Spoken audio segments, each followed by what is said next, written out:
ಓಲಗವಿತ್ತ ವಿಚಾರ ಆಲಿಸಿರಿ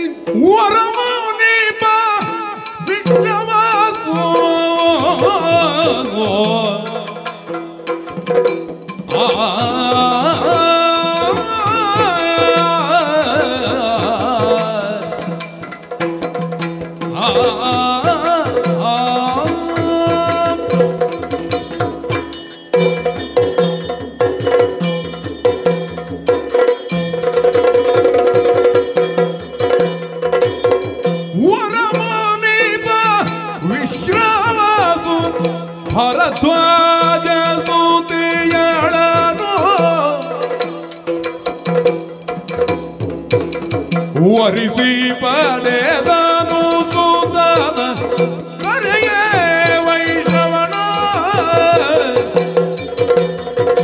ವರಮುನಿ ಪವಿತ್ರವನು ಭರದ್ವಾಜ ಸುತೆಯಳನು ವರಿಸಿ ಪಡೆದನು ಸುತನ ಕರೆಯೇ ವೈಷ್ಣವನ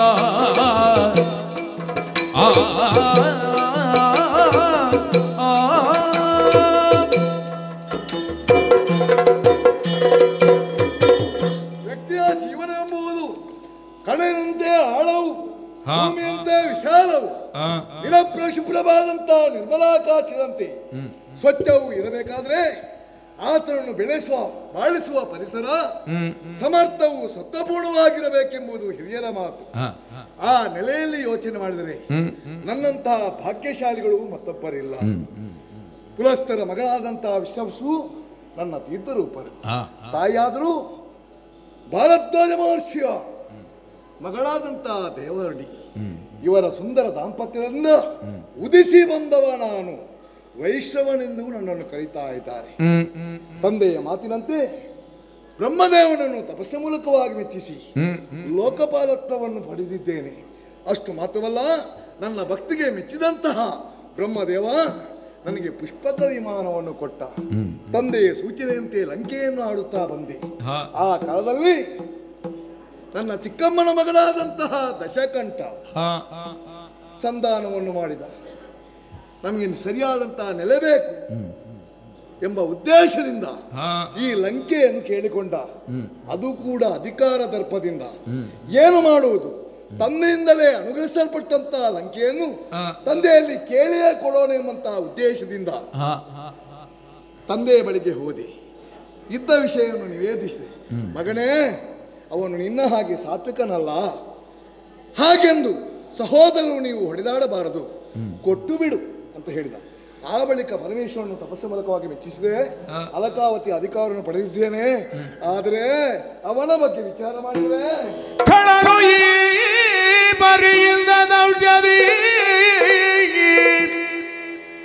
ಜಗದಿ ಬಲದಿ ಪೀಡಿಸುತ್ತಲಿರೇಗೆ ತಿಳಿದು ಧನಪತಿ ಅನುಜಗತಿ ಹಿತ ತಿಳುಗೆ ಯೋಚಿಸುತ್ತ ಕರೆದಿದೂತನೋರ್ವನನು ತಾಯ ಒರೆದು ಕಿತವನು ಕರುಗೆಗೆ ಖಳನು ಈ ಬರಿಯಿಂದ ದೌಷ್ಟ್ಯದಿ ಬಲದಿ ಜಗವನು ಪೀಡಿಸುತ್ತಲಿರೇ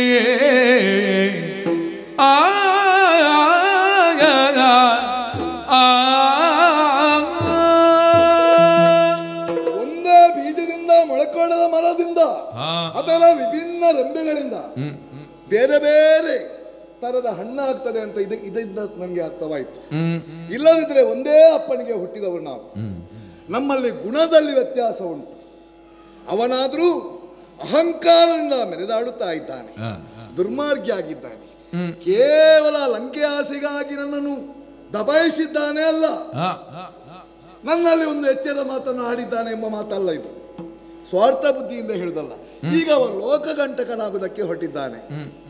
ಮದ್ಯ ಮಾಂಸಾದಿಗಳ ಸೇವನೆ, ಋಷಿಮುನಿಗಳಿಗೆ ಪೀಡನೆ, ಹೆಣ್ಮಕ್ಕಳನ್ನು ಕಂಡರೆ ಕಾಮದ ಲಲಾಸೆಯಿಂದ ಅವರ ಮೈಗೆ ಮುಗ್ಗರಿಸುವಷ್ಟು ಮುಂದುವರೆದಿದ್ದಾನೆ. ಇದನ್ನೆಲ್ಲ ಕೇಳಿ ಕೇಳಿ ಕೇಳಿ ಸಹಿಸುವುದಕ್ಕೆ ಅಸಾಧ್ಯವಾಗಿದೆ. ಈ ವೈಷ್ಣವನ ತಮ್ಮ ರಾವಣ, ಈ ದಶಕಂಠ ಈ ರೀತಿಯಾಗಿ ಇದ್ದಾನೆ ಎಂದು ಹೇಳುವಾಗ ನಾಚಿಕೆ ಆಗುತ್ತಾ ಉಂಟು. ನನ್ನ ಅಪ್ಪನ ಹೆಸರನ್ನು ಹಾಳು ಮಾಡ್ತಾ ಇದ್ದಾನೆ. ಹೇಗಾದರೂ ಮಾಡಿ ಅವನನ್ನು ಸರಿದಾರಿಗೆ ತರಬೇಕಾದ್ರೆ ಒಂದು ರೀತಿಯ ಬುದ್ಧಿಯನ್ನು ಹೇಳಬೇಕು. ಆಗಲಾದ್ರೂ ತಿದ್ದಿಕೊಳ್ತಾನ ಅಂತ ನೋಡಬೇಕು. ನೋಡೋಣ, ಬರ್ಲಿ ಗೊತ್ತ.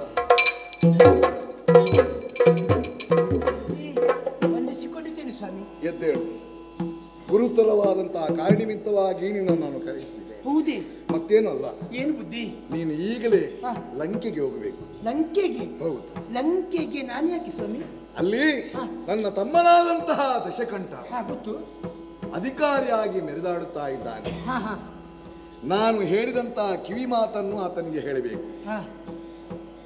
ಧನಮದ, ರೂಪಮದ, ಅಹಂಕಾರಯುಕ್ತರಾಗಿ ಮಾಡಬಾರದಂತ ಅನಾಚಾರಗಳನ್ನು ಮಾಡುತ್ತಾ ಇದ್ದಾನೆ. ಲೋಕಗಂಟಕನಾಗಿದ್ದಾನೆ. ಲೋಕಹಿತಕ್ಕಾಗಿ ಮಾಡುವಂತಹ ಯಜ್ಞ ಯಾಗಾದಿಗಳಿಗೆ ಅವರಿಂದ ಅಡಚಣೆ ಆಗಿದೆ. ಇದೇ ರೀತಿಯಾಗಿ ಮುಂದುವರಿದರೆ ಮುಂದೆ ಲೋಕದಲ್ಲಿ ಧರ್ಮವೆಂಬುದು ಎಲ್ಲವೂ ಲೋಪವಾಗಿ ಹೋಗಬಹುದು. ಅದಕ್ಕಾಗಿ ಅವನ ಅಣ್ಣನಾಗಿ ನನಗೆ ಕರ್ತವ್ಯ ಉಂಟು.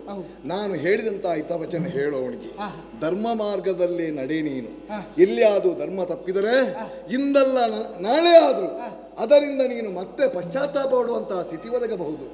ಈಗ ಯೌವನ ಇದೆ, ಅಧಿಕಾರ ಉಂಟು, ಸಂಪತ್ತುಂಟು ಎಂಬಂತಹ ಅಧಿಕಾರದಿಂದ ನಾನು ನಡೆದದ್ದೇ ದಾರಿ, ಮಾಡಿದ್ದೇ ಧರ್ಮ ಎಂಬಂತಹ ರೀತಿಯಲ್ಲಿ ನಡೆದಾಡಬಾರದು ಎಂಬ ಹಾಗೆ ಹಿತ ನುಡಿಯನ್ನು ಆಡು. ನಾನು ಹೇಳಿದಂತೆ ಹೇಳು. ಖಂಡಿತ.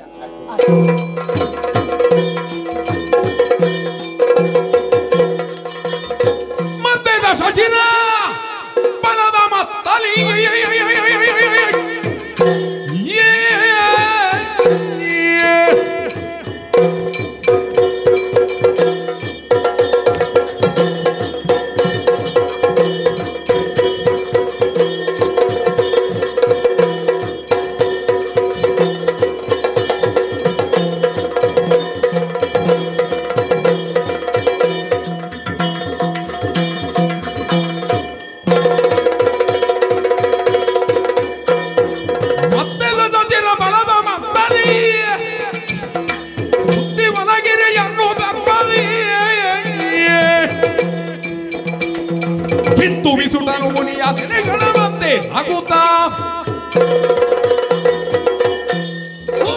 ಪ್ರಪಾತದಿಂದ ಎದ್ದು ಬಂದದ್ದು ರಾಕ್ಷಸ ವಂಶದ ಕೀರ್ತಿಯ ಪತಾಕೆ ಹಾರಬೇಕು ಎಂದಾದ್ರೆ ಆ ಧ್ವಜಸ್ತಂಭ ನೆಟ್ಟು ನಿಲ್ಲುವುದಕ್ಕೆ, ಗಟ್ಟಿಯಾಗಿ ನಿಲ್ಲುವುದಕ್ಕೆ ಕೆಲವರ ರಕ್ತದ ಕೆಸರು ಬೇಕಾಗ್ತದೆ.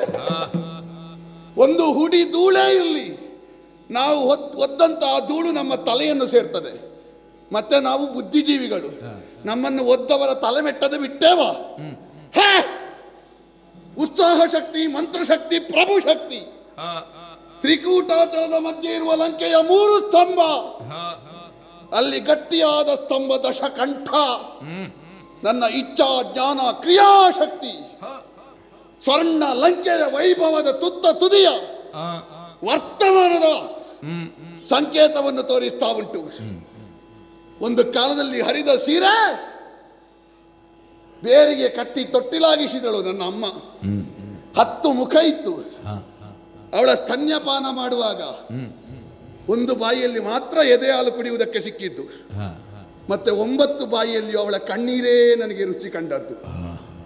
ಅಳುತ್ತಿರುವ ದಾನವ ಕುಲ, ಅಳುತ್ತಾ ಇದ್ರೆ ನಮ್ಮನ್ನು ಅಳಿಸುವವರೇ ಇರ್ತಾರೆ.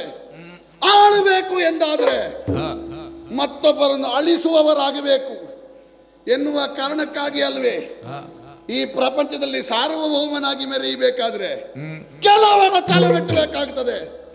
ಈ ನಿರ್ಣಯವನ್ನು ಕೈಗೊಂಡೆ ನಾನು. 1 ಕೊಂದ್ರೆ ಕೊಲೆಗಾರ, 10 ಕೊಂದ್ರೆ ಹಂತಕ, 100,000 ಕೊಂದ್ರೆ ಅವನನ್ನು ಹಂತಕ ಕೊಲೆಗಾರ ಅಂತ ಕರೆಯುವುದಿಲ್ಲ, ಅವನನ್ನು ಸಾರ್ವಭೌಮ ಅಂತ ಕರೆಯುವುದು. ಸಾರ್ವಭೌಮನಾಗುವುದಕ್ಕೆ ಕೆಲವು ಸಮಾಧಿಯ ಮೇಲೆ ಸೌಧ ಕಟ್ಟಬೇಕಾಗ್ತದೆ. ಆ ನಿಟ್ಟಿನಲ್ಲೇ ಹೊರಟವ ಸುಖದ ಸೋಪಾನವನ್ನು ಏರುವಲ್ಲಿ ಮೊದಲ ಮೆಟ್ಟಿಲು ಲಂಕೆಯ ಸ್ವಾಧೀನ. ಸ್ವರ್ಣ ಲಂಕೆ, ವೈಡೂರ್ಯ, ಮಾಣಿಕ್ಯ, ಬಂಗಾರದಿಂದಲೇ ಆದಂತಹ ಪ್ರಾಕಾರಗಳು, ದ್ವಾರಗಳು. ಅಷ್ಟೇ ಸಾಕಾಗ್ತದ? ಭಂಡಾರದಲ್ಲಿ ಏನೂ ಇಲ್ಲ, ಅದು ತುಂಬಿಸಬೇಡುವ? ಮನಸ್ಸು ತುಂಬಬೇಡುವ? ಮಂಡೋದರಿಯನ್ನು ಮದುವೆ ಆದ ಮೇಲೆ ನನ್ನ 2 ತಮ್ಮಂದಿರಿಗೂ ಮದುವೆ ಮಾಡಿದೆ. ನನ್ನ ತಮ್ಮನಾದಂಥ ಕುಂಭಕರ್ಣನಿಗೆ ರಸಾತಳದಲ್ಲಿರುವಂತಹ ಬಲಿ ಚಕ್ರವರ್ತಿಯ ಮೊಮ್ಮಗಳು ವಜ್ರಜ್ವಾಲೆಯನ್ನು ಮದುವೆ ಮಾಡಿಸಿದೆ. ತಮ್ಮನಾದಂಥ ವಿಭೀಷಣನಿಗೆ ಗಂಧರ್ವನಾದ ಶೈಲ್ಯೂಷನ ಮಗಳಾದಂಥ ಸರಮ ಎನ್ನುವವಳನ್ನು ಮದುವೆ ಮಾಡಿಸಿದೆ. ಆದರೆ ಒಂದು ವಿಷಯ, ಮಾಡಿಸುವುದೆಲ್ಲ ನಾವೇ ಮಾಡಬೇಕಷ್ಟೇ. ನನ್ನ ಒಬ್ಬ ತಮ್ಮ ಮಲಗಿ ಇರುವುದು, ಮತ್ತೊಬ್ಬ ತಮ್ಮ ಹರಿಭಜನೆ ಮಾಡ್ತಾ ಇರುವುದು. ಒಬ್ಬನಿಗೆ ಮಂದಿರ ಕಟ್ಟಿದೆ, ಮತ್ತೊಬ್ಬನಿಗೆ ಮಲಗುವುದಕ್ಕೆ ಶಯನಾಗಾರ ಕಟ್ಟಿಸಿದೆ. 100 ಯೋಜನ ಅಗಲ, 30 ಯೋಜನ ಉದ್ದದ ಲಂಕೆಯಲ್ಲಿ 1 ಯೋಜನ ಉದ್ದ, 2 ಯೋಜನ ಅಗಲದ ಶಯನಾಗಾರ ಕುಂಭಕರ್ಣನಿಗೆ ಮಲಗಲಿಕ್ಕೆ. ಬೇಸರ ಇಲ್ಲ, ನಮ್ಮ ದುಡಿಮೆಯಲ್ಲಿ ನಮ್ಮವರು ಎಷ್ಟು ಬೇಕಾದರೂ ಸುಖ ಅನುಭವಿಸಲಿ, ಆದ್ರೆ ಮತ್ತೊಬ್ಬರು ನಗಬಾರ್ದು. ಹಾಗಾಗಿ ಋಷಿ ಮುನಿಗಳ ಮಂತ್ರ ಕೇಳಿದ್ರು ನಮಗೆ ನಖಶಿಕಾಂತ ಉರಿಯುತ್ತದೆ. ಅವರ ನಾಲಿಗೆಯನ್ನು ಕಡಿದು ಅವರ ತಲೆಯನ್ನು ಹೋಮ ಕುಂಡಕ್ಕೆ ಚೆಲ್ಲಿ ಆ ಆರ್ತನಾದದಲ್ಲಿ ನಾನು ಆನಂದ ರಾಗವನ್ನು ಅನುಭವಿಸ್ತಾ ಇದ್ದೇನೆ. ಇದು ಮುಂದುವರಿಯುತ್ತದೆ. ಈ ದಶ ಕಂಠನ 10 ದಿಕ್ಕುಗಳ ರವ, ಆ ಲೋಕದಲ್ಲಿ ಕಾಣುವಂತ ಅಳು, ಅದು ನನಗೆ ಆನಂದವನ್ನು ಕೊಡ್ತದೆ. ಇನ್ನು ಎಲ್ಲಿಗೆ ಹೋಗುವುದು ಅಂತ ಒಂದು ಬಂದು ನಮಿಸುತ್ತ ಯಜ್ಞ ದಶಚಿರಗೆಂದ ಧನಪತಿ ನುಡಿದ ಹಿತ ನುಡಿಯ ವಂದಿಸಿಕೊಂಡಿದ್ದೇನೆ ಪ್ರಭುಗಳಿಗೆ. ಎದ್ದೇಳು, ನಿಮ್ಮನ್ನೇ ಕಾಣಬೇಕು ಅಂತ ಆಗಲೇ ಬಂದವ ನಾನು. ನಮ್ಮಲ್ಲಿ ಉದ್ದನಾಮದ ಒಬ್ಬನಿರುವುದು ನನ್ನ ತಮ್ಮ ವಿಭೀಷಣ. ಹೌದು. ನೀನೊಬ್ಬ ಎಲ್ಲಿಂದ ಉದ್ದನಾಮದವ ಬಂದದ್ದು? ಮೊದಲು ಇಲ್ಲೇ ಇದ್ದೆ. ಇದೇ ಊರ ನಿನ್ನದು? ಈಗ ಸದ್ಯಕ್ಕೆ ಇದೇ ಊರು. ಸದ್ಯಕ್ಕೆ ಅಂದ್ರೆ ನಾನು ನೋಡ್ಲಿಲ್ಲ ಈ ಊರಿನಲ್ಲಿ. ಈ ಊರಿನಲ್ಲಿ ನೀವು ನೋಡಿರ್ಲಿಕ್ಕಿಲ್ಲ. ನೀವು ಇಲ್ಲಿಗೆ ಬರುವಾಗ ಅಧಿಕಾರ ವಹಿಸಿಕೊಂಡ ನಂತರ ನಾನು ಇಲ್ಲಿಂದ ಅಲ್ಲಿಗೆ ಹೋದವ. ಎಲ್ಲಿಗೆ ಹೋದವ? ಎಲ್ಲಿಂದ ಬಂದವ? ಅಲಕಾವತಿಗೆ ಹೋದವ. ಅಲ್ಲ, ಹೌದು. ಅಲ್ಲಿಂದ ಇಲ್ಲಿಗೆ ಬಂದದ್ದು? ಹೌದು. ಈಗ ನಿಮ್ಮಲ್ಲೇ ಮಾತಾಡಬೇಕು ಅಂತ ಬಂದು. ನನ್ನ ಅದು ಬಹುಶಃ ಹೀಗಿರಬೇಕು. ಹೇಗೆ? ಕೆಲವರೆಲ್ಲ ಹೋದಲ್ಲಿ ನಿಲ್ಲಿಕ್ಕೆ ಆಗುದಿಲ್ಲ. ಅವ ಲಂಕೆಯಲ್ಲಿ ಇದ್ದ, ಅವನಿಗೆ ನಿಲ್ಲಿಕ್ಕೆ ಆಗ್ಲಿಲ್ಲ. ಈ ಸಲ ಅಲಕಾವತಿ ಬಿಟ್ಟನ? ಇಲ್ಲ, ಬಿಡ್ಲಿಲ್ಲ. ಮತ್ತೆ ಅವೆಲ್ಲ ಇದ್ದಾನ? ಅವರಲ್ಲೇ ಇದ್ರೆ ನನ್ನನ್ನು ಇಲ್ಲಿಗೆ ಕಳುಹಿಸಿಕೊಟ್ರು. ಏನಂತೆ ಏನಂತೆ? ವಿಷಯ ಪರಮಶಕ್ತಿಯ ರೂಪದರಸನೆ ಸರುಸ ಜ್ಞಾನದ ನಿಧಿಯೇ ಕಮಲದ ವರವ ಪಡೆದ ಕೃಪಾಳು ನಾಲಿತೋ ಅರಸನಿಂದುದ ಪ್ರೇಮದಿ ಕರುವ ಬಿಟ್ಟು ಪರಮ ಶಕ್ತಿಯ ರೂಪದರಸನೆ. ಸ್ವಾಮಿ, ಅವರ ದೂತನಾಗಿ ನಾನು ಬಂದವ. ಓಹೋ, ಏನಂತೆ? ನಮ್ಮ ದಾತ ಅವರು. ಅವರಂದ್ರೆ ನಿಮಗೆ ಅಣ್ಣನಲ್ವೇ ಅವರು? ನನ್ನ ಅಪ್ಪನ ದೊಡ್ಡ ಮಗ. ಹೌದೌದು. ನೀವು ತಮ್ಮ. ಈ ಲಂಕೆಯನ್ನು ಈಗ ನೀವೇ ಆಳುತ್ತಾ ಇದ್ದೀರಿ. ನಿಮಗೆ ಅವರು ಕೊಟ್ಟದ್ದು, ನೀವು ಪಡ್ಕೊಂಡದ್ದು. ಕೊಟ್ಟದ್ದು ಬೇರೆ, ಪಡ್ಕೊಳ್ಳೋದು ಬೇರೆ. ಹೌದು. ಈಗ ಕೊಟ್ಟದ್ದು ಅಂತ ಹೇಳಿದ್ರೆ ಕೈ ಅವನದ್ದು ಮೇಲೆ. ಹೌದು. ಪಡ್ಕೊಳ್ಳೋದು ಅಂತ ಹೇಳಿದ್ರೆ ಅವನ ತಲೆ ಕೆಳಗೆ. ಹಾಗೆ ಪಡ್ಕೊಂಡ ಮೇಲೆ ನೀವು ಒಳ್ಳೆತನದಲ್ಲಿ ಇಲ್ಲಿ ರಾಜ್ಯಭಾರ ಮಾಡುತ್ತೀರಿ ಅಂತ ಅವರು ಭಾವಿಸಿದ್ರು. ಆದ್ರೆ ಒಳ್ಳೆತನ ಇಲ್ಲ ಅಂತ ಈಗ ನಮ್ಗೆ ಗೊತ್ತಾಗಿದೆ ಪ್ರಭು. ಹೇಗೆ ಅದು? ಯಾಕಂದ್ರೆ ನಿಮ್ಮ ಬುದ್ಧಿ ಸರಿ ಇಲ್ಲ ಅಂತ. ಯಾಕಂದ್ರೆ ನಿಮಗೆ ಬೇಡವಾದ ದುರ್ಬುದ್ಧಿ ಎಲ್ಲ ಉಂಟು ಅಂತ ಅವರು ಹೇಳಿದ್ರು. ಯಾವುದೆಲ್ಲ ಅಂತೆ? ಯಾಕಂದ್ರೆ ಹೆಣ್ಣು ಹುಚ್ಚ ಅಂತೆ, ಕಾಮುಕ ಅಂತೆ. ನೀವು ಯಾರು? ನೀವು. ಆರೋಗ್ಯ ಸರಿ ಇದ್ದವರಿಗೆ ಎಲ್ಲರಿಗೂ ಕಾಮ ಇರ್ತದೆ. ಆದ್ರೆ ಹೆಚ್ಚಾಗಬಾರ್ದಲ್ಲ. ಹೆಚ್ಚಂದ್ರೆ ಹೇಗೆ? ಹೆಚ್ಚಂದ್ರೆ ದಾರಿ ನನಗೆ ಹೆಚ್ಚು ಅಂತ ಕಾಣಲಿಲ್ಲ. ನನ್ನ ಊರಿನವ್ರು ನಿನಗೆ ಒಂದು ದೂರು ಕೊಟ್ರ? ಕೊಡ್ಲಿಲ್ಲ. ಹಾ. ನಮಗೆ ಅಲ್ಲಿದ್ದವರಿಗೆ ಗೊತ್ತಾಯ್ತು. ಸರಿ. ಹೌದು. ಋಷಿ ಅಥವಾ ನನ್ನ ಹೆಣ್ಣು ಹುಚ್ಚಿನಿಂದ ನಿಮಗೆ ಮದುವೆ ಆಗಲಿಕ್ಕೆ ಹೆಣ್ಣು ಸಿಗ್ಲಿಲ್ವಾ? ಏನು ನಮಗೆ ಹೆಣ್ಣಿಗೆ ಬರಗಾಲವಿಲ್ಲ. ಸರಿ. ಕಷ್ಟ ಆಗ್ತದೆ ಇದ್ದ ಅವರಿಗೆ. ಸರಿ. ಆಮೇಲೆ ಋಷಿಮುನಿಗಳಿಗೆ ಉಪದ್ರ ಮಾಡ್ತಾ ಇದ್ದೀರಂತೆ. ಅದು ನೋಡಿದ್ರೆ ಆಗುದಿಲ್ಲ ನನಗೆ. ಅವರೆಲ್ಲ ಒಂದು ನೋಡಿದ್ರೆ 4 ಜನರಿಗೆ ಹೊಡೆಯದಿದ್ರೆ ರಾತ್ರಿ ಇದ್ರೆ ಬರುದಿಲ್ಲ ನನಗೆ. ಹೌದೇ. ಹೌದೌದು. ಬ್ರಹ್ಮ ಹತ್ಯೆಯನ್ನು ಮಾಡ್ತಾ ಇದ್ದೀರಂತೆ. ಸಣ್ಣ ಸಣ್ಣದೆಲ್ಲ ಮಾಡಬಾರ್ದು, ದೊಡ್ಡದು ಮಾಡಬೇಕು ಅಂತಲೇ ಬ್ರಹ್ಮ ಹತ್ಯೆ ಮಾಡೋದು. ಹೌದಲ್ಲ? ಬ್ರಹ್ಮ ಅಂದ್ರೆ ದೊಡ್ಡದಲ್ವಾ? ಹೌದೌದು. ಹೌದೌದು. ಇದೆಲ್ಲ ತಪ್ಪಲ್ಲ ಸ್ವಾಮಿ. ಅದೇ. ನೀವು ಅನ್ಯಾಯವನ್ನು ಮಾಡುತ್ತಾ ಹೋದ್ರೆ ಅಧಪತನವನ್ನು ಹೊಂದುದಿಲ್ವೇ? ನಾಳೆ ಪಶ್ಚಾತ್ತಾಪ ಪಡಬೇಕಾದಿತ್ತು. ಆದ್ರಿಂದ ನಿಮ್ಮ ಬುದ್ಧಿಯನ್ನು ತಿದ್ದುಕೊಳ್ಳಬೇಕು ಅಂತ ನಿಮ್ಮ ಅಣ್ಣ ನನ್ನಲ್ಲಿ ಹೇಳಿ ಕಳಿಸ್ತಾರೆ. ಅದಕ್ಕೆ ಅದನ್ನು ಹೇಳಲಿಕ್ಕೆ ನನ್ನನ್ನು ಅಗ್ರಜನಿಗೆ ಸರಿ ಉತ್ತರ ನೀಡುವೆ.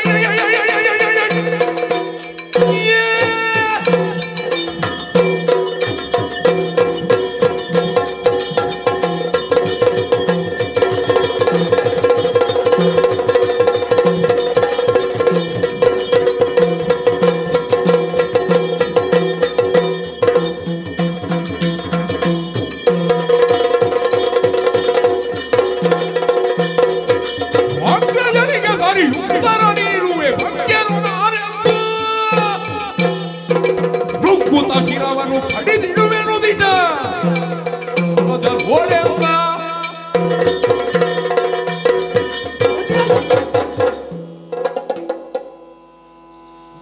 ಯಾರು ಕಳುಹಿಸಿದ್ದು ನಿನ್ನನ್ನು? ಕುಬೇರ ಮಹಾಶಯರು. ನನ್ನ ಅಣ್ಣ? ಹೌದು. ಅಗ್ರಜ? ಅವ ಸತ್ತಿದನು. ನಾವು ಯಾರ ಕೈ ಒಳ್ಳೆಯದು ಯಾರ ಬಾಯಿ ಒಳ್ಳೆಯದು ಎನ್ನುವುದಾಗಿ ಯಾರ್ಯಾರ ಎಂಜಲನ್ನಕ್ಕೆ ಬೇಡಿ ಕೈ ಚಾಚಿ ಬದುಕುವಾಗ ಎಲ್ಲಿ ಸತ್ತಿದ್ದಾವ? ಈಗ ಅವನದ್ದು ಬುದ್ಧಿ ಮಾತ. ಅದೇ ಯಾರಾದ್ರೂ ಸಂಬಂಧಿಕರು ಕಷ್ಟಕ್ಕೊಳಗಾದ್ರೆ ಅವರ ಮುಖವೇ ಪರಿಚಯ ಇಲ್ಲ. ಒಮ್ಮೆ ದೊಡ್ಡದಾದ್ರೆ ನಾನು ಅಣ್ಣ ಅಂತ ಹೇಳಲಿಕ್ಕೆ ಎಷ್ಟು ಜನ ಬೇಕು? ಶಾಲು ಹಾಕಿಕೊಂಡು ಬರಲಿಕ್ಕೆ. ಕಾರ್ಯಕ್ರಮ ಮಾಡುವವರೆಗೆ ತುಂಬ ಜನ ಕಷ್ಟಪಟ್ಟವರ ಹಿಂದೆ ಆಗುವ ದಿವಸ ಅಣ್ಣ ಅಂತ ಹೇಳಿಕೊಂಡು ಶಾಲು ಹಾಕಿಕೊಂಡು ಎಷ್ಟು ಜನ ಬರಲಿಕ್ಕೆ ಬೇಕು? ಹೌದು. ಲಂಕೆಯನ್ನು ಸ್ಥಾಪನೆ ಮಾಡಿ ಸ್ವರ್ಣ ಲಂಕಾಧೀಶ ಬುದ್ಧಿ ಅಂದರೆ ಬೇರೆ ಯಾವುದರಲ್ಲಿ ಅವ ಅಣ್ಣ ಅಂತ ತೋರಿಸಲಿಕ್ಕೆ ಆಗಲಿಲ್ಲ. ಉಳಿದ ಎಲ್ಲದರಲ್ಲಿ ನಾನು ಸಂಪಾದನೆ ಅವನಿಗಿಂತ ಹೆಚ್ಚು ಮಾಡುವಂಥ ದಿಕ್ಕಿನಲ್ಲಿ ದಾಪುಗಾಲ ಹಾಕ್ತಾ ಇದ್ದೇನೆ. ಅದಕ್ಕೆ ಅಣ್ಣ ಅಂತ. ಬುದ್ಧಿ ಮಾತು ನಿಜ. ನನಗೆ ಅವನ ಬುದ್ಧಿ ಮಾತು. ಹೌದು. ನನ್ನ ದಾರಿಯೇ ಬೇರೆ. ಅಪ್ಪ ಒಬ್ಬನೇ ಇರಬಹುದು, ದಾರಿ ಬೇರೆ. ತಿದ್ದುಕೊಳ್ಬೇಕಂತ ಬುದ್ಧಿ. ನಮ್ಮ ಬುದ್ಧಿಯೇ ಹೀಗೆ. ಹೀಗೆ ಮಾಡಿದರೆ ಮಾತ್ರ ಇದಕ್ಕೆ ಸರಿಯಾದ ಸ್ವಾರಸ್ಯ ಇರುವುದು. ನಾಳೆ ತಪ್ಪು ಮಾಡಿ ಪಶ್ಚಾತ್ತಾಪ ಪಟ್ಕೊಳ್ಬಾರ್ದಲ್ಲ. ಬೆಲ್ಲ ಸಿಹಿ ಇರಬಹುದು, ಹುಣಸೆ ಹುಳಿ ಸಿಹಿ ಇರ್ತದ? ಅದಿಲ್ಲ. ಸಿಹಿ ಇದ್ರೆ ಹುಣಸೆ ಆಗ್ತದ? ಇಲ್ವಲ್ಲ. ಕಾಸರ್ಕ ಸಿಹಿ ಇರ್ತದ? ಇಲ್ಲ. ಸಿಹಿ ಇದ್ರೆ ಅದು ಕಾಸರ್ಕ ಆಗ್ತದ? ಆಗುದಿಲ್ಲ. ಮೆಣಸು ಸಿಹಿ ಇದ್ರೆ ಅದು ಯಾರಿಗಾದ್ರೂ ಬೇಕಾ? ಬೇಡ. ಇಲ್ಲಿ ಖಾರ ಕೈ ಉಳಿ ಬಿಟ್ರೆ ನೀನು ಹೇಳಿದ ಸಿಹಿ ಇಲ್ಲ, ಸಿಹಿ ಇಲ್ಲ. ಕಳುಹಿಸಿ ಕೊಟ್ಟ ಅಲ್ವಾ? ಇನ್ನು ಜೀವಮಾನದಲ್ಲಿ ಅವ ಕಳುಹಿಸಿ ಕೊಡಬಾರ್ದು. ಕಳುಹಿಸಿ ಕೊಡದ ಹಾಗೆ ಒಂದು ಉತ್ತರ ಕೊಡ್ತೇನೆ ನಾನು. ಹೌದೌದು. ಬುದ್ಧಿ ಯಾವುದು ಸರಿ ಮಾಡುದು ಅಂತ ಒಂದು. ಸರಿ ಮಾಡುದು ಎನ್ನುವುದು ಅದು ಬರೇ ವಾಕ್ಯದಲ್ಲಿರುವುದಲ್ಲ, ಹೇಳುವ ಶೈಲಿಯಲ್ಲಿ ಉಂಟು. ಹೌದೌದು. ಸರಿ ಮಾಡುದು ಅಂತ. ಹೌದೌದು. ಸರಿ ಮಾಡುದು ಹೇಗೆ ಮಾಡುದು ಗೊತ್ತುಂಟಾ?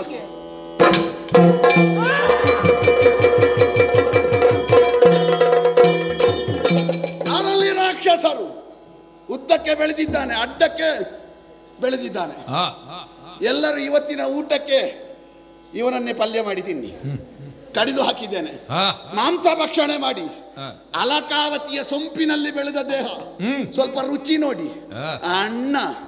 ಅಣ್ಣನ ಕಣ್ಣಿಗೆ ಈ ಸಲ ಸುಣ್ಣ ಹಾಕಬೇಕು.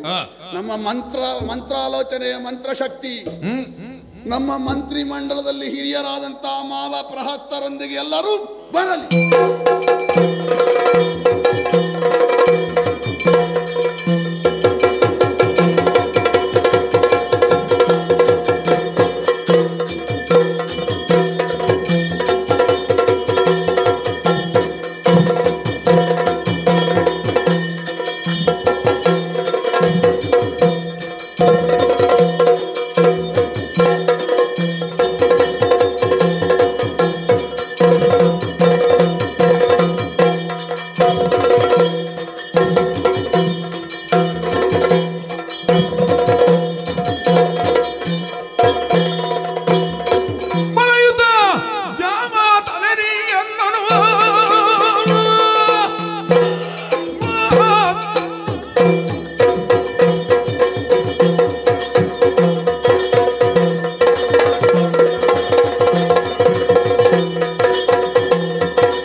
ಕ್ಷಣದಲ್ಲಿ ಕ್ಷಣದಲ್ಲಿ ಕಾರ್ಯವ ಕಾಣುವಲ್ಲಿ ನಡೆಗುವೆನು.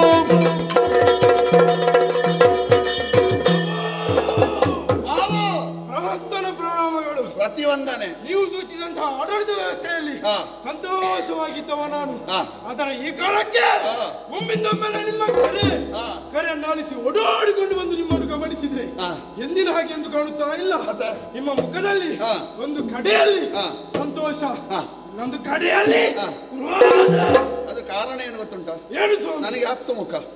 ಒಂದರಲ್ಲಿ ಸಂತೋಷ, ಒಂದರಲ್ಲಿ ಕ್ರೋಧ, ಒಂದರಲ್ಲಿ ಚಿಂತೆ ಎಲ್ಲ ಒಟ್ಟಿಗೆ ಆಗ್ತದೆ. ಹೌದು, ಆದರೆ ಇದು ಯಾವತ್ತಿನ ಹಾಗಲ್ಲ. ಏನೋ ವಿಚಾರವಿರುವುದೊಂದು ಖಚಿತ. ಖಚಿತ. ನಮ್ಮನ್ನು ಕರೆಸಿದಿರಿ, ವಿಚಾರ ಏನು ನಮ್ಮಲ್ಲಿ ಹೇಳಿದ್ರೆ ನಾವು ಮಾಡ್ತೇವೆ. ಶಕ್ತಿ ನಿಧಿಗಳೇ ಕೇಳಿರಿ ಮಮ ಶಕ್ತಿ ನಿಧಿಗಳೇ.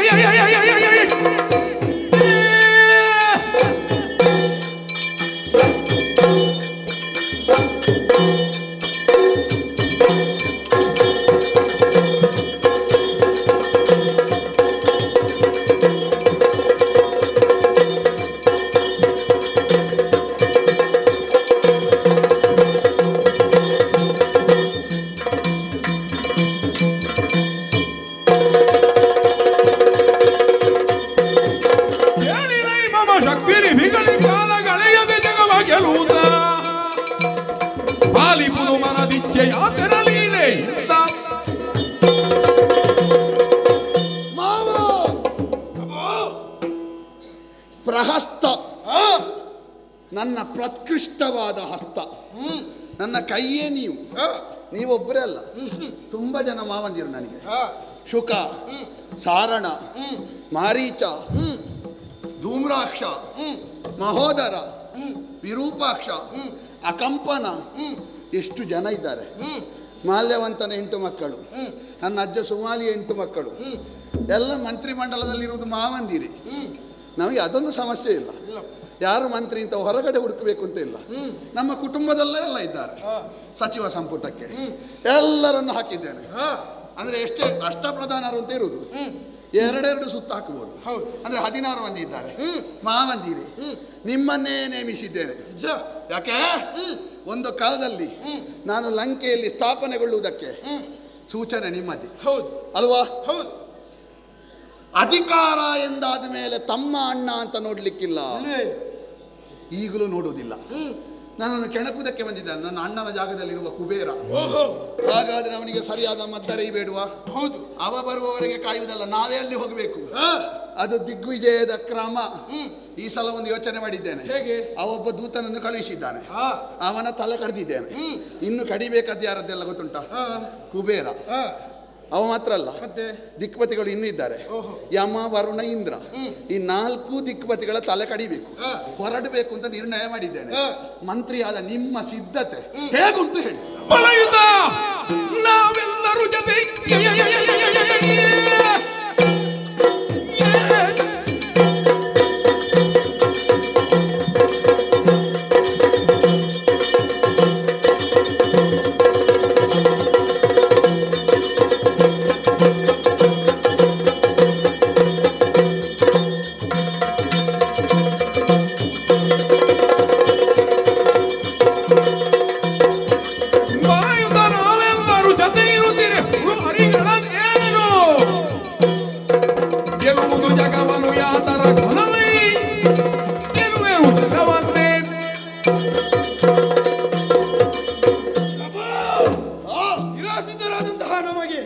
ಆಶ್ರಯವನ್ನು ಕೊಟ್ಟವರು ನೀವು. ಅಷ್ಟು ಮಾತ್ರ ಅಲ್ಲ, ನಾನು ಸೂಚಿಸಿದ ಹಾಗೆ ಲಂಕೆಯನ್ನು ವಶ ಮಾಡಿದ್ದೀರಿ. ಆದರೆ ಈಗ ಆ ಕುಬೇರನಿಗೆ ಹೊಡೆಯುವುದಕ್ಕೆ ಮುಂದೆ ಹೋಗ್ತಾ ಇದ್ದೀರಿ. ಅವನೇನು ಮಹಾ, ಅವನಿಗೆ ಲೆಕ್ಕವೇ. ಅವನನ್ನು ಏನು ಮಾಡ್ತಾನೆ ಗೊತ್ತುಂಟ? ಅಪ್ಪನೇ ಕೊಟ್ಟಿರಿ ಅಂತ ಆದ್ರೆ ಅವನ ಶಿರವನ್ನೇ ನಿಮ್ಮ ಕುಡಕ್ಕೆ ಬಂದು ನಾನು ಹಾಕ್ತೇನೆ. ನೀವು ನಮಗೆ ಬೇಕು. ನಿಮ್ಮಲ್ಲಿ ಹೇಳದೆ, ನೀವು ಆಗಿ ಹೇಳದೆ ನಿಮ್ಮನ್ನು ನಿವೃತ್ತ ಮಾಡುವುದಿಲ್ಲ ನಾವು. ಯಾಕಂದ್ರೆ ಮುಖ್ಯಮಂತ್ರಿಯಲ್ಲಿ ಹೇಳದೆ ಎಲ್ಲಿ ಆದ್ರೂ ಅವನನ್ನು ನಿವೃತ್ತಿ ಘೋಷಿಸಲಿಕ್ಕೆ ಹೇಳಿದ್ರೆ ಮತ್ತೆ ಪಕ್ಷ ಸೋಲುವುದಕ್ಕೆ ನಿವೃತ್ತ ಮುಖ್ಯಮಂತ್ರಿಯೇ ಸಾಕು, ಬೇರೆ ಯಾರು ಬೇಡ. ಹಾಗಾಗಿ ಕೊನೆಯವರೆಗೆ ನೀವು ನಮ್ಮೊಟ್ಟಿಗೆ ಇರಬೇಕು, ಸೋಲದಂತೆ ನಮ್ಮ ಕೈ ಹಿಡಿಬೇಕು.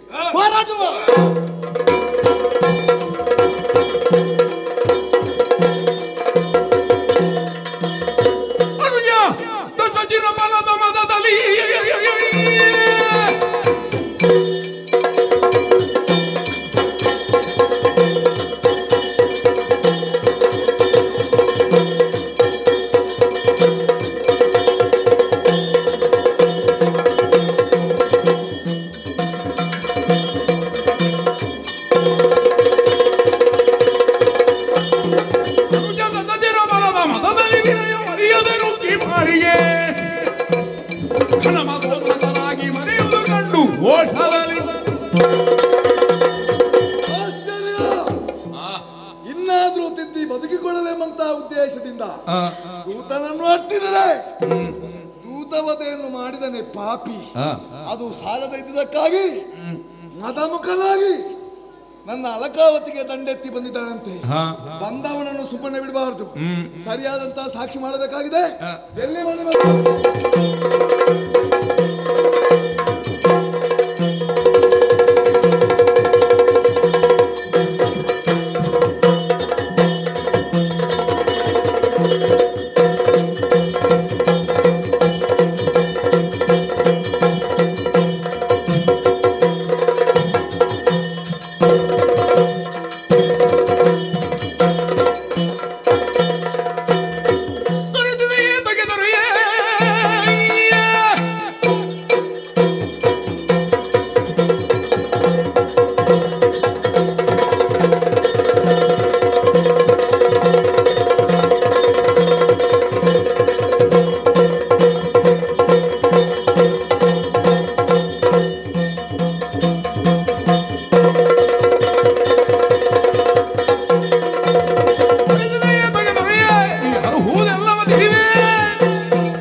ಮಣಿಭದ್ರ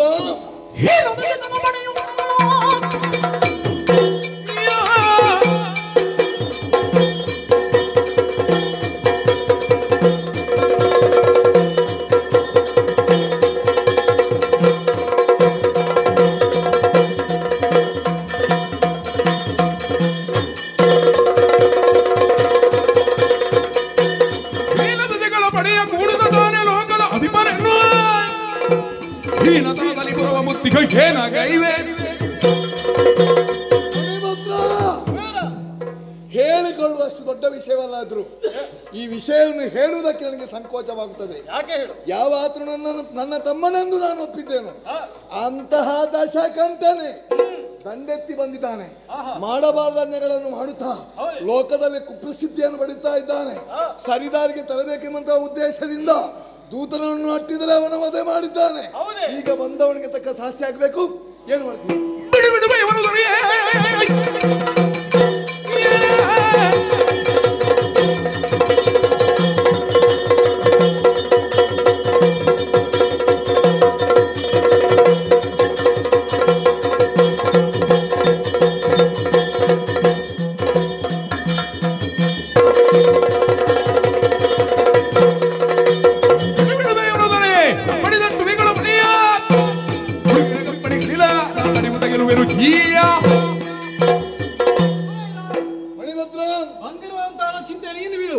ನನಗೊಂದು ಅಪ್ಪನನ್ನು ಕೊಟ್ಟೆ ಅಂತ ಆದರೆ ಅವರ ಶಿರವನ್ನು ನಾನು ಹರಿಸ್ತೇನೆ. ಹಣ ಮಾಡುವುದು ಸರಿಯಲ್ಲ. ಅವರನ್ನು ವಿರೋಧಿಸಲಿಕ್ಕೆ ಸಿದ್ಧ.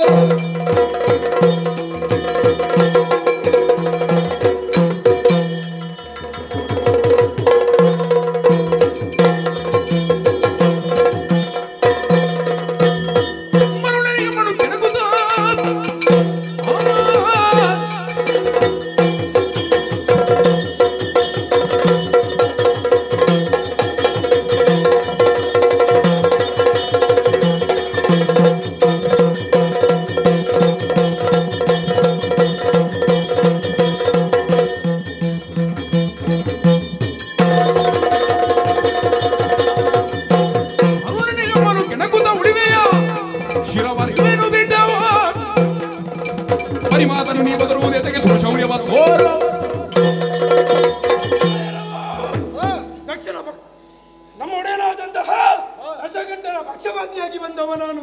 ಇಕೋ ಸಾರಿ ಹೇಳುತ್ತಾ ಇದ್ದೇನೆ, ನನ್ನ ಒಡೆಯನಿಗೆ ಶರಣು ಬಂದರೆ ಬದುಕುವುದಕ್ಕೆ ಬಿಟ್ಟೇನು. ಹೋದಿದ್ದು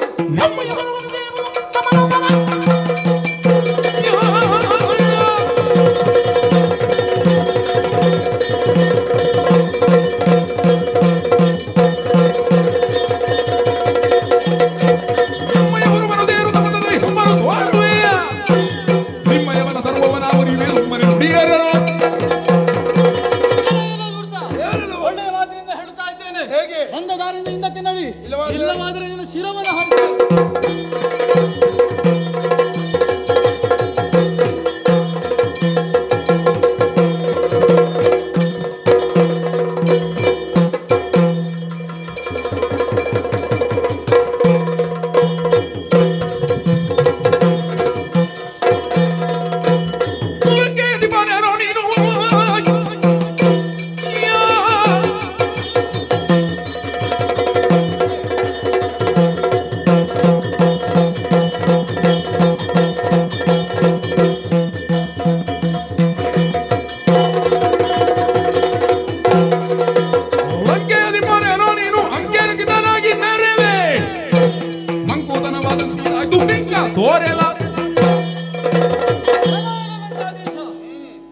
ನಾಚಿಕೆಯಿಂದ ಹೇಳುತ್ತಾ ಇದ್ದೇನೆ.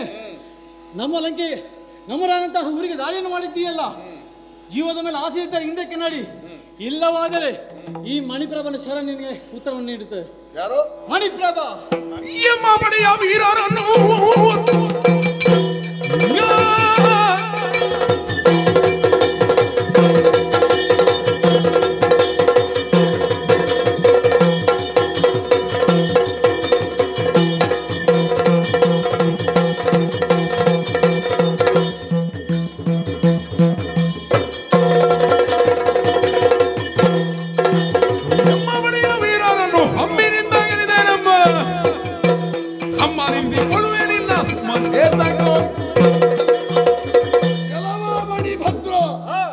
ಉತ್ತರ ಕೊಡ್ತೀಯ ನೀನು? ಉತ್ತರ ಕೊಡುವುದು ಯಾವಾಗ? ಪ್ರಶ್ನೆ ಕೇಳಿದ ಮೇಲೆ ಅಲ್ವಾ? ದಶಕಂಠನ ಕ್ರಮ ಬೇರೆ. ಹೇಗೆ? ಅವ ಉತ್ತರ ಹೇಳಿದ ಮೇಲೆ ಪ್ರಶ್ನೆ ಆಗುದು. ಪ್ರಶ್ನೆ ಕೇಳಿ ಮತ್ತೆ ಉತ್ತರ ಸಿಗುದಲ್ಲ ಅವನಿಗೆ. ಉತ್ತರ ಹೇಳಿದ ಮೇಲೆ ಪ್ರಶ್ನೆ ಆಗುದು. ಈಗ ಒಂದು ನಮ್ಮ ಮಂತ್ರಿ ಮಾವನಿಗೆ ಉತ್ತರ ಕೊಟ್ಟಿಯಲ್ವಾ, ಆ ಉತ್ತರಕ್ಕೆ ಪ್ರಶ್ನೆಯಾಗಿ ನಿಂತದ್ದು. ಎಷ್ಟು ದೊಡ್ಡ ಪ್ರಶ್ನೆ ಅಂತ ಕೇಳಿದ್ರೆ, ಉತ್ತರದ ಅಧಿಪನಾದ ನಿಮ್ಮ ಒಡೆಯ ಇದ್ದಾನಲ್ಲ, ಅವನಿಗೂ ಪ್ರಶ್ನೆ.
ಏನು ಧೈರ್ಯವನಿ?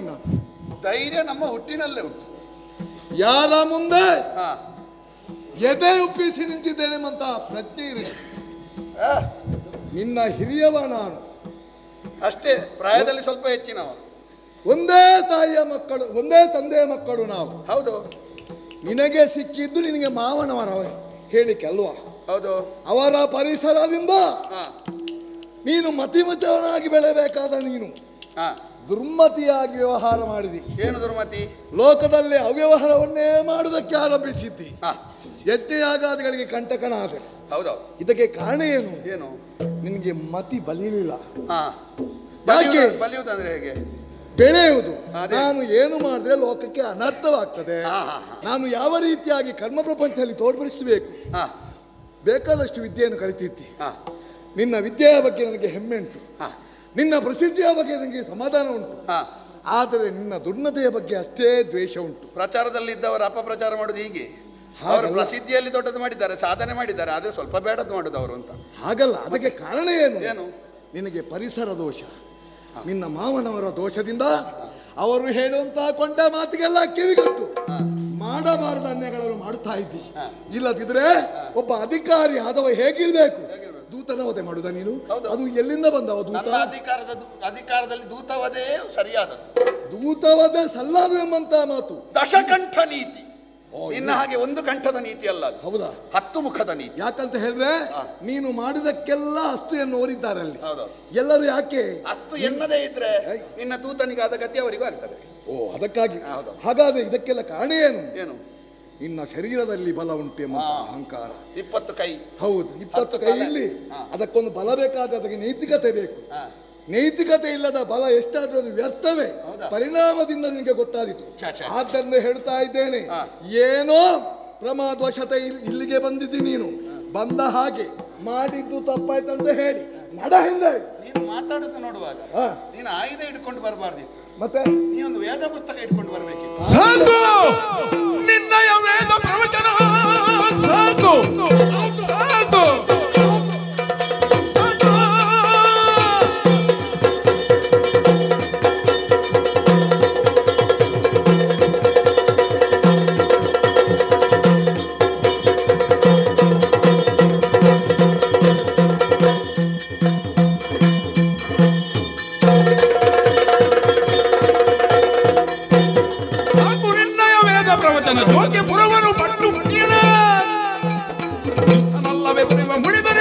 ಕೇಳುವೆ. ಸಂಬಂಧದಲ್ಲಿ ಅಣ್ಣ ಹೌದು, ಅಗ್ರಜನಾಗಿ ಧನಪತಿಯಾದ ನೀನು, ಜಾತಂ ಬ್ರಹ್ಮಕುಲ, ಅಗ್ರಜೋ ಧನಪತಿ, ಕುಂಭಕರ್ಣಾನುಜ, ಪುತ್ರೋ ಶಕ್ರಜಿತು. ಇದು ದಶಕಂಠನ ದೊಡ್ಡಸ್ತಿಕೆ. ಆದ್ರೆ ನಾನು ಅಮ್ಮನಲ್ಲಿ ಹೇಳಿದ್ದೆ ಗೊತ್ತುಂಟಾ? ಹೇಗೆ? ಅಣ್ಣನಾದ ಧನಪತಿಗಿಂತ ಜ್ಯೇಷ್ಠ ನಾನಾಗ್ತೇನೆ ಸಂಪಾದನೆಯಲ್ಲಿ. ಜ್ಯೇಷ್ಠ ಅವಲ್ಲ, ನಾನಾಗ್ತೇನೆ. ಆ ಪ್ರತಿಜ್ಞೆ ಕೈಗೂಡುವುದು ಯಾವಾಗ ಅಂತ ಯೋಚಿಸ್ತಾ ಇದ್ದೆ. ನೀನೇ ಒಂದು ಅವಕಾಶ ಮಾಡಿ ಕೊಟ್ಟೆ. ಏನು? ನಿನ್ನ ದೂತನನ್ನು ಕಳುಹಿಸಿಕೊಟ್ಟು ಇಲ್ಲದ್ರೆ ಸ್ವಲ್ಪ ಸಮಯ ಕಳೆದು ಬರುವುದು ಅಂತ ಇದ್ದೆ ನಾನು. ಬೇಗ ಬರುವ ಹಾಗೆ ಮಾಡಿದ್ದಿ. ನೈತಿಕತೆಯ ಎಂಥದ್ದು ನೈತಿಕತೆ? ಏನುಂಟು ನಿನ್ನ ನೈತಿಕತೆ? ನಿನ್ನ ಕಣ್ಣು ಒಂದು ಹಳದಿ ಆಗಿದೆ ಅಲ್ವ, ಹೇಗದು? ಅದು ಇರ್ಲಿ, ಇದು ವೈಯಕ್ತಿಕ, ಅದು ಬಿಡು. ನಾನು ಮಾಡಿದ್ದು ವೈಯಕ್ತಿಕ. ವೈಯಕ್ತಿಕ. ಯಾರನ್ನು ನೀನು ದೇವರು ಅಂತ ಪೂಜಿಸಿದ್ಯೋ ಅಂತ ಶಿವನ ಹೆಂಡತಿಯಾದ ಉಮೆಯನ್ನು ಕಾಮದ ಕಣ್ಣಿನಿಂದ ಕಂಡು ಏಕಾಕ್ಷ ಪಿಂಗಲಾದ ನೀನು ನೈತಿಕತೆಯನ್ನು ಮಾರಿ ಮಸಣದಲ್ಲಿ ಬೂದಿ ಮಾಡಿ ನನ್ನ ಅನುಭವದಿಂದ ಪಡೆದಂತ ಬುದ್ಧಿಯನ್ನು ನನಗೆ ತಿಳಿ ಹೇಳಿತ್ತು. ನೀನು ಸರಿಯಾಗಿ ನೀನೆಲ್ಲ ಹೇಳಬೇಕಾದ್ದು. ಮತ್ತೆ ಕಾಮುಕತನದಿಂದ ವ್ಯವಹಾರ ಮಾಡಿ ಶಾಪಗ್ರಸ್ತನಾದ ನೀನು ಮುಖದಲ್ಲಿ ಹುಳ ಇಟ್ಟುಕೊಂಡು ನನ್ನ ಮುಗಿನ ಮೊಡವೆತ್ತದು ತೋರಿಸುವುದ ನೀನು? ಹಾಗಲ್ಲ, ನೀನು ಮಾಡಿದ ನಿಮಗೆ ಅದೇ ಗತಿಯಾದಿತ್ತು ಅಂತ ಹೇಳಿ ಹಿರಿಯವನಾಗಿ ಅದು ಕರ್ತವ್ಯ ಪುಣ್ಯಾತ್ಮ. ನಿನಗೆ ಅದು ಕೊಟ್ರೆ ಏನಾಗ್ತದೆ? ಅಂಗ ಊನಾಗ್ತದೆ. ನಮಗೆ ವಿಷ ಕೊಟ್ರೆ ಸ್ವಲ್ಪ ಸ್ವಲ್ಪವೇ ಔಷಧಿ ಆಗಿ ತಗೊಳ್ಳುವವರು ನಾವು. ನಮಗೆ ವಿಷ ತಾಗುದಿಲ್ಲ ಹಾಗೆ. ನಾವು ವಿಷವೇ ತಕೊಂಡು ನಮಗೆ ಅಭ್ಯಾಸ. ನಮಗೆ ಶಾಪ ವರ ಎರಡನ್ನೂ ಒಂದೇ ರೀತಿಯಲ್ಲಿ ಸ್ವೀಕರಿಸುವವರು. ನಮ್ಮ ಮೇಲೆ ಕಲ್ಲು ಬಿಸಾಡಿದ್ರೆ ಅದನ್ನೇ ಇಟ್ಟು ಮನೆ ಕಟ್ಟುವವರು ನಾವು. ಮಾನ ಅಪಮಾನನಿಗೆ ಸಮಾನ ಅದಲ್ಲ, ಅಪಮಾನವನ್ನಾದ್ರೂ ಮಾನವಾಗಿ ಪರಿವರ್ತಿಸುವವ. ಹಾಗಾಗಿ ನಿನ್ನ ವೇದ ಪ್ರವಚನ, ನಿನ್ನ ವಿಷಯ ಗೊತ್ತಿಲ್ಲದ, ನಿನ್ನ ಬಂಡವಾಳ ಗೊತ್ತಿಲ್ಲದವರಿಗೆ ಮಾಡು. ನನಗೆ ನಿನ್ನ ಅಂಗುಲಂಗುಲವು ಗೊತ್ತುಂಟು. ನಿನ್ನ ವೇದ ಪ್ರವಚನ ನಿಲ್ಲಿಸು, ಅಲಕಾವತಿಯನ್ನು ಬಿಟ್ಟು ಪುಷ್ಪಕ ವಿಮಾನವನ್ನು ಕೊಡು. ಎನ್ನ ಗೆಲ್ಲುವ ಹುಮ್ಮತನವನು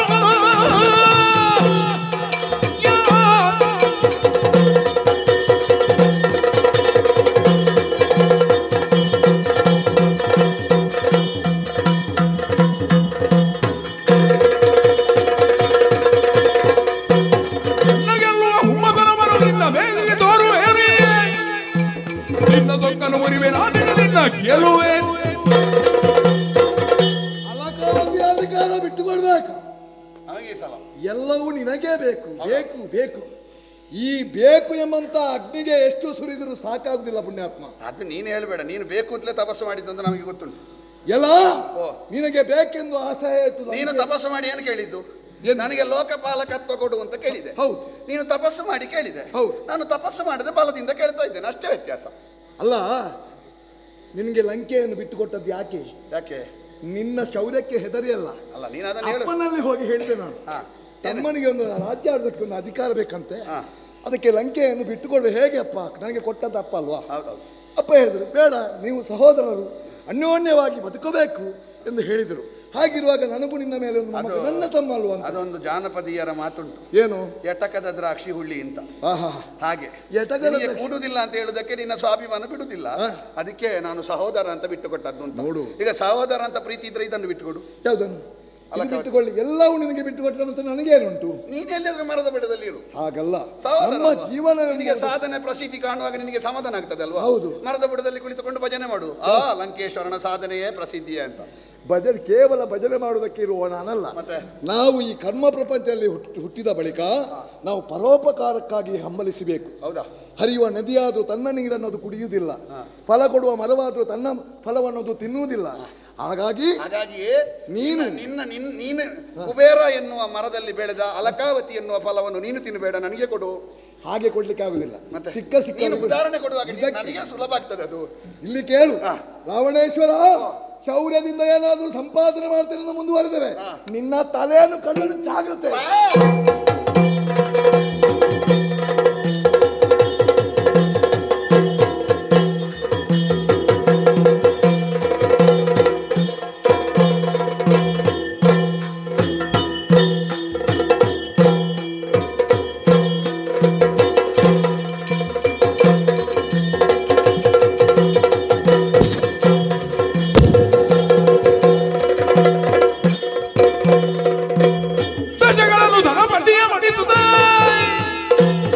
ವಶಗೊಳಿಸಿದ ಗಾಳಿ ತೆರನು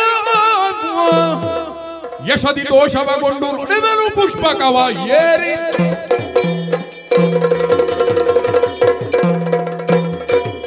ನೋಡಿದಿರಾ ನಮ್ಮ ದಾಳಿಯ ಪ್ರಭಾವ ಒಂದಾ ಕಡೆಗೆ ಓರೆಯಾಗಿ ಬಿದ್ದದ್ದಿ. ಮಣಿಭದ್ರನ ಕಿರೀಟ ಪಾರ್ಶ್ವಮೌಳಿ ಎನ್ನುವ ಹೆಸರು ಬಂದಿದೆ ಅವನಿಗೆ. ಕುಬೇರ ಓಡಿದ್ದಾನೆ. ಅಲಕಾವತಿ ಬರಿದಾಗಿದೆ. ಅಲಕಾವತಿ ವಿಷಯ ಅಲ್ಲ, ನನಗೆ ಒಂದು ಸಲ ಆದ್ರೂ ವಿಮಾನ ಏರಬೇಕು ಅಂತ ಇತ್ತು. ಪುಷ್ಪಕ ವಿಮಾನ, ಗಾಳಿ ತೇರು ನೋಡುವ ಒಮ್ಮೆ ಏರುವ.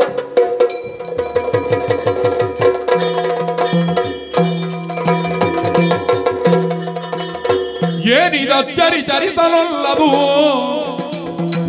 ಊನವಂದಿಗುದೇನು ಪುಷ್ಪಕ ತಾನು ಚರಿತನೇ ಇರಲು ಕಾರಣ ಏನದರಿಯೇ.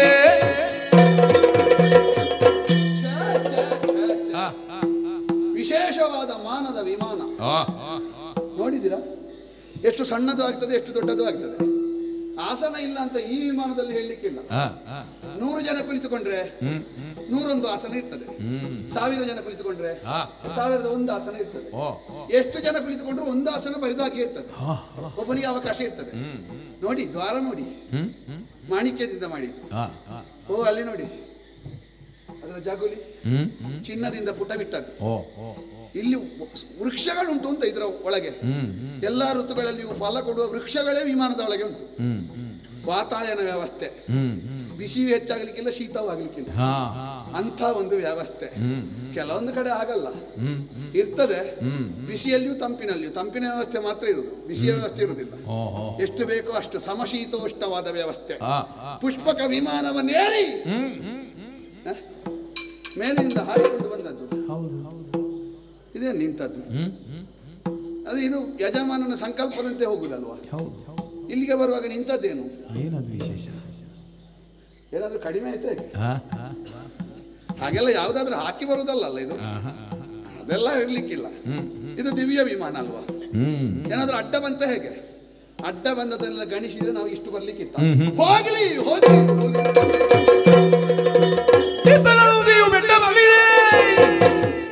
ಮತ್ತೆ ಮಹಕಳಪತಿಯ ನೋಡುತ್ತ ಕತ್ತದಿರುಗಿದ ಮತ್ತೆ ಹುಡಿತೆ.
ನೀನು ಅತಿಕ್ರಮಣ ದಾಳಿ ಮಾಡಿರುವೆ, ಹಾಗಾಗಿ ಬಂದದ್ದು ತಪ್ಪಾಯ್ತು ಎಂದು ಇಲ್ಲಿಂದ ನಡೆ. ನಿನ್ನನ್ನು ತಡೆದು ನಿಂತವ ನಾನೇ ನಂದಿ. ಮುಖ ನೋಡು, ಮುಖ ನೋಡು, ಮುಖ ಸರಿಯಾಗಿ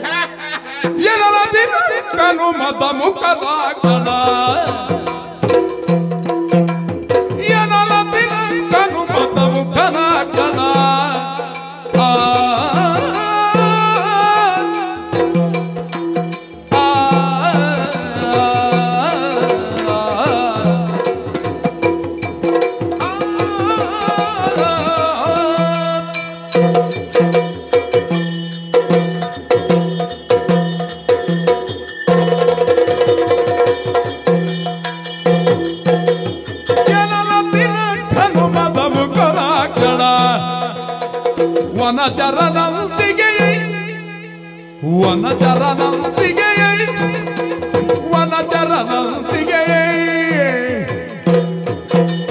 ಘನಬಲವಾಮೃತ ಎನ್ನಲಿ ನುಡಿವರೆ, ಘನಬಲವಾಮೃತ ಎನ್ನಲಿ ನುಡಿವರೆ ಒಣ ಮಾತನು ನೀನು ಎಲ್ಲ ತಿನಂಗನು ಪದ ಮುಖನಾಗಣ. ವನಚರನಂತಿಗೆ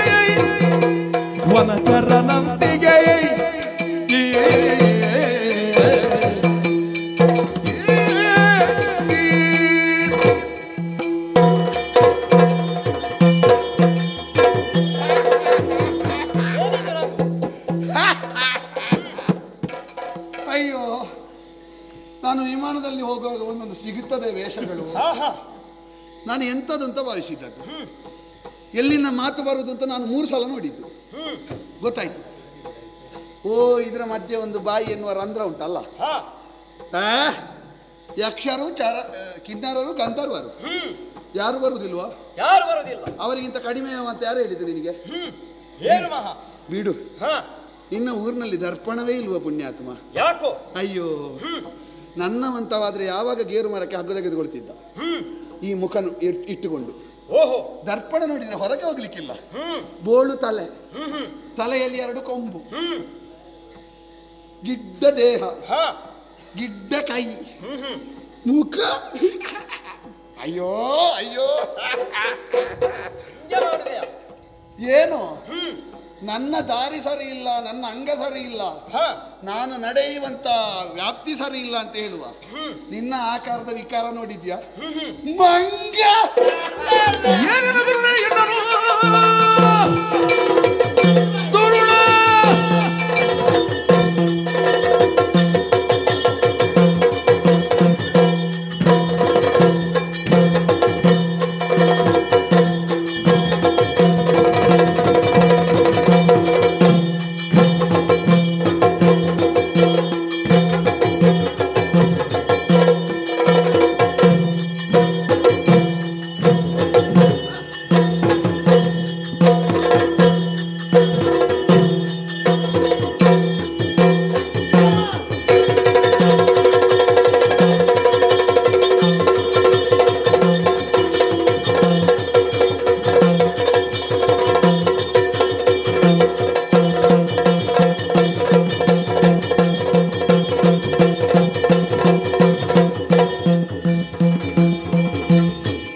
ನಡೆಯಂತ ಹೇಳಿದೆ ವ್ಯಂಗ ಮಾಡ್ತೀಯ ಮೂರ್ಖ. ಏನು ಇದ್ದದ್ದೆ? ಮಂಗನಾಗೆ ಇದೆ ಎಂಬ ಹಾಗೆ ವ್ಯಂಗ ಮಾಡುತ್ತಾ ಇರುವೆ ಅಲ್ಲ. ಸರಿಯಾಗಿ ನೆನಪಿಡುಕೋ, ಈ ಮಂಗಗಳ ಕುಲದಿಂದಲೇ ನಿನ್ನ ಸರ್ವಸ್ವ, ನಿನ್ನ ಬಂಧು ಬಾಂಧವರು ಎಲ್ಲರನ್ನು ಆಯ್ತು. ಒಂದು ಮೂಲೆ ಕುಣಿದ, ಒಂದು ಶಾಪ ಕೊಟ್ಟ, ದಿತ್ತ ಕೊಟ್ಟ ಹೋದ. ನಮಗೆಲ್ಲ ದೊಡ್ಡ ವಿಷಯ. ಊಟದಲ್ಲಿ ಒಂದು ಉಪ್ಪಿನಕಾಯಿ ಇದ್ದ ಹಾಗೆ ಎಷ್ಟು ವರ ಪಡೆದಿದ್ದೇವೆ ನಾವು. ಮಂಗಗಳಿದ್ರೆ ನಮಗೆ ದೊಡ್ಡ ಲೆಕ್ಕವೇ ಅಲ್ಲ. ಇದನ್ನೆಲ್ಲ ಗಣಿಸಿಕೊಂಡ್ರೆ ಸಾಧನೆಗೆ ಅಡ್ಡಿ. ನಮಗೆ ಮೇಲೆ ಹೋಗಬೇಡುವ, ಇನ್ನು ಮುಂದೆ ಹೋಗಬೇಕು. ಯಾವುದೋ ಹರನಪುರ ಅಂತ ಹೇಳಿದ. ಹರನಪುರ ಆದ್ರೇನು, ಮತ್ತೊಬ್ಬನ ಪುರ ಆದ್ರೇನು? 20 ತೋಳಿಲ್ವ ನಮ್ಮಲ್ಲಿ? ವಿಂಶತಿ ತೋಳಲಿ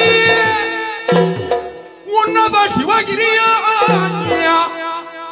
ಇನ್ನಿಲ್ಲದ ಬಲ ತೋರುತ್ತ ಅಲುಗಿದೆ ಸಣ್ಣತನವ ತೋರಿ.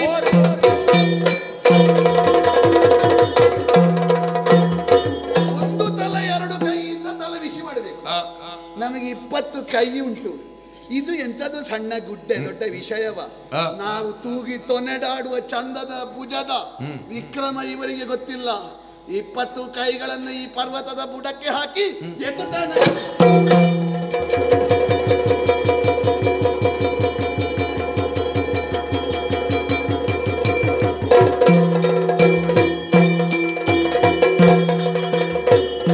ಇತರ ಕೈಲಾಸಗಿರಿಯಲಿ ಕೃತಿವಾದನು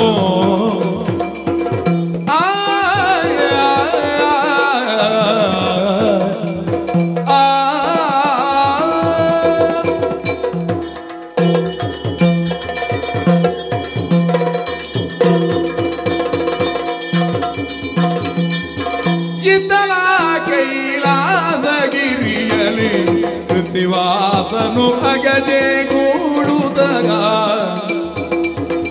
ಅತಿಯಲ್ಲಿರೆ ಏನು ಕಾರ್ಯವು ಮತಲೇನು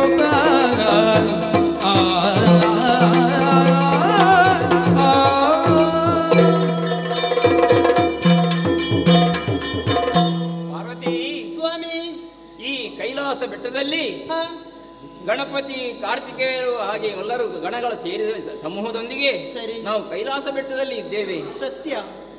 ಅಷ್ಟೇ ಅಲ್ಲ, ನೋಡಬಾರದೆ ಈ ಭೂಲೋಕದಲ್ಲಿ ನಿಜ ಸಾಧು ಸಂತರು ಅಲ್ಲಲ್ಲಿ ಸೇರಿಕೊಂಡು ಮಂದಿರಗಳಲ್ಲಿಯೋ ಮಠಗಳಲ್ಲಿಯೋ ಓಂ ನಮ ಶಿವಾಯ ಓಂ ನಮ ಶಿವಾಯ ಅಂತ ಹೇಳ್ತಾ ಇದ್ದಾರೆ. ನಿಜ ಸ್ವಾಮಿ. ಪಾರ್ವತಿ, ನಾವು ಎಷ್ಟು ಧನ್ಯರು.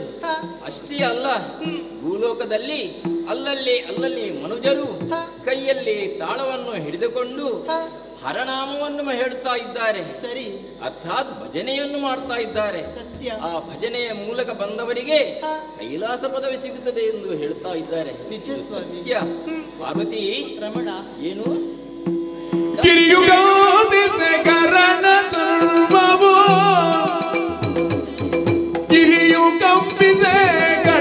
ತರುವವೋ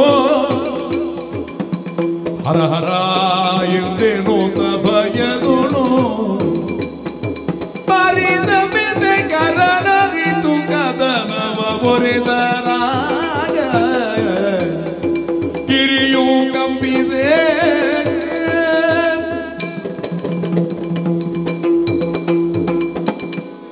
ಸ್ವಾಮಿ, ಪಾರ್ವತಿ, ನಮ್ಮದಾದಂತಹ ಕೈಲಾಸಗಿರಿಯು ನಡುಗುತ್ತಾ ಇದೆ.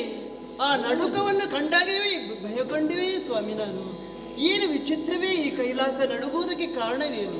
ಭಯಗೊಂಡಿದ್ದೀಯಾ? ಸತ್ಯ. ಗಿರಿಜೆ ಕೇಳಲೆ ದುರುಳ ರಾವಣ ಪರಮ ಬಲ ಮದದಿಂದ ಗಿರಿಯನು ಕರದಿ ಅಡುಗಿದೆ ನೋಡು ವಿನದವ ಗಿರಿಜೆ ನೀರು. ಪಾರ್ವತಿ, ರಮಣ, ಕೈಲಾಸ ಬೆಟ್ಟವೇ ನಡುಗುತ್ತಾ ಇದೆ ಅಲ್ಲ? ಸತ್ಯ. ಯಾಕೆ ಹೀಗಾಯ್ತಾ ಅಂತ ಆಲೋಚಿಸ್ತಾ ಇದ್ದಿ. ಭಯ ಪಡಬೇಡ. ಸರಿ ಪಾರ್ವತಿ, ರಮಣ, ಎಲ್ಲವನ್ನು ನಾನು ನೋಡ್ಕೊಳ್ತಾ ಇದ್ದೇನೆ. ನೀನು ಯಾವುದಕ್ಕೂ ಪಕ್ಕಕ್ಕೆ ಸರಿ, ಅಲ್ಲಿ ಹೋಗು. ಒಂದಿರನು ಹರಚರಣ ದುಂಗುಟ ಮತ್ತೆ ಖಳನ ತಿರುಗಿ ಗಿರಿಯಡೆ ಮತ್ತಿಗುದು ಬಲನೋವ ತಾಳದೆ ಅತ್ತನಂದು ಹೀಗೂ ಆಯ್ತೆ ದಶಕಂಠ. ನಮ್ಮ ಈ ಕೈಲಾಸ ಬೆಟ್ಟವನ್ನೇ ಎತ್ತಲಿಕ್ಕೆ ಬಂದಿದ್ದಾನೆ. ರಕ್ತದಾದ ಶಾಸ್ತಿಯನ್ನು ಮಾಡಬೇಕು. ಎಡಗಾಲಿನಿಂದ ಈ ಹೆಬ್ಬೆರಳಿಂದ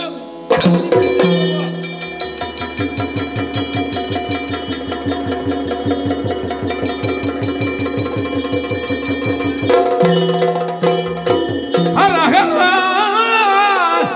ನಾನೇನನು ಗೈದೆನು ಕರವಿಕ್ಕುತ ಶಿವಗಿರಿಯನು ಅರಿಯದೆ ಅಲುಗಿದೆ ಸಿಲುಕಿದೆ ಅರಿಯದೆ ಅಲುಗಿದೆ ತಿಲುಕಿದೆ ಕರಗಿರಿ ಎಳೆಯಲಿ ಶಿವದೇ ಹೊರೆಯುವರಾರೆನ್ನನು ಈ ದಿನ ಹೊರೆಯುವುದಾರಲಿ ದುರಿತವ ಹರಗರನು ಮುದಗರನನು ದುರುಳನು ನುತಿದೆ ಹರಗರ ನಾನೇನನು ಕೈದೆನು ಹರಗರ. ಅಯ್ಯೋ ಅಯ್ಯೋ ಅಯ್ಯೋ ಅಯ್ಯೋ, 20 ಕೈಗಳಲ್ಲಿ ಈ ಗಿರಿಯನ್ನು ಎತ್ತಿ ತೊನೆಯಿದ್ದೇನೆ ಎನ್ನುವುದಾಗಿ ಬಹು ಆತ್ಮವಿಶ್ವಾಸದಿಂದ ತೊಡಗಿದ್ದೆ. ವಿಧಿಯೇ ವಿಧಿಯೇ ವಿಧಿಯೇ, ಪರ್ವತದ ಅಡಿಗೆ ಬಿದ್ದಿದೆ ಕೈ, ನಜ್ಜುಗುಜ್ಜಾಗಿ ಹೋಗಿದೆ. ಕೈಗಳ ಬೆರಳುಗಳ ಸಂದಿನಿಂದ ರಕ್ತ ಒಸರುತ್ತಾ ಉಂಟು, ಭುಜ ನೋಯ್ತಾ ಉಂಟು, ತಡೆಯುವುದಕ್ಕಾಗುವುದಿಲ್ಲ. ಏನಾಗಿ ಹೋಯಿತು ಅಂತ ಹತ್ತಿರದಲ್ಲಿರುವ ಬೃಹಸ್ತಾದಿ ಮಂತ್ರಿಗಳನ್ನು ನೋಡಿದ್ರೆ ಶಕ್ತಿಯಿಂದ ಏನೂ ಮಾಡುವುದಕ್ಕೆ ಸಾಧ್ಯ ಇಲ್ಲ ಅಂತ ಹೇಳ್ತಾರೆ. ಇದಕ್ಕೆ ಭಕ್ತಿಯೇ ಸರಿಯಾದ ದಾರಿ ಅಂತ ಹೇಳ್ತಾ ಇದ್ದಾರೆ. ಹರ ಭಜನೆ ಮಾಡು ಅಂತ ಹೇಳ್ತಾ ಇದ್ದಾರೆ. ಹಾಗೆಯೇ ಮಾಡುವುದಲ್ಲ, 10ರಲ್ಲಿ ಒಂದು ತಲೆಯನ್ನು ತೆಗೆದು ನನ್ನ 20 ಕೈಗಳಲ್ಲಿ ಒಂದು ಕೈಯನ್ನು ತೆಗೆದು ಅದನ್ನೇ ವೀಣೆಯಾಗಿಸಿ ಉದರವನ್ನು ಬಾಗಿದು ಆ ಕರುಳನ್ನೇ ವೀಣೆಯ ತಂತಿಯಾಗಿಸಿ ಸಾಮಗಾನ ಕರುಣಾಕರ ಕರುಣಾಕರ ಭವಶಂಕರ ಸ್ಮರಹರ ಕರುಣಾಕರ ಭವಶಂಕರ ಸ್ಮರಗರ ಕರುಣಾಕರ ಭವಶಂಕರ ಸ್ಮರಗರ ಗಿರಿಜಾರಮಣನೆ ಪಶುಪತಿಯೇ ಗಿರಿಜಾರಮಣನೆ ಗಿರಿಜಾರಮಣನೆ ಪಶುಪತಿಯೇ ಕರಿಕಂದರ ವಿದುಚೂಡನೆ ತ್ರಿನಯನೆ ಕರಿಕಂದರ ವಿದುಚೂಡನೆ ತ್ರಿನಯನೆ ವನನ ಭಗೇಶನೆ ಸುಂದರನೆ ವನನ ಭಗೇಶನೆ ಸುಂದರನೆ ಕರಿಕಂದರ ವಿದುಚೂಡನೆ ತ್ರಿನಯನೆ ವನನ ಭಗೇಶನೆ ಸುಂದರನೆ ಕರುಣಾಕರ ಭವಗರ ಪರಗರ ಗಿರಿಜಾರಮಣನೆ ಪಶುಪತಿಯೇ ಪುರಗರ ವಿಧುಧರ ಪರಮೇಶ್ವರ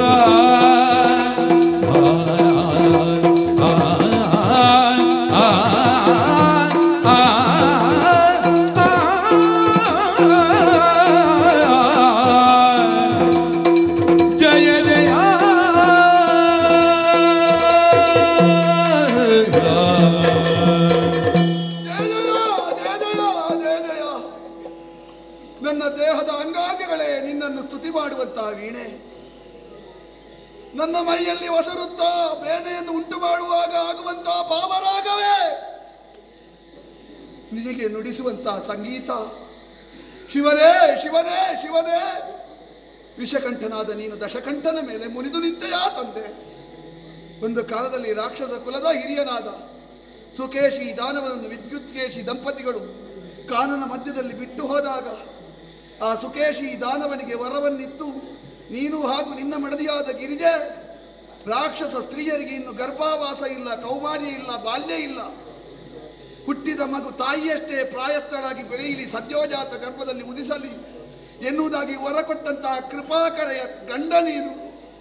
ಆ ರಾಕ್ಷಸ ಸಂತಾನದಲ್ಲಿ ಹುಟ್ಟಿದಂತಹ ನನ್ನನ್ನು ಕೊಲುತ್ತೀಯ ಪ್ರಭೋ ಕರುಣಾಕರ ವಿಷಕಂಠ ಚಂದ್ರಚೂಡ ಗಂಗಾಧರ ಮಗಾರದಿ ಘನತರದಿ ಗಾಯನವ ಪಾಡುತ್ತ ಜಯ ಜಯ ಜಯ ಜಯ ತನುಮನವ ಹರ ಚರಣ ಕರ್ಪಿಸೆ ಶಿವನೊಲಿದನಂದು ಭಕ್ತನೆ ಮೆಚ್ಚಿದೆನು ನಿನಗೆ ಮನದಿಂದ ಭಜಿಸುವ ಉತ್ತಮದ ತುದಿ ಕೀರ್ತನಗಳಿಗೆ ಶಕ್ತ ನಿನ್ನನು ಮುಂದೆ ಜಗದಲ್ಲಿ ಮತ್ತೆ ರಾವಣ ನಿರುತ ಕರೆಯಲಿ ಶಕ್ತ ನಿನ್ನನು ಮುಂದೆ ಜಗದಲ್ಲಿ ಮತ್ತೆ ರಾವಣ ನಿರುತ ಕರೆಯಲಿ ಉತ್ತಮೋತ್ತಮ ಚಂದ್ರಕಾತಮ ನಿತ್ತು ಪೊರೆಯುವೆ ಭಕ್ತ ಪ್ರೇಮದಿ ಭಕ್ತ ಚೇತನೆ ಮೆಚ್ಚಿದೆನು ನಿನಗೆ ಮನದಿಂದ ಭಜಿಸುವ ಉತ್ತಮದ ತುದಿ ಕೀರ್ತನಗಳಿಗೆ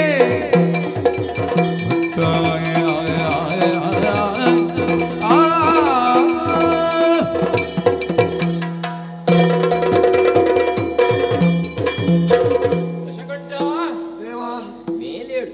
1000 ವರ್ಷ ಆಯ್ತು ನಾನು ಹಾಡುವುದಕ್ಕೆ ತೊಡಗಿ. ಹೌದೇ, ಬಹಳಷ್ಟು ಸಂತೋಷವಾಯ್ತು ದಶಕಂಠ. ಅದು ಏನು? ಹೇಳುವವರಿಗೆ ಗೊತ್ತಾಗೋದಿಲ್ಲ. ಈಗ ಮುಗೀತದೆ ಅಂತ ಕಾಯುವವರಿಗೆ ಗೊತ್ತಾದ್ರೆ ಹಿಂಸೆ. ಹೌದಲ್ಲ, ಆದ್ರೂ ನೀನು ಸ್ವಲ್ಪ ಆಲೋಚಿಸಬೇಕಿತ್ತು. ಈಗ ನನ್ನ ನೋವು ಮುಗೀತದೆ ಅಂತ 1000 ವರ್ಷ ಕಳೆಯಿತು. ಹೌದು. ನಾನು ಎಂಬ ಅಹಂಕಾರದಿಂದ ಹಾ. ಈ ವಿಷಕಂಠ ನೀರುವ ಈ ಕೈಲಾಸ ಬೆಟ್ಟವನ್ನೇ ಇದು ಅಲುಗಾಡಿಸಲು ಬಂದಿದೆಯಾ ದಶಕಂಠ? ಸ್ವಲ್ಪ ಹೆಚ್ಚಾಯ್ತು ನಮ್ಮ. ಈಗ ಗೊತ್ತಾಯ್ತಲ್ಲ ನಿನಗೆ. ಆದರೂ ನಿನ್ನ ಈ ಸಾಮಗಾನಕ್ಕೆ ನಾನು ಮನಪೂರ್ವಕವಾಗಿ ಮೆಚ್ಚಿದ್ದೇನೆ ಧನ್ಯನಾದ ದಶಕಂಠ. ನಿನ್ನ ಈ ಸಾಮಗಾನದ ಭಕ್ತಿ ಈ ಜಗತ್ತಿನಲ್ಲಿ ರವ ರವ ರವ ರವ ರವಾಗಿ ಬಂದ ಅದರ ಶಬ್ದ ಅದರ ರವ ರವ ಪ್ರಪಂಚವನ್ನೇ ಸ್ತಬ್ಧಗೊಳಿಸಿದೆ. ಸತ್ಯ. ಹೌದು. ಆದ್ದರಿಂದ ಇನ್ನು ನೀನು ಮುಂದೆ ದಶಕಂಠ ಅಲ್ಲ ಮಗು, ಇನ್ನು ನೀನು ರಾವಣ. ಕ್ರಿಯಾರೂಪವಾಗಿ ಮೊದಲೇ ನಾನು ರಾವಣ, ರವತಿ ಇತಿ ರಾವಣ, ತುಂಬಾ ಜನರನ್ನು ಅಳಿಸಿದ್ದೇನೆ. ಈಗ ನಾನೇ ಅತ್ತೆ. ರಾವಯತಿ ಇತಿ ರಾವಣ, ರವತಿ ಇತಿ ರಾವಣ. ಸರಿ, 2 ಅರ್ಥದಲ್ಲಿಯೂ ರಾವಣ. ಇನ್ನು ಮುಂದೆ ಬರೇ ದಶಕಂಠ ಅಲ್ಲ, ದಶಕಂಠ ರಾವಣ. ಯಾಕಂದ್ರೆ ನೀನು ರಾವಣ ಅಂತ ಹೇಳುವ ಮೊದಲೇ ಕೆಲವು ಜನ ರಾವಣ ಅಂತ ಹೇಳಿದ್ದಾರೆ. ಯಾಕಂತ ಹೇಳಿದ್ರೆ ನಾನು ಮಾಡಿದ ಕ್ರಿಯೆಯನ್ನು ನೋಡಿ. ಹಾಗೆ ಆಗ್ಲಿಕ್ಕೆ ಇತ್ತು, ಆದ್ದರಿಂದ ಮೊದಲೇ ಹೇಳಿದ್ದಾರೆ. ಅಂದ್ರೆ ಕ್ರಿಯಾರೂಪವಾಗಿ ಮಾಡಿ ತೋರಿಸಿದ್ದೇನೆ, ಕೆಲವರನ್ನು ಅಲಿಸಿದ್ದೇನೆ. ಸರಿ, ಆ ಅರ್ಥದಲ್ಲಿ ರಾವಣ. ನಾನೇ 10 ಉಳಿದವರನ್ನು ಸ್ತಬ್ಧಗೊಳಿಸಿದ ಕಾರಣ ಈಗ ರಾವಣ. ಸ್ವಾಮಿ, ನನಗೆ ಒಂದುಂಟು. ಏನು? ತುಂಬಾ ಸಮಯ ಇದರಲ್ಲೇ ಹೋಯ್ತು. 10,000 ವರ್ಷ ಬ್ರಹ್ಮನ ತಪಸ್ಸಿನಲ್ಲಿ, 1,000 ವರ್ಷ ಇಲ್ಲಿ ಅಡಿಯಲ್ಲಿ ಬಿದ್ದು, ಅದರೊಟ್ಟಿಗೆ ನಿನ್ನ ವಾಹನವಾದ ನಂದಿಯ ಶಾಪ. ನಾನು ಸಂಪಾದನೆ ಮಾಡಿದಲ್ಲಿ ಹೀಗೆ ಕಳೆದು ಹೋಗ್ತದ ಅಂತ. ಹೆದರಬೇಡ ಮಗು. ರಾವಣ, ನನ್ನನ್ನು ಭಕ್ತಿಪೂರ್ವಕವಾಗಿ ನೀನು ಭಜಿಸಿದ್ದಿ.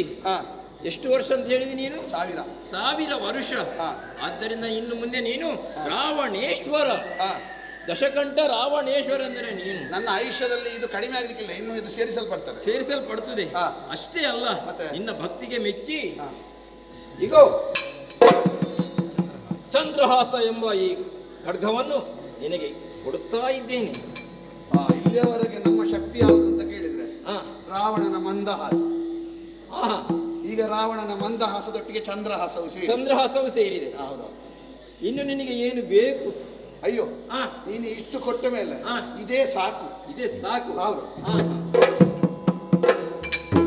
ದೀರ್ಘಶಾಲಿಯ ಹೊರಗೆಯ ಪಡೆದು ರಾವಣ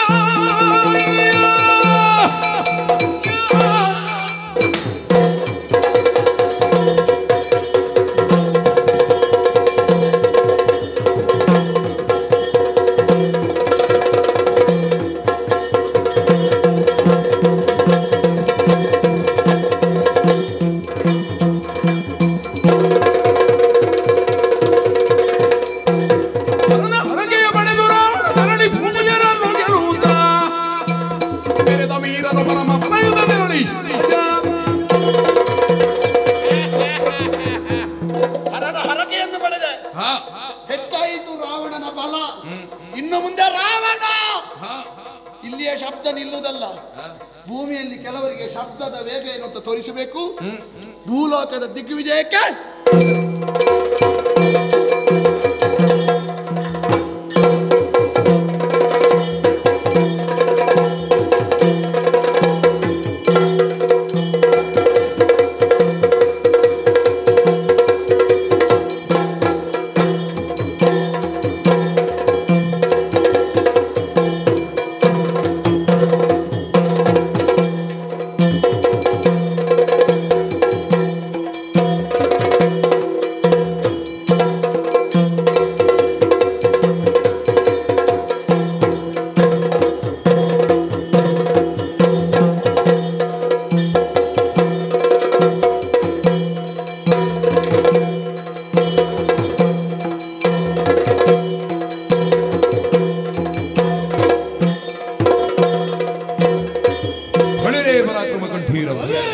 ಇರುವಂತಹ ಸ್ಥಳ ಅಯೋಧ್ಯೆಗೆ ಯಾರೆಂದು ಬಲ್ಲಿರಿ? ಅನರಣ್ಯರೆಂದು ಕೇಳಿ ಒಳ್ಳೆ ಓರಗವಿತ ವಿಚಾರ ಅಯೋಧ್ಯಾಪುರದಿ ಉತ್ತಮ ಅನರಣ್ಯ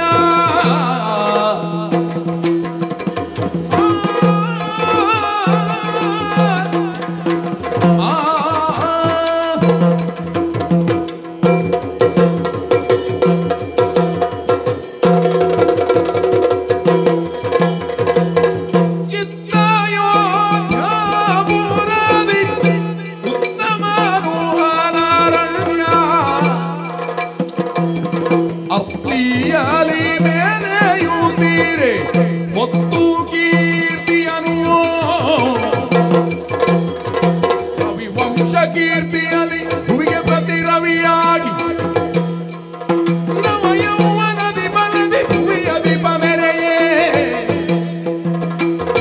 ಅಯೋಧ್ಯಾಪುರದಿಯೇ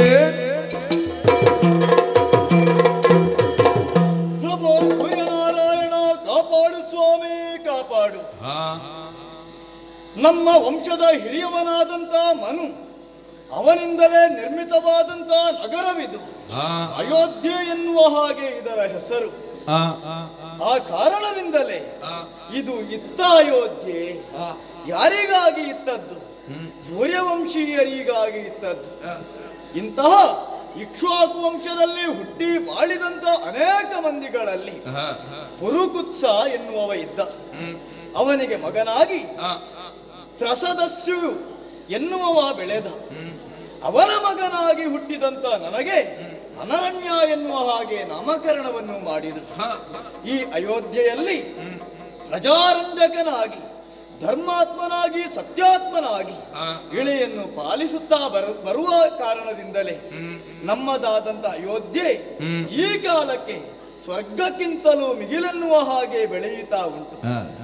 ಯಾವನೇ ಯೋಧನಿಂದಲೂ ಭೇದಿಸುವುದಕ್ಕೆ ಅಸಾಧ್ಯವಾದಂತಹ ಪುರವಿದು. ಆ ಕಾರಣದಿಂದಲೇ ನಿರ್ಭಯವಾದಂತಹ ವಾತಾವರಣ. ಸಮಸ್ತ ಪ್ರಜೆಗಳು ನನ್ನ ಆಣತಿಗಾಗಿ ಕಾಯುತ್ತಾ ಇರುವಂತಹ ವೇಳೆ ಮಂತ್ರಿ ಮಾಂಡಲಿಕರು, ಪುರದ ರಕ್ಷಣೆಗಾಗಿ ಇರುವಂತಹ ಸೇನಾ ಪಡೆಗಳು ಸದಾಕಾಲ ಅರಸನಿಗೆ ಬೆಂಗಾವಲಾಗಿಯೇ ಇದ್ದಾರೆ ಎನ್ನುವ ಕಾರಣದಿಂದ ಮನಸ್ಸಿಗೆ ತೃಪ್ತಿ ಉಂಟು. ಇನ್ನು ಸಾಂಸಾರಿಕವಾಗಿ ನಾನು ಹೇಳ ಹೊರಟೆ ಅಂತಾದ್ರೆ, ಇಬ್ಬರು ಗಂಡು ಮಕ್ಕಳು, ಹರಿಹಶ್ವ, ಬೃಹದಶ್ವ ಎನ್ನುವ ಹಾಗೆ ಅವರ ಹೆಸರು. ಅಂತಹ ಮಕ್ಕಳನ್ನು ಪಡೆದಿದ್ದೇನೆ ಎನ್ನುವಲ್ಲಿ ಸಂತೃಪ್ತವಾದಂತಹ ಜೀವನ ನನಗಿದ್ರು ಏನಂತೆ ರಾವಣಪುರ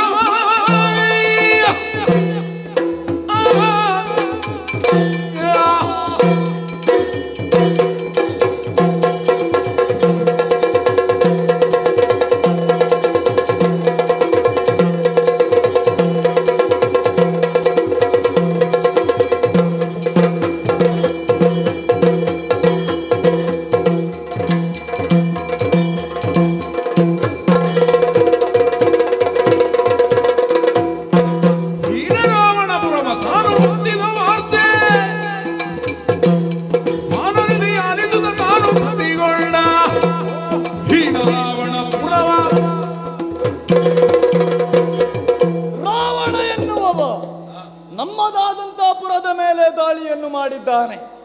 ಅನೇಕ ದಿಗ್ವಿಜಯಗಳನ್ನು ಸಾಧಿಸಿ ಅಯೋಧ್ಯೆ ಮೇಲೆ ಕಣ್ಣಾಡಿಸಿದ್ದಾನೆ. ಎಂಥವನನ್ನು ಬಗ್ಗು ಬಡಿಯಬೇಕು ಎನ್ನುವಂತ ನಿರ್ಧಾರದಿಂದಲೇ ನಮ್ಮವರಿಗೆ ಆಜ್ಞೆಯನ್ನು ಕೊಟ್ಟದ್ದಾಗಿದೆ. ಸೇನಾ ವಾರಿಧಿ ಸಿದ್ಧವಾಗಿದೆ. ಸಾಗುತ್ತೇನೆ ಮುಂದೆ.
ಚಾರಕರಾಡಿದಂತಹ ಮಾತಿಗೆ ಶ್ರೀಲಂಕೆಯವ ಹೌದು, ಬಹಳ ದೂರದಿಂದಲೇ ನಮ್ಮೆಡೆಗಾಗಿ ಬಂದಿದ್ದಾನೆ.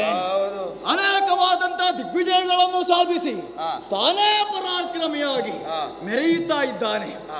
ಆ ಕಾರಣದಿಂದ ನಮ್ಮ ಅಯೋಧ್ಯೆಯನ್ನು ಸೂರೆಗೊಳ್ಳಬೇಕು ಎನ್ನುವ ಉದ್ದೇಶದಿಂದಲೇ ನೀನು ಬಂದವ ಎನ್ನುವುದು ಸ್ಪಷ್ಟ.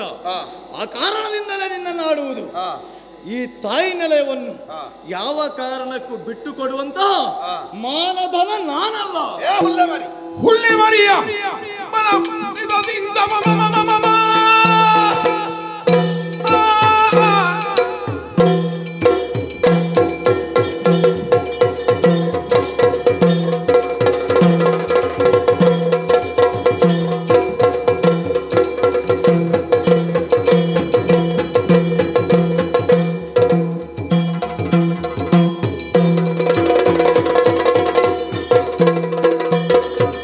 ಮರಿಗೊಳ್ಳೆಯುವ ಹೊಲೆದ ಸಿಂಗವ ಮುರಿದು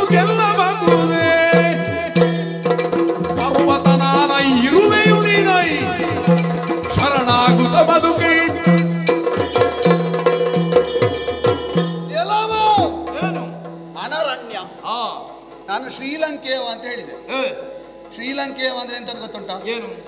ಸಿಂಹಳೀಯ. ಸಿಂಹ, ಸಿಂಗದ ಮರಿ. ಸಿಂಹದ ಲಕ್ಷಣ ಹೇಗೆ? ಹೇಗೆ? ಪಂಚಾಸ್ಯ. ಅಂದ್ರೆ 4 ಕಾಲು, 1 ಮುಖ, ಒಟ್ಟಿಗೆ ಸೇರಿ 5 ಮುಖ. ಯಾವುದೆಲ್ಲ ಗೊತ್ತುಂಟ? ಬ್ರಹ್ಮನ ವರ, ಶಿವನ ಕಾರುಣ್ಯ, ಅವನ ಚಂದ್ರಹಾಸ, ಕುಬೇರನ ವಿಮಾನ, ತಾಯಿ ಕೈಕಸೆಯ ಆಶೀರ್ವಾದ. ಈ 5 ಮುಖಗಳ ಸಿಂಹ ಒಂದ.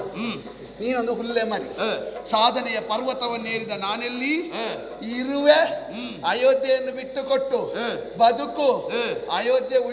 ಅಯೋಧ್ಯೆಯನ್ನು ಉಳಿಸ್ತೇನೆ ಅಂತ ಹೊರಟ್ರೆ ಅಯೋಧ್ಯೆ ಅಂತ ಮತ್ತೊಂದು ಕಡೆಗೆ ಹೇಳ್ತಾರೆ, ಗೊತ್ತುಂಟಾ? ಯಾವುದಕ್ಕೆ? ವೈಕುಂಠಕ್ಕೆ. ಇನ್ನು ವೈಕುಂಠ ಸಮಾರಾಧನೆ ಮಾಡಿ.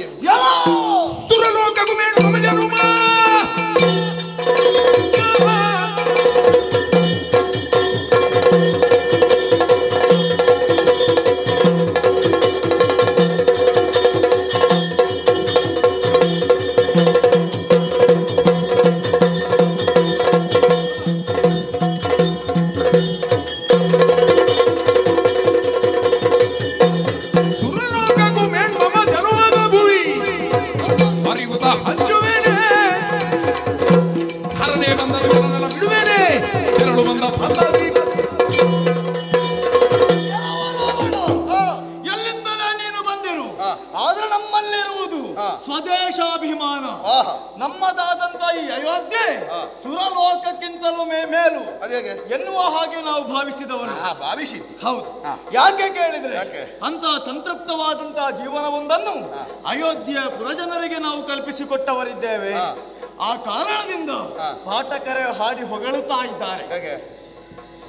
ಸುರಪನ ಸಭೆಯನ್ನಾದ್ರೂ ನಿಂದಿಸುವಂತಹ ಸಾಮರ್ಥ್ಯ ಈ ಕಾಲಕ್ಕೆ ಉಂಟು. ಅದು ಯಾಕೆ ಹೊಗಳುದವರು? ಯಾಕೆ? ಇಲ್ಲದ್ರೆ ನಾಳೆ ನೀನು ಕೊಡುವುದನ್ನು ಕೊಡುದಿಲ್ಲ, ಅವರಿಗೆ ವೇತನ ಕೊಡುದಿಲ್ಲ. ಅದೇ ಹೊಗಳದ ವಿಧಿ ಇಲ್ಲ. ಯಾಕೆ? ಅನ್ನ ಕೊಟ್ಟವ ಎಂತದೇ ಮಾಡ್ಲಿ, ಅವರು ನಮ್ಮ ಯಜಮಾನರು ತಪ್ಪು ಮಾಡ್ಲಿಲ್ಲ ಅಂತ ಹೇಳುದು. ಅವರು ನಾವು ಯಾಕೆ ಕೊಡ್ತೇವೆ? ಯಾಕೆ? ಭುವಿಯ ಕ್ಷೇಮವನ್ನು ಬಯಸಿ ನಾವು ಕೊಡ್ತೇವೆ. ನಾವು ಮಾಡುವಂತ ಸತ್ಕಾರ್ಯಗಳಿಂದ ಅಯೋಧ್ಯೆ ಬೇಲಿ ಬಿಟ್ಟು ಎಲ್ಲಿಗೆ ಹೊರಗೆ ಹೋಗಿದ್ದಿ ಭೂವಿಯ ಕ್ಷೇಮಕ್ಕೆ? ನೀನು ಹಾಗಲ್ಲ. ಕೂಪ ಮಂಡೂಕ ಅಯೋಧ್ಯೆಯಲ್ಲಿದ್ದಾದ್ರೂ ಮಾಡುವಂತಹ ಸತ್ಕಾರ್ಯಗಳು ದೇವತೆಗಳಿಗೆ ಸಂತೃಪ್ತಿಯನ್ನು ಒದಗಿಸಿತುಂತಾದ್ರೆ ಇಳೆಗೆ ಮಳೆಯನ್ನು ಒದಗಿಸುತ್ತಾರೆ, ಬೆಳೆ ಬೆಳೆಯುತ್ತದೆ. ಈ ಸಲ ಕಡಿಮೆ ಮಾಡಿದ್ಯಾ? ಇಲ್ವೇ ಇಲ್ಲ. ತುಂಬಾ ಸಮಯ ಆಯ್ತು ಮಳೆ ಬರದೆ. ಎಲ್ಲಿಗೆ? ನಮ್ಮ ಊರಿಗ? ಹೌದು, ನಮ್ಮ ಊರಿಗೆ ಬಂದಿದೆ. ನೀನು ಬೇರೆ ಬೇರೆ ಊರು ಸುತ್ತಾಟ ಮಾಡ್ತಾ ಇದ್ಯಲ್ಲ. ನಿಮ್ಮ ಊರಿಗೆ ಮಳೆ ಬಂದಿದ? ಹೌದು. ಮಳೆ ಬಂದ ಹಾಗಿಲ್ಲ ವಾತಾವರಣ ಈಗ ನೋಡುವಾಗ. ನಿನಗೆ ಹಾಗೆ ಕಾಣಬಹುದು. ಮಳೆ ಬಂದ್ರೆ ಪ್ರಯೋಜನ ಇಲ್ವಾ ಅಂತ, ಎಲ್ಲ ಹಿಂಗೆ ಹೋಗಿದ ಅಂತ. ಅದು ಏನು ಮಾಡೋಣ ಹೇಳು? ಕೆಲವೊಮ್ಮೆ ದುರುಳರು ಹೆಚ್ಚಾದ್ರೆ ಭುವಿಯ ಕ್ಷೇಮಕ್ಕೆ ಹಾನಿಯಾಗುತ್ತದೆ. ಯಾರು? ಈಗ ನೀನು ನೋಡು, ನಾನೀಗ ಬಂದದಲ್ವ. ಅಯೋಧ್ಯೆಯಲ್ಲಿ ಬೇರೆ ದುರುಳರಿದ್ರ? ದುರುಳರು ಬೇಕು ಅಂತ ಇಲ್ಲ. ಸಮಸ್ತವಾದಂತಹ ಪುರವನ್ನು, ಭೂಮಂಡಲವನ್ನು ನೀನು ತಿಳಿದು ಹೇಳಿದ ಕಾರಣದಿಂದಲೇ ಆ ಬಗೆಯಿಂದ ನಾನು ಆಡ ಹೊರಟದ್ದು. ನೋಡು, ನಿನ್ನ ಊರು ಸ್ವರ್ಗಕ್ಕಿಂತಲೂ ಮೇಲೆ ಇದ್ದೆ ಅಂತ ಹೇಳಬೇಕಾದ್ರೆ ನಿನಗೆ ಯಾವಾಗ ಅಧಿಕಾರ ಬರೋದು ಗೊತ್ತುಂಟಾ? ಯಾಕೆ? ನೀನು ಸ್ವರ್ಗಕ್ಕೆ ಹೋಗಿ ಬರಬೇಕು. ಆಮೇಲೆ ಅದು ಹೆಚ್ಚೋ ಇದು ಹೆಚ್ಚೋ ಅಂತ ಹೇಳ್ಬೇಕು. ಅದೆಲ್ಲೇ ಕುಳಿತುಕೊಂಡು ಅದು ಕೆಲವರೆಲ್ಲ ಉಂಟು, ಅವರ ಹಾಗೆ ಯಾರದ್ದು ಆಗುದಿಲ್ಲ, ಮತ್ತವರದ್ದು ನೋಡಿರುವುದಿಲ್ಲ. ಅವರು ಅವರದ್ದು ನೋಡಿದ ಮೇಲೆ ಹೇಳ್ಬೇಡು ಅವರ ಹಾಗೆ ಯಾರದ್ದು ಆಗುದಿಲ್ಲ ಅಂತ. ನೀನು ಅಂತ ಜಾತಿಯವ. ನನ್ನ ಊರು ಸ್ವರ್ಗಕ್ಕಿಂತಲೂ ಮಿಗಿಲು. ಹೌದು. ಯಾರು ಹೇಳಿದ್ದು? ಸ್ವರ್ಗಲೋಕವೇ ನಡುಗೀತು ನಾನು ಹೋದ್ರೆ. ನಾನು ಇಲ್ಲಿಗೆ ಬರುವ ಮೊದಲು ಉಶೀರ ಬೀಜ ಎನ್ನುವಲ್ಲಿಗೆ ಹೋಗಿದ್ದೆ. ಅಲ್ಲಿ ಮರುತ್ತ ಯಾಗ ಮಾಡ್ತಾ ಇದ್ದ. ನನ್ನ ಬರೋಣವನ್ನು ಕಂಡು ದೇವತೆಗಳಲ್ಲಿ ಒಬ್ಬ ನವಿಲಾಗಿ, ಒಬ್ಬ ಹಂಸವಾಗಿ, ಒಬ್ಬ ಕಾಗಿಯಾಗಿ, ಒಬ್ಬ ಜ್ಯೋತಿಖ್ಯಾತನಾಗಿ ಅವಿತು ಕುಳಿತಿದ್ದಾರೆ. ರಾವಣ ಅಂತ ಹೇಳಿದ್ರೆ ಸ್ವರ್ಗಕ್ಕಿಂತಲೂ ಮೇಲೆ. ಕಾಲಿಗೆ ಬಿದ್ದು ಅಯೋಧ್ಯೆ ಬಿಟ್ಟು ಕೊಡ್ತೀಯ, ತಲೆ ಕಳ್ಕೊಳ್ತೀಯ. ಬಹಳ ಬಾರಿ ಸ್ವರ್ಗ ಅಂತ ಹೇಳ್ತಿ. ನನ್ನ ಬಾಣಕ್ಕೂ ನಿನಗೆ ಒಂದು ಸ್ವರ್ಗಕ್ಕೆ ತಲುಪಿಸಬೇಕು ಅಂತ ಉಂಟು. ನಾನು ನೀನು ತಲುಪಿಸಿದ್ರು ಸ್ವರ್ಗಕ್ಕೆ ಹೋಗುದಿಲ್ಲ. ನೋಡುವ. ನಾನು ಮೊದಲು ಹೋಗುದು ಯಮನಲ್ಲಿಗೆ. ನೋಡುವ.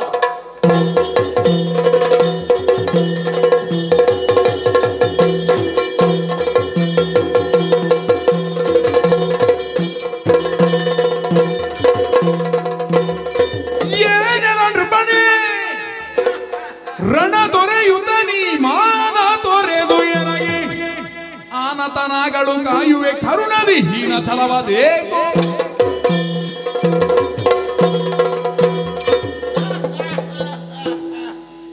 ಅಯೋಧ್ಯೆ ಯಾವ ನಿನ್ನ ಹಣೆ ಬರಕ್ಕೆ ಬೆಂಕಿ ಹಾಕ್ಲಿಕ್ಕೆ ಇಲ್ಲಿಗೆ ಯಾವ ಯಾವ್ದಾದ್ರು ಬರುದಿಲ್ವಾ? ಇದು ಪ್ರಚಾರದಲ್ಲೇ ಬರುದಿಲ್ಲ. ಬಂದ್ರೆ ಇದೇ ಗತಿ ನಿಮ್ಮದು. ನೀನು ಬಂದ ಇಲ್ಲಿಗೆ ಯಾರು ಬರುದಿಲ್ಲ, ಇಲ್ಲಿಗೆ ಯಾರು ಬರುದಿಲ್ಲ ಅಂತ ಹೆದರಿಸಿಯೇ ಬರೋದು. ನೋಡು, ಬಂದ್ರೆ ಬೀಳುವ ಪರಿ ನೋಡು. ನಾನು ಆಯುಧದಿಂದ ಹೊಡೆದದ್ದಲ್ಲ, ಕೈಯಿಂದ ಹೊಡೆದದ್ದು. ಈಗಲೂ ಮತ್ತೆ ಹೋಗುವ ಜೀವದ ಸ್ಥಿತಿಯಲ್ಲಿ ಸೂರ್ಯವಂಶೀಯರು ಲೋಕಕ್ಕೆಲ್ಲ ಬೆಳಕು ಕೊಡುವರು. ಹಾಗೆ ಹಗಲಿನಲ್ಲಿ ನಕ್ಷತ್ರ ಕಾಣ್ತದ ಪಾಪಿ ನಿನಗೆ? ಎಲ್ಲ ಕತ್ತಲೆ, ಕಣ್ಣು ಕತ್ತಲೆ ಬರಲಿಲ್ವ ನಾನು ಒಂದು ಕೊಡುವಾಗ? ಲೋಕಕ್ಕೆ ಬೆಳಕು ಕೊಡುವುದೆಂತದ್ದು? ನಿನಗೆ ಕತ್ತಲೆ ಆಗಿದೆ. ಇಕ್ಷಾಕು ವಂಶದವರು, ಇಕ್ಷಾಕೂಣಾಂ ಇವಂಬೂವಿ ಸಶೈಲ ವನಕಾನನ. ನಿಮ್ಮ ಉದ್ದ ಪಟ್ಟಿಯ ಬಿರುದೆ ನಿಮ್ಮ ಸನ್ಮಾನದ ಅಭಿನಂದನಾ ಪತ್ರಕ್ಕೆ ಬೆಂಕಿ ಹಾಕಲಿಕ್ಕೆ 10 ಸಲ ಹೇಳು, ಒಳ್ಳೇದಾಗ್ತದೆ. ಅದೇ ಎಂಥದ್ದು ಒಳ್ಳೇದಾಗುದು? ಇದಾಗುದಲ್ವಾ? ಕೊನೆಗೆ ಹೊಂಡಕ್ಕೆ ಬಿಡುದಲ್ವಾ? ಸೂರ್ಯವಂಶದವರು ಇಡೀ ಇಕ್ಷಾಕು ಕುಲದವರು ಇಡೀ ಪ್ರಪಂಚಕ್ಕೆ ಇದ್ದವರು. ನಿನ್ನ ಊರಿನಲ್ಲೇ ಜಾರಿ ಬಿದ್ದಿದ್ದಿ. ಇಕ್ಷಾಕು ಕುಲದವರು ಎಂಥದ್ದು ಇಲ್ಲ. ನೀವು ಆರ್ಯಾವರ್ತದವರು, ನಾಗರಿಕರು. ನೋಡು, ನಾವು ಮೂಲ ನಿವಾಸಿಗಳು. ನೋಡು, ರಾಕ್ಷಸರು. ನಮ್ಮ ಮೂಲ ನಿವಾಸಿಗಳ ದೇವರ ಮಹಿಷಾಸುರ. ನೀವಲ್ವ ಚಾಮುಂಡಿಯನ್ನು ಒಪ್ಪಿಕೊಳ್ಳುವುದು? ನಮಗೆ ಮಹಿಷಾಸುರನೇ ದೇವರು, ನಾವು ಅವನನ್ನೇ ಒಪ್ಪಿಕೊಳ್ಳುವುದು. ನಮ್ಮ ಕಾಲಿಗೆ ಬಿದ್ದು 4 ದಿವಸ ಬದುಕು. ಇಲ್ಲದೇ ಇದ್ರೆ ನಮ್ಮ ಬಗ್ಗೆ ನೀನು ಬೈಯುವುದು ಬೇಡ. ಒಂದು ಗಾದೆ ಮಾತು ಹೇಳಿದ್ರು ನೀನು ನಾಳೆ ನಿನ್ನನ್ನು ಮೇಲೆ ಕೆಳಗೆ ಮಾಡ್ತೇವೆ. ಅಷ್ಟು ಉಂಟು ನಮ್ಮಲ್ಲಿ. ಅಷ್ಟು ಇರುವ ನಮ್ಮನ್ನು ಕೆಣಕಲಿಕ್ಕೆ ಹೋದ್ರೆ ನಿನ್ನನ್ನು ತಲೆ ಹೊದಿತು ಕಾಲಿಗೆ ಬೀಳು. ಎನ್ನ ವಂಶಜ ರಾಮ ಶಿರ ತರಿದು ಪಾಲಿಸುವ ಭೂಮಿಯನ್ನು ಧರ್ಮದಿ ಮೂರ್ತಿ ಮೆರೆವ.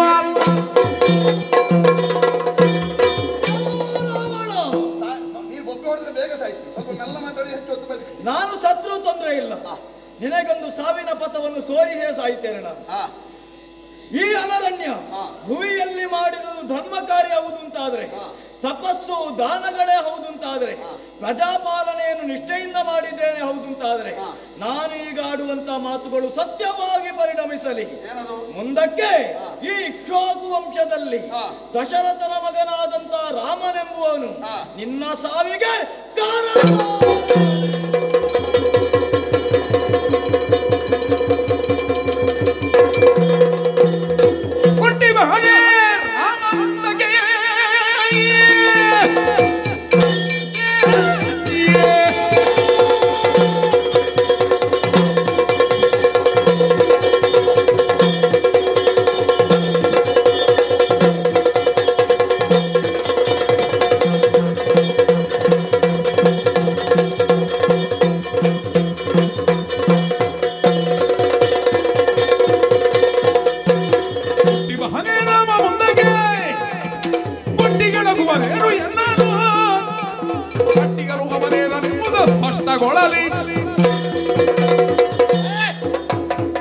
ಈ ಸಾಯುವಾಗ ಒಬ್ಬರು ಕೆಲವರು ಹೇಳಿಕೊಂಡು ನಾನು ನನ್ನ ಬಿಡುವುದಿಲ್ಲ ಅಂತ. ಹಾಗೆ ಪ್ರಾಣೋತ್ಕ್ರಮಣ ಸ್ಥಿತಿಯಲ್ಲಿ ಒಂದು ಮರಣ ಪರಾಕ್ರಮ ಆರಂಭದ ಇವನ ವಂಶದಲ್ಲಿ ಹುಟ್ಟುವ ದಶರಥನ ಮಗ ರಾಮ. ರಾಮನು ಮತ್ತೊಬ್ಬ ಧೂಮನು ಬರ್ಲಿ. ಅವ ನಮಗೆ ಮಾನವರು ಅಂದ್ರೆ ತೃಣಭೂತರು. ವರ ಕೇಳುವಾಗಲೇ ಹೇಳಿದ್ದೇನೆ, ರಾಮ ಬರುವಾಗ ಅಲ್ವಾ ನೋಡುವ. ನಮಗೆ ದಿಗ್ವಿಜಯ ಮಾಡಿ ಬಹಳ ಆಯಾಸಾಗಿದೆ. ಒಂದು ಹಿಮಗಿರಿಯ ತಂಪಿನಲ್ಲಿ ತಿರುಗಾಡಬೇಕು. ಹೋಗುವ.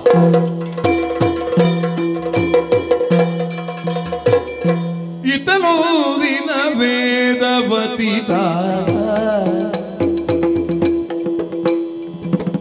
ಚಿತ್ತದಲ್ಲಿ ಶ್ರೀಕರಿಯ ಧ್ಯಾನಿ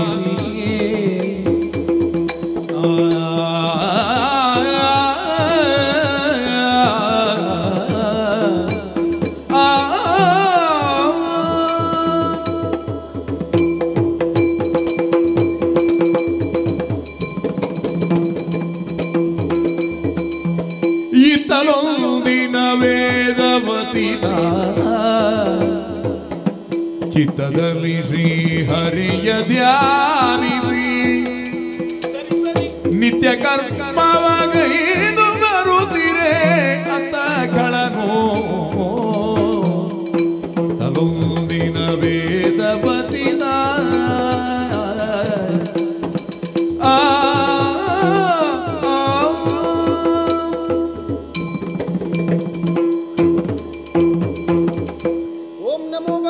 ವಾಸುದೇವಾಯ ಎನ್ನುವಂತಹ ದ್ವಾದಶಾಕ್ಷರಿ ಮಂತ್ರವೇ ನನ್ನ ಜೀವನದ ಮೂಲ ಮಂತ್ರ. ಯಾವಾತನ ಉಚ್ಛ್ವಾಸ ನಿಶ್ವಾಸವು ವೇದವು, ಅಂತಹ ವೇದ ಪುರುಷನನ್ನೇ ನನ್ನ ಬಾಳ ಸಂಗಾತಿಯಾಗಿ ಪಡೆಯಬೇಕೆನ್ನುವಂತಹ ಮಹತ್ತರವಾದಂತಹ ಆಸೆಯನ್ನು ಹೊಂದಿದಂತಹ ಕುಶಧ್ವಜ ಮುನಿಯ ಮಗಳು ನಾನು. ವೇದಾವತಿ ಎನ್ನುವ ಹಾಗೆ ನನ್ನ ಹೆಸರು. ಬಾಲ್ಯದಲ್ಲಿ ಬೆಳೆಯುವಂತಹ ಕಾಲಕ್ಕೆ ವೇದಗಳ ಕುರಿತಾಗಿ, ವೇದ ಪುರುಷನ ಕುರಿತಾಗಿ ಆಲಿಸುತ್ತಾ ಬೆಳೆದ ಕಾರಣದಿಂದಾಗಿ ಅದರೊಂದಿಗೆ ನನ್ನ ತಂದೆಯಾಡಿದಂತಹ ಮಾತು, ಶ್ರೀಹರಿಯನ್ನೇ ನಿನ್ನ ಪತಿಯನ್ನಾಗಿ ಪಡೆಯಬೇಕೆನ್ನುವ ಹಾಗೆ, ಆದ್ದರಿಂದ ತಂದೆಯ ಆಸೆಯನ್ನು ಈಡೇರಿಸಬೇಕೆನ್ನುವಂತಹ ಉದ್ದೇಶದಿಂದ ಪ್ರತಿನಿತ್ಯವೂ ಶ್ರೀಹರಿಯ ಕುರಿತಾಗಿ ಧ್ಯಾನಾಸಕ್ತಳಾಗಿ ಮುಂದುವರಿದವಳಿದ್ದೇನೆ. ಶ್ರೀಹರಿಯನ್ನೇ ನನ್ನ ಬಾಳ ಸಂಗಾತಿಯನ್ನಾಗಿ ಪಡೆಯಬೇಕೆನ್ನುವುದೇ ನನ್ನ ಜೀವನದ ಧ್ಯೇಯ. ಅದಕ್ಕಾಗಿ ಅನ್ನಾಹಾರಗಳನ್ನು ತ್ಯಜಿಸಿ ಈ ಕಾಡನ್ನು ಸೇರಿ ಆತನ ಕುರಿತಾಗಿ ತಪಸ್ಸನ್ನಾಚರಿಸಿದವಳು ನಾನು. ಮತ್ಯಾಕೆ ಸಾವಕಾಶ, ತಪಸ್ಸನ್ನು ಮುಂದುವರಿಸಿದ್ದೇನಂತೆ.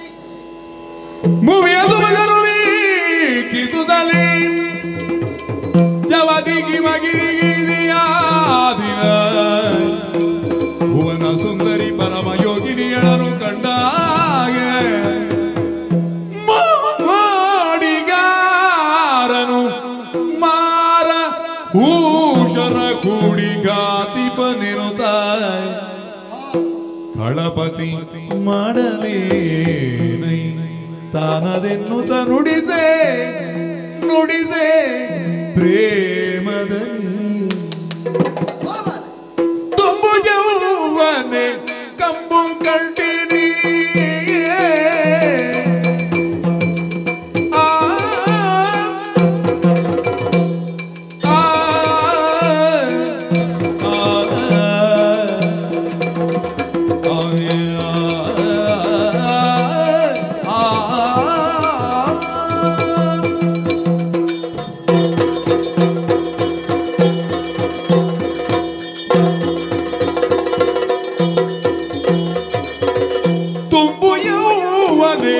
ಕಂಬು ಕಂಡಿನಿ ಕುಂಭಕುಜೆನ್ನಿ ಹರಿದ ನೇತೆಯೇ ಅಂಬುಜಾಚನ ಸುತನ ಸತಿಯಾರೆಂಬುದನು ನೀನು ಸೂರ್ಯ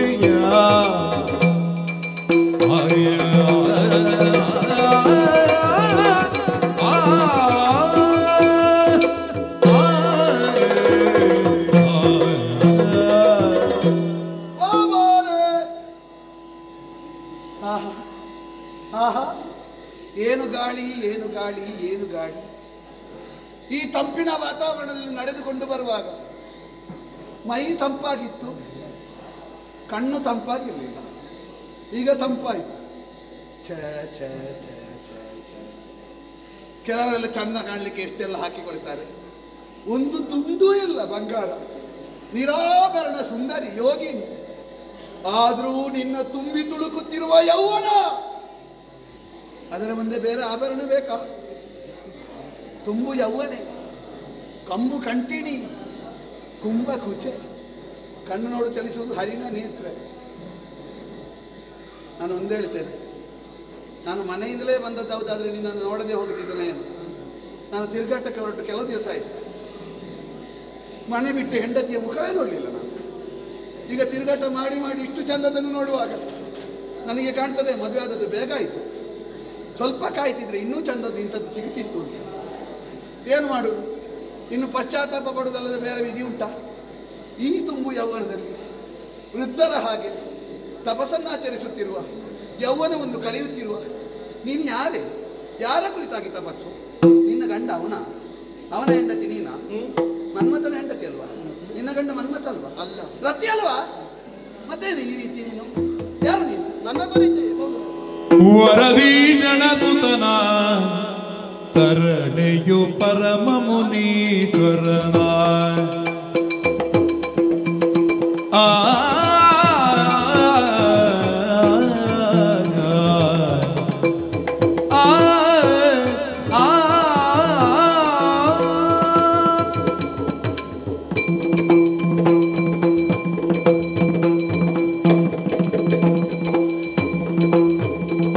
ವರದೀಶನ ತುತನ ತರಣೆಯು ಪರಮ ಮುನೀಶ್ವರನ ಕರೆವರು ಜಗದಲ್ಲಿ ವರವೇದಾವತಿ, ಕರೆವರು ಜಗದಲ್ಲಿ ವರವೇದಾವತಿ. ಅರಿಯುತ ನೀ ನುಡಿಯರತನೆ ನೀ ನಿಜ, ಅರಿಯುತ್ತ ನೀ ನುಡಿಯರತನೆ ನೀ ನಿಜ ನುಡಿಗೆ. ವರದೀಶನ ಸುತನ ತರಣಿಯು ಪರಮ ಮುನೀಶ್ವರನ ಆ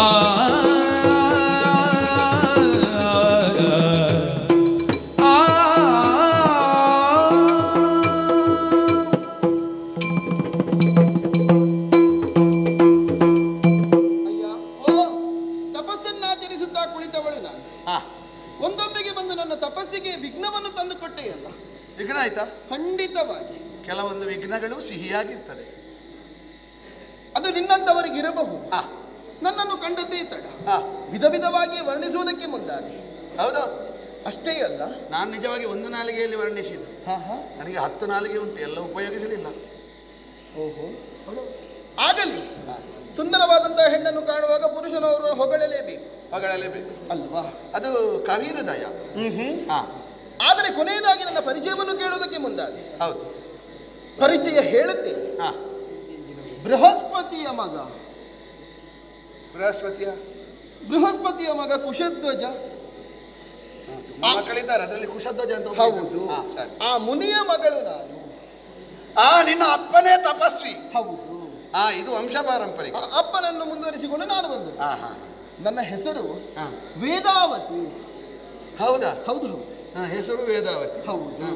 ನನ್ನ ಅಪ್ಪನಿಗೊಂದು ಆಸೆ ಇತ್ತು, ಏನು? ನನ್ನನ್ನು ಶ್ರೀಹರಿಗೆ ಕೊಟ್ಟು ಮದುವೆ ಮಾಡಬೇಕು ಎನ್ನುವ ಹಾಗೆ. ಶ್ರೀಹರಿ ಅಂದ್ರೆ ವಿಷ್ಣು ನಾರಾಯಣ. ಹೌದು ಹೌದು. ಹಾವಿನ ಮೇಲೆ ಮಲಗುವ ದೇವರು. ವಿಷತಲ್ಪದ ಮೇಲೆ ಮಲಗುವ. ಅವನಿಗೆ ಮೊದಲೇ 1-2 ಹೆಂಡತಿಯರಿದ್ದಾರಂತ. ಆದರೂ ನನ್ನ ಅಪ್ಪನಿಗೆ ಸಂಕಲ್ಪ, ಅವನಿಗೇ ನನ್ನ ಮಗಳನ್ನು ಕೊಟ್ಟು ಮದುವೆ ಮಾಡಬೇಕೆನ್ನುವ ಹಾಗೆ. ಆದರೆ ಈ ವಿಚಾರವನ್ನು ತಿಳಿದಂತಹ ಓರ್ವ ದಾನವ, ಶಂಭು ಎನ್ನುವಂತಹ ರಾಕ್ಷಸ, ಬಂದು ನನ್ನ ಅಪ್ಪನನ್ನು ಕೊಂದ. ಶಂಭು ಎನ್ನುವ ರಾಕ್ಷಸನ? ಹೌದು. ಶಂಭು ಅಂತ ಅವನಿಗೆ ಕರೆಯುವುದಲ್ವಾ? ಶರ್ವನಿಗೆ? ಹೌದು, ಈ ರಾಕ್ಷಸನ ಹೆಸರೇ ಅದ. ಆ ದಾನವ ಶರ್ವ ಅಲ್ಲ, ಶಂಭು ಶರ್ವ ಅಲ್ಲ. ದೇವರು ಕೊಂದದ್ದಲ್ಲ, ಶಂಭು ಎನ್ನುವ ರಾಕ್ಷಸ ದಾನವ ಕೊಂದದ್ದು. ಆ ಕೊಂದಂತಹ ಕಾಲಕ್ಕೆ ತಂದೆಯಲ್ಲಿದ್ದಂತಹ ಆಸೆಯದು ಬಂಜೆಯಾಗ ಕೂಡದು ಎನ್ನುವ ಕಾರಣದಿಂದಾಗಿ ಹರಿಯನ್ನೇ ನನ್ನ ಪತಿಯನ್ನಾಗಿಸಬೇಕೆನ್ನುವಂತಹ ಒಂದೇ ಒಂದು ಧ್ಯೇಯವನ್ನಿರಿಸಿಕೊಂಡು ಅಂದಿನಿಂದ ಇಂದಿನ ತನಕ ಆತನ ಕುರಿತಾಗಿ ತಪವನ್ನಾಚರಿಸುತ್ತಾ ಬಂದವಳು. ಶ್ರೀಹರಿಯನ್ನೇ ಮದುವೆಯಾಗಬೇಕೆನ್ನುವಂತಹ ಸಂಕಲ್ಪ ನನ್ನಲ್ಲಿದೆ. ಇದಿಷ್ಟು ನನ್ನ ಪರಿಚಯ. ಇದನ್ನು ತಿಳಿಯಿತಲ್ಲ, ಹಾಗಾಗಿ ಇಲ್ಲಿಂದ ಹೋಗು ನೀನು. ಮಲಭುಜನಾನೈ ಜಗಕತಿ ವೀರನು, ಮಲಭುಜನಾನೈ ಜಗಕತಿ ವೀರನು, ತಿಳಿಗಳವರವಾದಿತನು.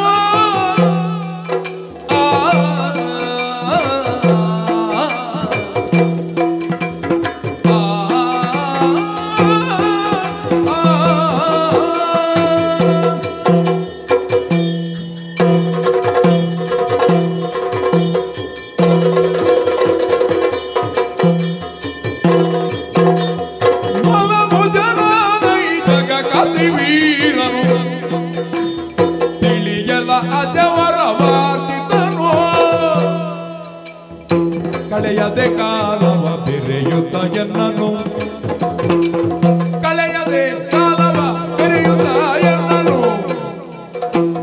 ಕಲುಸು ಕಲೋಕದಿ ಕೊಂದುವುದು. ಕಳೆಯದೆ ಕಾಲವ ಬೆರೆಯುತ್ತ ಎನ್ನನು, ಕಲುಸು ಕಲೋಕದಿ ಕೊಂದುವುದು. ಮಲಭುಜನಾನೈ ಜಗಕತಿ ವೀರನು, ತಿಳಿಗೆಲ್ಲ ಅಜವರವಾಗಿದ್ದನು.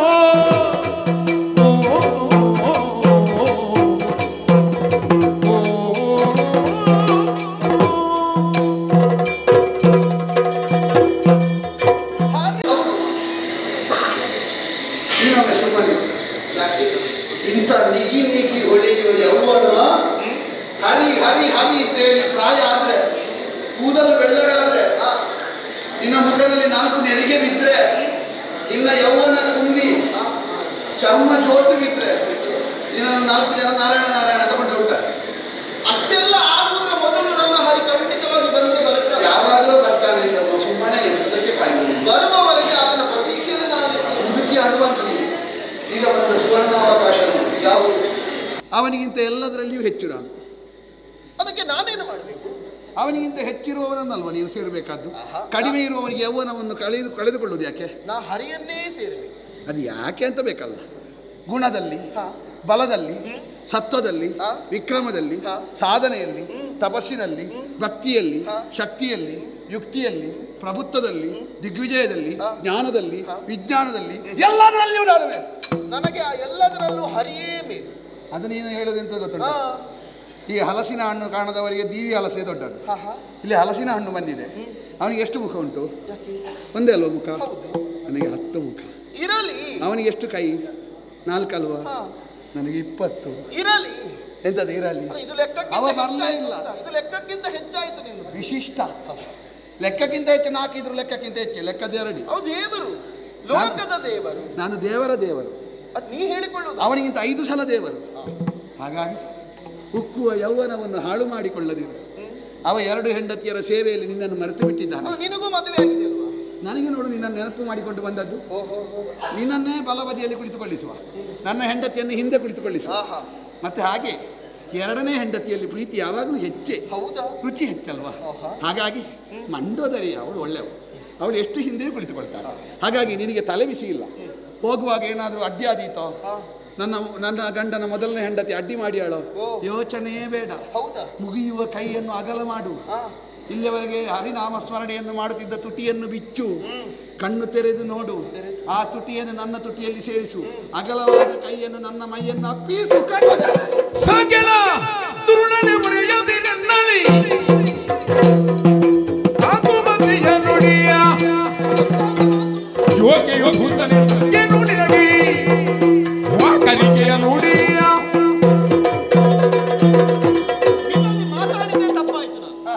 ಮಾತಾಡದೆ ಸುಮ್ಮನೆ ತಪಸ್ಸನ್ನು ಮುಂದುವರಿಸದಿದ್ರೆ ಇಷ್ಟೆಲ್ಲ ಆಗುತ್ತಿತ್ತ? ಇದೀಗ ಕಂಡು ಹೋಗುತ್ತಿದ್ದಾನ? ಹೌದು, ನೀನು ಕರ್ಕೊಂಡು ಹೋಗ್ತಿದ್ದ. ನಮ್ಮ ಸಮ್ಮತಿ ಲಕ್ಷಣ. ಹುಚ್ಚ. ಹೌದಾ? ಹೆಣ್ಣು ಹುಚ್ಚ ನೀನು. ಅದು ಕೆಲವರಿಗೆ ಒಂದೊಂದು ಹುಚ್ಚು. ನಿನಗೆ ಪರಿಚಯ ಹೇಳಿದ್ದೆ ಹೆಚ್ಚಾಯ್ತು. ನಾನು ಹೌದಾ? ಪರಿಚಯ ಹೇಳಿದ್ದೆ ತಡ ಬೇಕು ಬೇಕು ಎನ್ನುವ ಹಾಗೆ ಹಪಹಪಿಸುತ್ತಾ ಇದೆಯಾ ಪಾಪಿ? ನಾನು ಪರಿಚಯ ಹೇಳಿದ್ದೆ. ನಿನ್ನ ಪರಿಚಯ ನನಗೆ ಅಗತ್ಯವಿಲ್ಲ. ನೀನು ಯಾರೇ ಆಗಲಿ. ಸತ್ಯ ಪರಿಚಯ. ನನ್ನ ತಂದೆ ತಾಯಿ ಜಾತಿ ಎಲ್ಲ ಹೇಳಿದ್ದೆ, ಬೇರೆ ಇಲ್ಲ. ನನಗದು ಅಗತ್ಯವಿಲ್ಲ ಅಂತ. ಏನೂ ತೊಂದರೆ ಆಗುದಿಲ್ಲ. ನಾನು ನನ್ನ ಮನೆಗೆ ಕೊಂಡು ಹೋಗ್ತೇನೆ. ನಾ ತಪಸ್ಸನ್ನು ಆಚರಿಸುತ್ತಿದ್ದವಳು ನಾನು. ಆ ತಪಸ್ಸಿನಿಂದ ಯಾರು ಎಲ್ಲಿಯವರು ಎಂತವರು ಎನ್ನುವುದನ್ನು ತಿಳಿಯುವಂತಹ ಸಾಮರ್ಥ್ಯ ನನಗಿದೆ. ನೋಡಲ್ಲಿ ವಿಮಾನ ನಾವು ಕುಳಿತುಕೊಂಡು ನಾನು ನಡ್ಕೊಂಡೇ ಹೋಗುತ್ತೇನೆ. ಶ್ರೀಹರಿ ನನ್ನನ್ನು ಕರೆದುಕೊಂಡು ಹೋಗುವುದಕ್ಕೆ ಬರುತ್ತಾನೆ. ಆತನ ಕುರಿತಾಗಿ ತಪವನ್ನು ಆಚರಿಸುತ್ತಿದ್ದವಳು ನಾನು. ಮೊದಲೇ ಹೇಳಿದೆ, ಶ್ರೀಹರಿಗಾಗಿಯೇ ಮುಡಿಪಾಗಿಟ್ಟವಳು ನಾನು. ಅದನ್ನು ಬಿಟ್ಟು ಈಗ ಕಂಡವರ ಹೆಂಡತಿಯ ವಿಲಾಸೆ ಆಗುತ್ತದೆ ಅಲ್ವಾ? ನನಗೆ ಹಾಗೆ ಹಕ್ಕಿ ತಿಂದ ಹಣ್ಣು ತಂದ ಮತ್ತೊಬ್ಬರ ಹೆಣ್ಣು ಚಂದ. ಹೌದಾ? ಕಾಮುಕ, ಕಾಮ ಪಿಪಾಸು. ಕಾಮ ಅಂತ ಹೇಳಿದ್ರೆ ಎಂತದ್ದು? ಎಂತದ್ದು? ಧರ್ಮ, ಅರ್ಥ, ಕಾಮ, ಪುರುಷಾರ್ಥಗಳಲ್ಲಿ ನಿನ್ನಿಂದ ಪಾಠ ಕೇಳುವಂತ ಅಗತ್ಯ ನನಗಿಲ್ಲ ಪಾಪಿ. ನಾ ಹೇಳಿದೆ, ಶ್ರೀಹರಿಯೇ ನನ್ನ ಪತಿ. ಪತಿ ಆಗುತ್ತಾನೆ. ಪತಿ ಆಗುವ ತನಕ ನಾ ಕಾಯುತ್ತೇನೆ ಎನ್ನುವ ಹಾಗೆ ನನ್ನ ಮನವೆಂಬ ಮಾನಸ ಸರೋವರದಲ್ಲಿ ಶ್ರೀಹರಿ ಎನ್ನುವಂತಹ ಅರವಿಂದ ಅರಳುವುದಕ್ಕೆ ಅವಕಾಶವೇ ಹೊರತು ಇತರ ಯಾವುದೇ ಕಾಡ ಹೂವುಗಳಿಗಿಲ್ಲ. ಶ್ರೀಹರಿ ಎನ್ನುವ ಅರವಿಂದ. ಅರವಿಂದ ಯಾವಾಗ ಅರಳುದು? ಯಾವಾಗ ಅರಳುವುದು? ಸೂರ್ಯ ಬರುವಾಗ. ಹೌದು. ಈಗ ಕತ್ತಲಿನ ಸಾಮ್ರಾಜ್ಯದ ಒಡೆಯ ಬಂದಿದ್ದಾರೆ. ಅದಕ್ಕೆ ರಾಕ್ಷಸ ಕುಲ ಚಂದ್ರ. ನಿನಗೆ ಅವಕಾಶ ಇರುವಾಗ ನಿನ್ನ ಅರವಿಂದ ಅರಳುದಿಲ್ಲ. ನಿನ್ನ ಅವಕಾಶ. ನನ್ನ ಮನಕುಮುದವನ್ನು ಅರಳಿಸು. ನನಗೆ ನಿನ್ನ ಅಗತ್ಯವಿಲ್ಲ. ಹಾಗಾಗಿ ಹೋದ್ರೆ ಒಳ್ಳೆಯದು. ಇಲ್ಲದಿದ್ದನಿಗೆ ಕಷ್ಟ ಬಂದಿತ್ತು. ಹೋಗಿದ್ದೇನೆ ನೋಡಿಲೆ ಎನ್ನಯ್ಯ ಭುಜಬಲವನು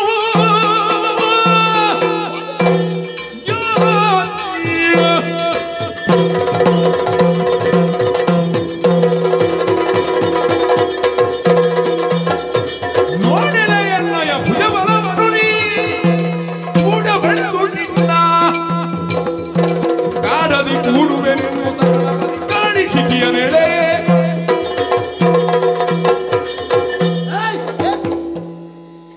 ಪರಿಚಯ ಹೇಳಿದ್ದು ಹೆಚ್ಚಲ್ಲ, ನಾನು ನಿನ್ನಲ್ಲಿ ಸೌಮ್ಯದಿಂದ ವರ್ತಿಸಿದ್ದು ಹೆಚ್ಚು. ನನ್ನ ಕ್ರಮವೇ ಹೀಗಲ್ಲ. ಸ್ವಲ್ಪ ದಾರಿ ಬದಲಿಸಿ ಒಂದು ಒಳ್ಳೆಯದ್ರಲ್ಲಿ ಕರ್ಕೊಂಡು ಹೋಗುವಂತ ಭಾವಿಸಿ. ಬರುವವಳು ನಾನಲ್ಲ, ನೀ ಕರೆದಾಗ ಬರುವವಳು ಹಾಗೆ ಭಾವಿಸಿಕೊಂಡೇನು? ಕಾಯ್ತೀಯ ನೀನು ಈಗ ಕಾಯುವುದಲ್ವ? ನನ್ನ ಹರಿ ಬರುವ ತನಕ ನಾ ಕಾಯ್ತೇನೆ. ನಾನು ಕಾದು ಕಾದು ಬಿಸಿಯಾಗಿ ಆಗಿದೆ. ಈ ಬಿಸಿ ತಣ್ಣಗೆ ಮನೆಯಲ್ಲಿ ಹೆಂಡತಿ ಅಲ್ವ ನಿನಗೆ? ಬೇಡ, ನನಗೆ ಈ ಹೆಂಡತಿ ಆಗ್ತದೆ. ಬಿಸಿ ತಾಗಿದೆ, ಇದು ಬಿಸಿ ತಣ್ಣಗಾಗಬೇಕಾದ್ರೆ ತಂಪಿನ ಶರೀರದ ನಿನ್ನ ಸ್ಪರ್ಶ ಆಗಬೇಕು. ನೀನಾಗಿ ಬರದೇ ಇದ್ರೆ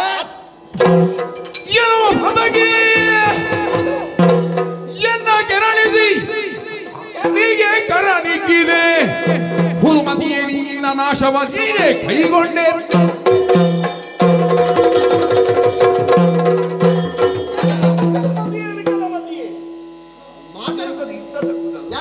ನನ್ನ ಕೈಯಲ್ಲಿ ಬಂತು. ಕೈಯಲ್ಲಿ ಬರು ನೀ ಎಳೆಯುವಾಗ ಕೈಯಲ್ಲಿ ಬಂದು ಮತ್ತೇನಾಗುತ್ತದೆ? ನಿನ್ನ ಕೈ ಕತ್ತಿ ಆದದ ಕಡ್ದದ್ದ ನೀನು ಕಡ್ದ ತಲೆ ಕಡಿಬೇಕಿತ್ತು. ಇನ್ನು ಹೆಣ್ಣು ಮಕ್ಕಳೆಲ್ಲ ಉದ್ದ ಇದ್ದ ಕೂದಲನ್ನು ಕತ್ತರಿಸದೇ ಇದ್ದಾರ. ನೀನೇ ಮೊದಲ ಪಾಠ. ಹೌದೌದು, ನಿನ್ನಂತವರು ಕೂದಲಿಗೆ ಕೈ ಹಾಕುತ್ತಾರೆ ಎನ್ನುವ ಹಾಗೆ. ಪಾಪಿ ಮಾತಾಡುವುದರ ಮೂಲಕವಾಗಿ ನನ್ನ ತುರುವಿಗೆ ಕೈ ಹಾಕಿ ಎಳೆಯುವುದಕ್ಕೆ ಮುಂದಾದೆಯ. ಏನು ನಾನು ನಿನಗೆ ಸಿಗುವುದಿರುವ ಹಾಗೆ ಭಾವಿಸಿಕೊಂಡೆಯ.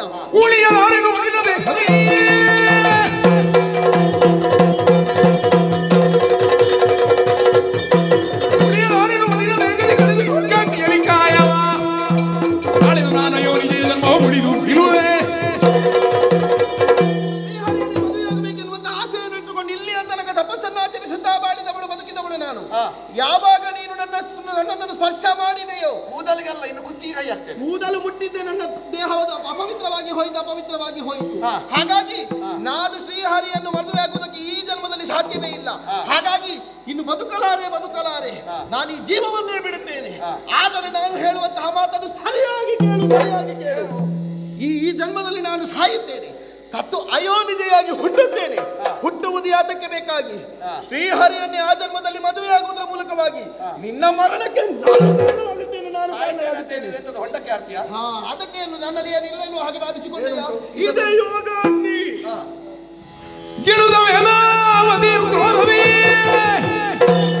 ತನುವನೀಗುತ ಅಗ್ನಿ ಗುಂಡದಿ ಜನುಮನೀಗಿದಳಂದು ಗೌರಿಯದರದಿ ನಿಜ ಸಾಧ್ವಿ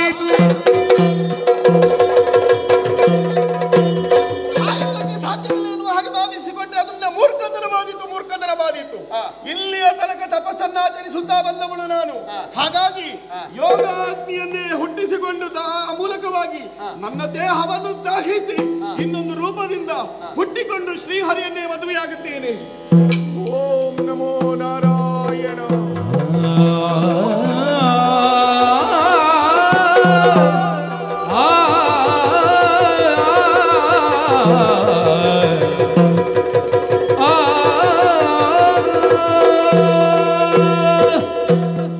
ಇದೊಂದು ಕೈಯಲ್ಲಿ ಉಳಿದದ್ದು ಅವಳ ಕೂದಲು ಅಲ್ಲ. ಎಲ್ಲಿಯವರೆಗಿನ ಅಪ್ರಬುದ್ಧತೆ. ಇಷ್ಟು ಚಂದದ ಸ್ವರ್ಣಾಲಂಕರ ಈಶನನ್ನು ಮದುವೆಯಾಗಿ ಅವಳ ಯೌವನವನ್ನು ಸಾರ್ಥಕಪಡಿಸಿಕೊಳ್ಳುವುದು ಬಿಟ್ಟು ಹಸಿ ಹೆಣ್ಣು ಜೀವ ಬಿದ್ದು ಸತ್ತದ್ದಲ್ವ. ಅವಳು ಸತ್ತದಕ್ಕೆ ಮಾನವೀಯತೆಯಿಂದ ದುಃಖ ಬಂದದ್ದಲ್ಲ, ನನಗೆ ಸಿಗದೆ ಸತ್ತಳಲ್ಲ ಅವಳು. ನನಗೆ ಒಂದು ಸಲ ಸಿಕ್ಕಿ ಸಾಯ್ತಿದ್ರೆ ಬೇಸರ ಇರಲಿಲ್ಲ, ಹೋಗಲಿ. ಆದರೆ ಒಂದುಂಟು, ಈಗ ನಾನು ಎಲ್ಲವನ್ನು ತಾಳೆ ಹಾಕುವುದು. ನಾನು ಹೊರಟದ್ದು ಹೇಗೆ? ಇಂದ್ರ, ವರುಣ, ಯಮ, ಕುಬೇರ ಈ 4 ದಿಕ್ಪಾಲಕರನ್ನು ಗೆಲ್ತೇನೆ ಅಂತ. ಕುಬೇರನನ್ನು ಮಾತ್ರ ಗೆದ್ದದ್ದು. ವರುಣ, ಯಮ, ಇಂದ್ರರು ಹಾಗೇ ಇದ್ದಾರೆ, ಅವರನ್ನು ಗೆಲ್ಲಬೇಕು. ಆಮೇಲೆ ನಂದಿಯ ಶಾಪ, ಕಪಿಮುಖ ದೇವರಿಂದ ನಿನ್ನ ಬಲನಾಶ, ಅನರಣ್ಯನ ಶಾಪ, ದಶರಥನ ಮಗ ರಾಮನಿಂದ ನಿನ್ನ ನಾಶ, ಇವಳ ಶಾಪ, ಅಯೋನಿಜೆಯಾಗಿ ಹುಟ್ಟಿ ನಿನ್ನ ನಾಶ.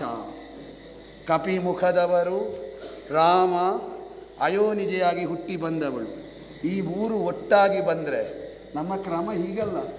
ಇಲ್ಲಿಯವರೆಗೆ ಸ್ವಲ್ಪ ಹರಿಯು ಇರೋದಿ ನಾನು, ಆಮೇಲೆ ನಿಜವಾದ ಕೇಶವಾರಿ, ನಮ್ಮ ತಲೆಯ ಮೇಲೆ ಕೇಶವಾರಿ, ಆ ಕಿರೀಟ ಇಟ್ಟುಕೊಂಡೇ ಬರುವುದು ನಾವು. ಅಷ್ಟು ಬರುವವರೆಗೆ ಈ ಕೂದಲಿನ ಹಾಗೆ ಶಾಪವು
ನಾನು ಸುವರ್ಣ ಲಂಕಾಧೀಶ ಎನಿಸಲ್ಪಟ್ಟದ್ದು ಈಗ ನಿಜವಾದ ಸುವರ್ಣ ಲಂಕಾಧೀಶನಾಗಿದ್ದೇನೆ ಎನ್ನುವಂತಹ ಹೆಮ್ಮೆ ನನಗಿದೆ.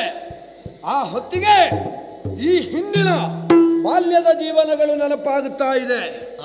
ತಾಯಿಯವರು ಮಾನವನ್ನು ಮುಚ್ಚುವಂತಹ ಹರುಕು ಸೀರೆಯನ್ನು ನಮ್ಮನ್ನು ಮಲಗಿಸಿ ಜೋಗುಳವನ್ನು ಹಾಡುತ್ತಿರುವಾಗ ತಾಯಿಯ ಕಣ್ಣಿಂದ ಹೊರಟಂತಹ ಕಣ್ಣೀರು ನನ್ನ ನೆತ್ತಿಯ ಮೇಲೆ ಬಿತ್ತು. ಎದ್ದು ಕೇಳಿದೆ ಏನಮ್ಮ ಚಿಂತೆ ಎನ್ನುವ ಹಾಗೆ.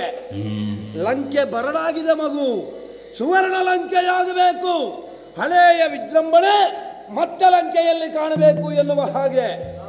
ಆದ್ದರಿಂದ ಅಂದಿನ ದಿವಸದಲ್ಲಿ ಎದ್ದ ರಾವಣ ಇಂದಿನವರೆಗೂ ಮತ್ತೆ ವಿಶ್ರಮಿಸಿದ್ದೇ ಇಲ್ಲ. ಈ ಹೊತ್ತಿಗೆ ಜೀವಿತಾವಧಿಯಲ್ಲಿ ಯಾವುದನ್ನು ನಾನು ಘಟಿಸಲಿಲ್ಲ ಎನ್ನುವ ಹಾಗೆ ಭಾವಿಸಿದ್ದನು, ಅದೇ ಘಟಿಸಿ ಹೋಯಿತಲ್ಲ. ತಂಗೆಯಾದಂತಹ ಶೂರ್ಪನಖೆಯನ್ನು ಜನಸ್ಥಾನದಲ್ಲಿ ವಿಹಾರಾರ್ಥವಾಗಿ ಬಿಟ್ಟವ ನಾನು. ಕರದೂಷಣ ತ್ರಿಶಿರಾದಿಯಾಗಿ ರಾಕ್ಷಸರನ್ನು ದಮನಿಸಿ ತಂಗೆಯ ಮೂಗು ಮೊನೆಗಳನ್ನು ಕತ್ತರಿಸಿ ಬಿಟ್ಟನಂತೆ ರಾಮ. ಅವನ ಮನದಿಯಾದಂತಹ ಸೀತೆ ಅತಿ ರೂಪವತಿ ಎನ್ನುವ ಹಾಗೆ ಹೇಳಿದ್ದಾಳೆ. ಆ ಮಾತನ್ನು ಕೇಳುವಾಗಲೇ ಕಾಮವಾಂತೆ ಹೆಚ್ಚಾಗುತ್ತಾ ಇದೆ. ಈ ಪ್ರಕರಣದ ಬಗ್ಗೆ ಸಮಗ್ರವಾಗಿ ಅವಲೋಕನ ಮಾಡಬೇಕು ಅಂತಾದ್ರೆ ಮಾವನಾದಂತಹ ಮಾರೀಚನ ಅನಿವಾರ್ಯತೆ ಇದೆ. ಆ ಕಡೆಗೆ ಹೋಗ್ತಾರೆ.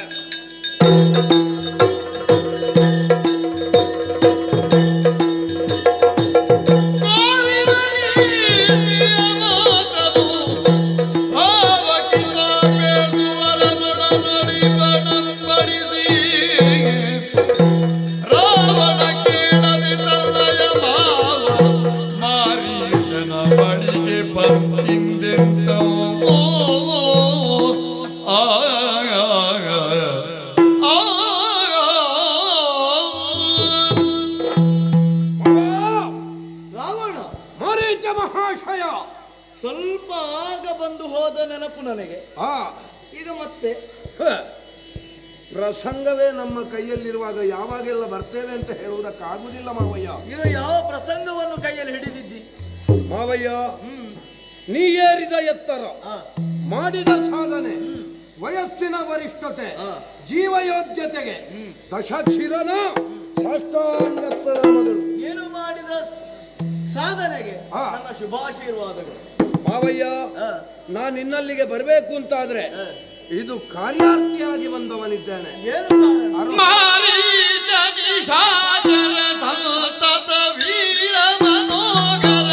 ವಿಕ್ರಮ ಶೌರ್ಯ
ಪರಂಪರೆ ಬಿಡ್ಲಿಕ್ಕಾಗುವುದಿಲ್ಲ ಮಾವಯ್ಯ.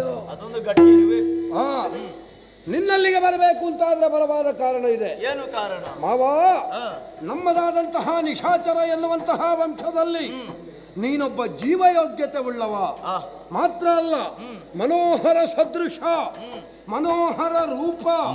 ವ್ಯಕ್ತಿಯೊಬ್ಬ ಆಳಂಗದಲ್ಲೋ ದೇಹದಲ್ಲೋ ತನ್ನ ಚಾತುರ್ಯತೆಯನ್ನು ತೋರಿದ್ರೆ ಸಾಕಾಗುವುದಿಲ್ಲ, ಸರಿಯಾದಂತಹ ಬುದ್ಧಿ ಚಾತುರ್ಯತೆ ಬೇಕಾಗ್ತದೆ.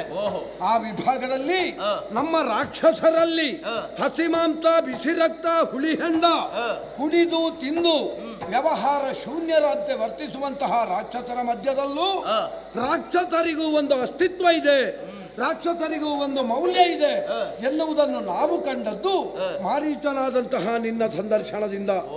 ಮಾವಯ್ಯ, ನಿನ್ನಲ್ಲಿಗೆ ಬರಬೇಕು ಅಂತಾದ್ರೆ ಬಲವಾದ ಕಾರಣ ಉಂಟು. ಏನು ಕಾರಣ? ಉತ್ತರದ ಎತ್ತರದಲ್ಲಿರುವಂತಹ ಅಯೋಧ್ಯೆ, ಅಲ್ಲಿಯೇ ಚಕ್ರವರ್ತಿಯಾದಂತಹ ದಶರಥ, ಅವನಿಗೆ 3 ಹೆಂಡಿರಲ್ಲಿ 4 ಮಕ್ಕಳಂತೆ. ರಾಮ, ಲಕ್ಷ್ಮಣ, ಭರತ, ಶತ್ರುಘ್ನ ಎನ್ನುವ ಹಾಗೆ. ಹಿರಿಯನಾದಂತಹ ರಾಮ ತಂದೆಯ ಮಾತನ್ನು ಉಳಿಸುವುದಕ್ಕೆ, ತಾಯಿಯ ಮಾತನ್ನು ನಡೆಸುವುದಕ್ಕೆ ಸತಿ ಸೀತೆ ಸಹಿತ ಸಹಜ ಲಕ್ಷ್ಮಣನ ಜೊತೆಯಲ್ಲಿ ವನಾಂತರಕ್ಕೆ, ವನವಾಸಕ್ಕೆ ಅಂತ ಬಂದನಂತೆ. ಬಂದದ್ದು ನಮ್ಮ ಪ್ರಶ್ನೆ ಅಲ್ಲ, ಬಂದು ಸೇರಿದ್ದು ನಮ್ಮದಾದಂತಹ ಜನಸ್ಥಾನ. ನೀ ಹೇಳಿ ಕೇಳಿ ನಿನಗೆ ಪ್ರತ್ಯೇಕವಾಗಿ ನಾ ಹೇಳಬೇಕಾಗಿಲ್ಲ. ತಂಗೆಯಾದಂತಹ ಶೂರ್ಪನಖ ಗಂಡನಾದಂತಹ ವಿದ್ಯುಜ್ಜಿಹ್ವನ ಮರಣದಿಂದ ನೊಂದಳು ಬೆಂದಳು. ಅವಳನ್ನು ಸ್ವೇಚ್ಛೆಯಿಂದ ವಿಹರಿಸುವುದಕ್ಕೆ ಕರದೂಷಣ ತ್ರಿಶಿರಾದಿಯಾಗಿ 14,000 ರಕ್ಕಸರ ಬೆಂಗಾವಲಿನೊಂದಿಗೆ ಜನಸ್ಥಾನದಲ್ಲಿ ಬಿಟ್ಟಿದ್ದೆ.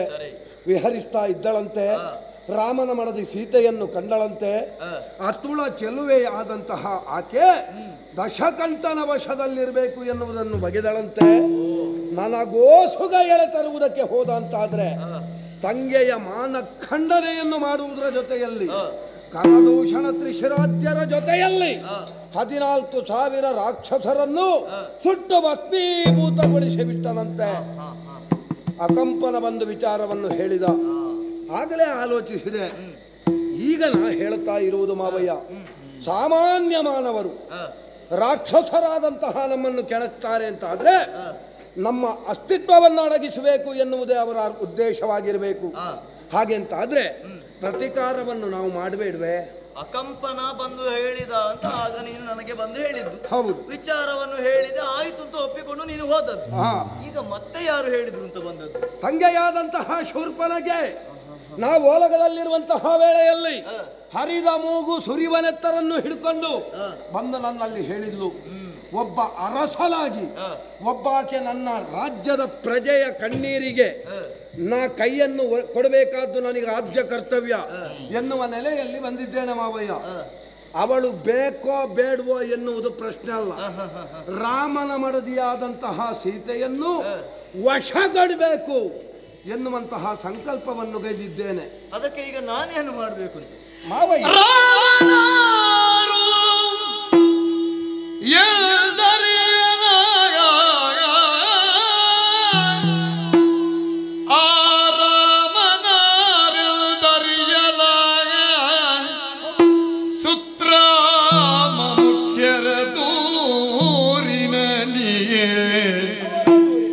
ಬಳಿಕಿ ಮಗಿ ಭಾರಕರ ಭಾಜಿತನೆಂದು ನರನಾಗಿ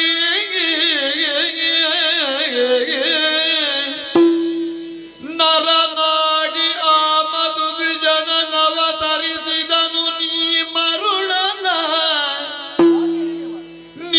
ಮರುಳಲ ಮರುಳೆ ನೀ ಮರುಳಲ ಸುಲಭವೇ ರವಿ ತಾಮಸಿಗೆ ತಾಮಸವನಂಗೀಕರಿಸಬೇಡದಾಗ ತಾಮಸಿಗೆ ತಾಮಸವನಂಗೀಕರಿಸಬೇಡ. ರಾಮನಾರೆಂದರಿಯಲ ಆರು ಅರಿಯಲ ಮರುಳೆ ಅರಿಯೋ ಆಗ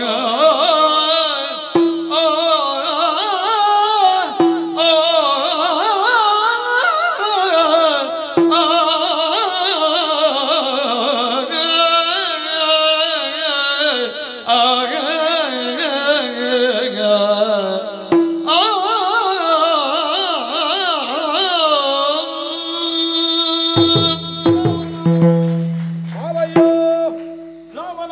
ಚೆನ್ನಾಗಿ ನೀನು ಆಡುತ್ತಾ ಇದ್ದಿ. ರಾಮ ಯಾರು ಅಂತ ನೀನು ಅರಿಯಬೇಕಾಗಿದೆ. ಯಾರು ಮಾವಯ್ಯ? ಅಯೋಧ್ಯೆಯ ಕಡೆಗೆ ನೀನೇನು ಗಮಿಸದವನಲ್ಲ. ಅಲ್ಲಪ್ಪ, ದಿಗ್ವಿಜಯವನ್ನು ಸಾಧಿಸುವ ಕಾಲಕ್ಕೆ ನೀನು ಹೋದವನು. ಆ ಶಾಪದ ಬಗ್ಗೆ ನಿನಗೆ ಚೆನ್ನಾಗಿ ಅರಿತುಂಟು. ನನಗೆ ಗೊತ್ತಾಯ್ತು. ನೀನು ಅನರಣ್ಯಕನ ವಿಷಯ ಮಾತಾಡುವುದಲ್ವ? ಅವನದ್ದೇ ವಿಷಯ ಅಲ್ಲ, ಅವನ ವಿಷಯ ನೀನಲ್ಲದೆ ಬೇರೆ ಯಾರು ಮಾತಾಡಬೇಕು? ನೀನೇ ಮಾತಾಡಬೇಕಾದ. ಹೇಳು. ಅಲ್ಲಿಂದಲೇ ತೊಡಗಿದಂತ ಮಾತುಗಳು ನಿನ್ನ ಕಿವಿಯಲ್ಲಿ ಚೆನ್ನಾಗಿ ಇರಬೇಕು. ಏನು? ಈಗ ಆಡಿದಾಗ ಉಂಟಲ್ಲ ಅದು ಮಾತುಗಳು. ನಿನಗೆ ಯಾರಿಂದ ಮರಣ ಬರ್ತದೆ ಅಂತ ಆಡಿದ? ಅವನಿಗಿಂತ ಅದೆಷ್ಟೋ ತಲೆಮಾರುಗಳ ನಂತರ ಸಂಜನಿಸಲ್ಪಟ್ಟವನಿಂದ ನನಗೆ ಮರಣ ಅಂತ. ಸಾಯುವಾಗ ಬೊಬ್ಬೆ ಹೊಡೆದದ್ದನ್ನೆಲ್ಲ ಬರೆದಿಡುವುದಕ್ಕಾಗುದಿಲ್ಲ ಮಾವ. ನೀನು ಹಾಗೆ ಭಾವಿಸುವುದು ಹೌದು ಅಂತ ಆದ್ರೆ ಅವನ ಶಾಪವಾಕ್ಯವೇ ಈ ಕಾಲಕ್ಕೆ ಮೂರ್ತ ಸ್ವರೂಪದಲ್ಲಿ ಬಂದು ನಿಂತಿದೆ ಎನ್ನುವುದರಲ್ಲಿ ಎರಡೂ ಮಾತಿಲ್ಲ. ದೇವಾನು ದೇವತೆಗಳಿಗೆ ನೀನು ಪೀಡನೆಯನ್ನು ಕೊಟ್ಟೆ. ಇದರಿಂದ ನೊಂದಂತಹ ದೇವಾನು ದೇವತೆಗಳು ಶ್ರೀಹರಿಯ ಮರೆಯನ್ನು ಹೊತ್ತರು.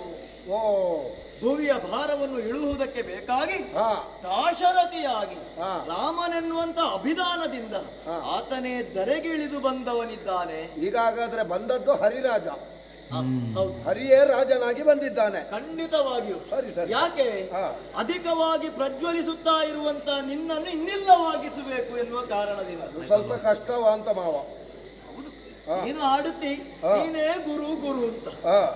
ಆದ್ರೆ ನಿನಗಾದ್ರೂ ಸರಿಯಾದಂತ ಗುರಿಯನ್ನು ತೋರಿಸುವಂತ ಚಾಕಚಕ್ಯದವನಲ್ಲಿ ಉಂಟು ಎನ್ನುವುದರಲ್ಲಿ ಎರಡು ಮಾತಿಲ್ಲ. ನೀನು ಬಯಸಿದಂತ ರಾಮ ಅವನನ್ನು ಅಷ್ಟು ಸುಲಭದಲ್ಲಿ ಕೆಡಹಬಹುದು ಎನ್ನುವ ಹಾಗೆ ನೀನು ಭಾವಿಸುತ್ತಿದ್ದಾದ್ರೆ ಅದು ಅಷ್ಟು ಸುಲಭದ ಮಾತಲ್ಲ. ರವಿವಂಶಜನಾಗಿ ಹುಟ್ಟಿದಂತ ಆತ ಭುವಿಯನ್ನು ಬೆಳಗುವುದಕ್ಕೆ ಬೇಕಾಗಿ ಸೂರ್ಯ ಆ ಶ್ರೀರಾಮಚಂದ್ರಮನ ಮುಂಭಾಗದಲ್ಲಿ ಸೂರ್ಯನ ಬೆಳಕಾದ್ರೂ ಕ್ಷೀಣವಾಗಿ ಕಂಡಿತು ರಾಮನ ಎದುರಿಗೆ. ಅಂತಹ ಪ್ರಖರತೆಯನ್ನು ಉಳ್ಳಂತ ರಾಮ ದಂಡವನ್ನು ಹಿಡಿದ ಅಂತ ಆದ್ರೆ ಅವನನ್ನು ಸೋಲಿಸುವುದಕ್ಕೆ ಅನ್ಯರಿಂದ ಸಾಧ್ಯವಿಲ್ಲ. ಅಂತ ವಿಶೇಷವಾದಂತ ಅನುಗ್ರಹವೂ ಉಂಟು. ವಸಿಷ್ಠರಿಂದಲೂ ವಿಶ್ವಾಮಿತ್ರರಿಂದಲೂ ಅವರ ಆಡಿದಂತ ಮಂತ್ರಾಕ್ಷತೆಗೆ ಶಿರವನ್ನು ಒಡ್ಡಿದಂತ ರಾಮ ಬಂದದ್ದು ದೈತ್ಯಾನ್ವಯವನ್ನು ಇನ್ನಿಲ್ಲವಾಗಿಸುವುದಕ್ಕೆ. ಅದರಲ್ಲಿಯೂ ನೀನು ಬಯಸುತ್ತಾ ಇರುವುದು ಯಾರನ್ನು? ಸೀತೆಯನ್ನು. ಸಿಕ್ಕಲರಿಯಳು ಸೀತೆ ಸಿಕ್ಕಿದ ಡಕ್ಕಲರಿಯಳು ಸತ್ಯವಿದು ಕೈಯಿಕ್ಕಿ ಕದನಕ್ಕೆ ಸೋಲರಿಯನು ರಾಮನಿದು ಸಿದ್ಧ ಸೊಕ್ಕಿ ಹರಿ ಕರಿಯೊಡನೆ ಸೆಣಸುವುದಕ್ಕ ಜದಲ ಲೋಕ ಕಂಟಕ ಕಕ್ಕಿದಿರು ಸಾರಿದೆನು ನಿನ್ನನುದಾತ್ಮದರ ನಿಂದಾಗ ಕಂಟಕಕ್ಕೆ ಇಕ್ಕದಿರು ನಿನ್ನ ಅನುಜಾತ್ಮಜರ ಸಿಕ್ಕಲು ಸಿಕ್ಕಲು ದಕ್ಕಲು ಅಯ್ಯ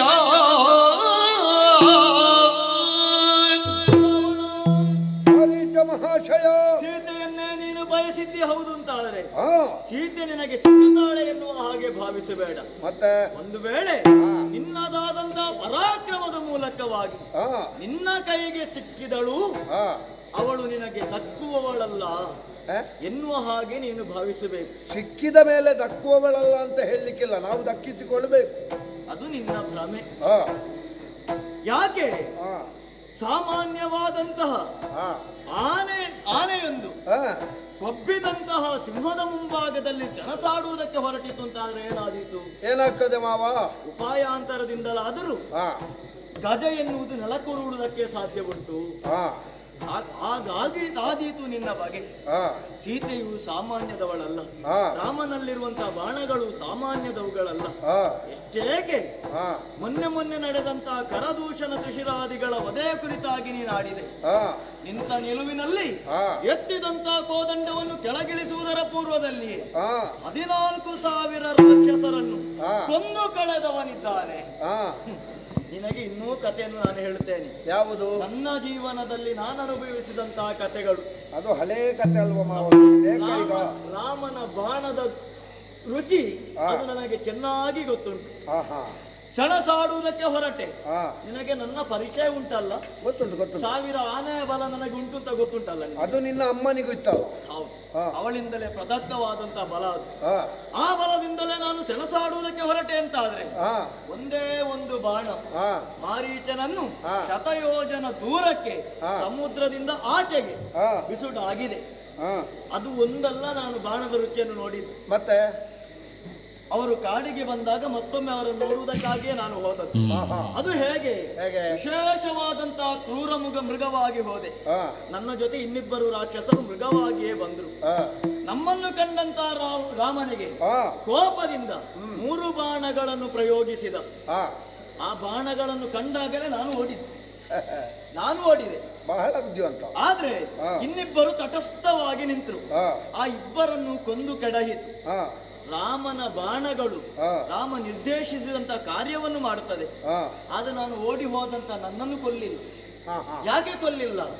ರಾಮನಿಗಿರುವಂತ ಧರ್ಮ ಪ್ರಜ್ಞೆ ರಾಮನ ಬಾಣಗಳಿಗೂ ಉಂಟು. ಬಾಣಕ್ಕೆ ಬೆನ್ನು ಹಾಕಿ ಓಡಿದವನನ್ನು ಬಾಣಗಳಾದರೂ ಘಾತಿಸುವುದಿಲ್ಲ. ಇಂಥ ಅನುಭವವನ್ನು ನಾನು ಹೊಂದಿದವನಿದ್ದೇನೆ. ಒಳ್ಳೆ ವಿಷಯ. ಆ ಕಾರಣದಿಂದ ನಿನಗೆ ಆಡುವುದು. ರಾಮನ ತಂಟೆ ನಮಗೆ ಬೇಡ. ಒಂದು ವೇಳೆ ಅವನ ಸುದ್ದಿಗೆ ನೀನು ಹೋದೆ ಅಂತಾದ್ರೆ ನೀನೊಬ್ಬನಲ್ಲ, ನಿನ್ನದಾದಂತಹ ಸಕಲ ಪರಿವಾರದವರು ಯಮಸದನಕ್ಕೆ ಹೋಗಬೇಕಾದೀತು. ಬೇಡ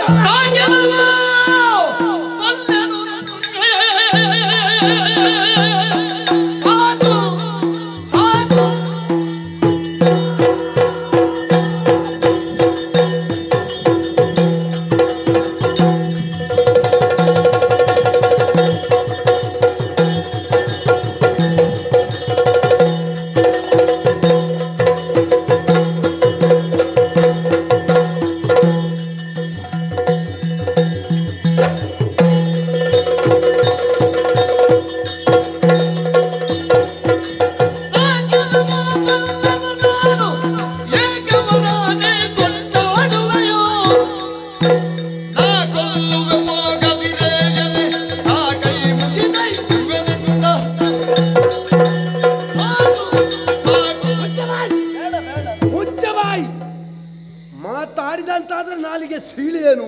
ನೀನು ಸೀಳುವವನೇ. ಪಾಪಿ, ನೀಚ. ನಿನ್ನ ಬಾಯಿಂದ ಅದನ್ನು ಕೇಳಬೇಕಾಯಿತು. ಅಧಮ. ಒಳ್ಳೆಯದು.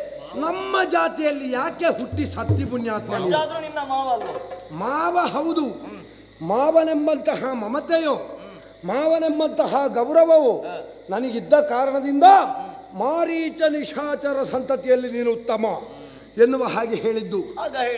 ಆದರೆ ನಿನ್ನ ಮಾತನ್ನು ಕೇಳುವಾಗ ಕೋಪ ಎನ್ನುವುದು ನಖದಿಂದ ಶಿಖರವರೆಗೆ ಏರ್ತಾ ಉಂಟು. ಏನು ಅಂತ ಭಾವಿಸಿದ್ಯೋ? ರಾಮ ದೊಡ್ಡದ? ರಾಮ ದೊಡ್ಡವನ? ನಿನಗೆ ದೊಡ್ಡವನಾಗಿರಬಹುದು, ನಾನು ಒಪ್ಪಿಕೊಳ್ತೇನೆ. ಒಬ್ಬನನ್ನು ನಾವು ದೊಡ್ಡವ ಅಂತ ಹೇಳುವುದರಲ್ಲಿ ಏನು ದೊಡ್ಡ ವಿಷಯ ಅಲ್ಲ. ಮತ್ತೊಬ್ಬನನ್ನು ಸಣ್ಣದು ಮಾಡಿ ಅವನನ್ನು ದೊಡ್ಡದು ಅಂತ ಹೇಳಬಾರ್ದು. ಈಗ ರಾಮ ದೊಡ್ಡವನಾಗಿರಬಹುದು, ನಾನು ಸಣ್ಣವನಲ್ಲ. ನಾನು ಏರಿದ ಎತ್ತರ, ಅವನಿಗಾದ್ರೆ ಬಿಡು. ಅವ ಹೇಗಾದ್ರೂ ರಾಜವಂಶದಲ್ಲಿ ಹುಟ್ಟಿದವ, ಚಕ್ರವರ್ತಿಯಾಗಿಯೇ ಹುಟ್ಟಿಕೊಂಡವ. ನಾನು ಹಾಗಲ್ಲ. ಒಬ್ಬ ರಾಕ್ಷಸ ಕನ್ಯೆಯಿಂದ, ಒಬ್ಬ ಬ್ರಾಹ್ಮಣನಿಂದ ಸಂಜನಿಸಲ್ಪಟ್ಟವ. ಬಡತನದ ಬೇಗೆಯಲ್ಲಿ ಬಳಲುತ್ತಿದ್ದಂತಹ ನಾನು ಸಿರಿವಂತಿಕೆಯ ತುತ್ತ ತುದಿಯಲ್ಲಿದ್ದೇನೆ ಅಂತಾದ್ರೆ ಇದು ನನ್ನ ಪರಿಶ್ರಮ. ಹಾಗಾದ್ರೆ ಸೀತೆ ನನಗೆ ಯಾಕೆ ಬೇಕು ಎನ್ನುವುದು ಪ್ರಶ್ನೆ ಅಲ್ಲ, ಸೀತೆ ಬೇಕು. ಈ ಪರಿಶ್ರಮ ಉಳಿಯಲಿ ಅಂತ ನಾನು ಭಾವಿಸುವುದು. ನಾನೊಂದು ಮಾತು ಹೇಳಿಯ, ನಿನ್ನ ಪ್ರಸಂಗ ಇಷ್ಟು ಬೇಗ ಮುಗಿಯುವುದು ಬೇಡ, ಸ್ವಲ್ಪ ಉದ್ದಾಗ್ಲಿ ಅಂತ ನಾನು ಭಾವಿಸುವುದು. ಅದನ್ನು ತೀರ್ಮಾನಿಸುವುದಕ್ಕೆ ನೀನಲ್ಲ, ಗೊತ್ತಾಯ್ತಲ್ಲ. ನನಗೆ ವರ ಕೊಟ್ಟಂತಹ ಬ್ರಹ್ಮನೂ ಅಲ್ಲ, ಅದನ್ನು ತೀರ್ಮಾನಿಸುವುದಕ್ಕೆ ನಾನು. ಇಲ್ಲದಿದ್ರೆ ಅಷ್ಟೆಲ್ಲ ಇಲ್ಲದೆ ವೇದಕ್ಕೆ ಭಾಷೆ ಬರೀಲಿಕ್ಕೆ ನನಗೆ ಆಗುವುದಿಲ್ವಾ? ಮತ್ತೆ ಏನು ರಾವಣ ಅಂತ ಹೇಳಿದ್ರೆ ನೀತಿಶಾಸ್ತ್ರ ಗೊತ್ತಿಲ್ಲದವಂತ ಭಾವಿಸಿದ್ಯಾ? ನಾನು ಹೇಳಬೇಕಾದದ್ದೇ ಇಲ್ಲ, ಮತ್ತೆ ನೀನು ಉಳಿದವರಿಗೆ ಹೇಳಬೇಕು. ಅಷ್ಟು ನನ್ನಲ್ಲಿ ಬುದ್ಧಿಮತ್ತತೆ ಇದ್ರೂ ನಾ ವಿರೋಧ ಭಾವವನ್ನು ಯಾಕೆ ವ್ಯಕ್ತಪಡಿಸ್ತಾ ಇದ್ದೇನೆ ಅದನ್ನು ಅರ್ಥ ಮಾಡಿಕೊ. ಅದನ್ನು ಅರ್ಥ ಮಾಡಿಕೊಳ್ಳುವಷ್ಟು ಸಾಮರ್ಥ್ಯ ನಿನಗೆಲ್ಲುಂಟು. ಜೀವಗಳ ಆ ರಾಮನ ಬಾಣದಿಂದ ಒಮ್ಮೆ ನೊಂದಂತಹ ನೀನು ಬದುಕುವುದಕ್ಕೆ ಬೇಕಾಗಿ ನಾನು ರಾಮದಾಸ ಅಂತ ಹೇಳಿಕೊಂಡಿದ್ದಿ. ಎಲ್ಲದಕ್ಕೂ ರಾಮಬಾಣವೇ ಮುಕ್ತಿ. ನಿನಗೆ ರಾಮಬಾಣ ಅಲ್ಲ, ನಿನಗೆ ದಶಾನನ ಕಡುಗದ ರುಚಿ ನೋಡ್ಲಿಲ್ಲ ನೀನು. ಎಲ್ಲ ಒಳ್ಳೆಯ ಮಾತಿನಲ್ಲಿ ನಾ ಹೇಳಿದ ಮಾತನ್ನು ಕೇಳಿದ್ರೆ ಒಳ್ಳೆಯದು, ಅದಲ್ಲ ನನಗೆ ನೀತಿಯನ್ನು ಹೇಳುವುದೇ ಹೌದು ಅಂತಾದ್ರೆ ನಿನ್ನಂತವ ನನ್ನ ಕಣ್ಣಿಗಲ್ಲ, ಪ್ರಪಂಚದ ಕಣ್ಣಿಗೆ ಕಾಣಿಸಬಾರದು. ಹಿಡಿದ ಚಂದ್ರಹಾಸದಿಂದ ನಿನ್ನ ತಲೆಗೆ ಇವನ ಖಡ್ಗದಿಂದ ನಾನು ಸಾಯ್ಬೇಕಾ?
ನನ್ನದಾಯ್ತು, ನಾನು ಹೋಗುವುದಕ್ಕೆ ಸಿದ್ಧ ಆದದ್ದು.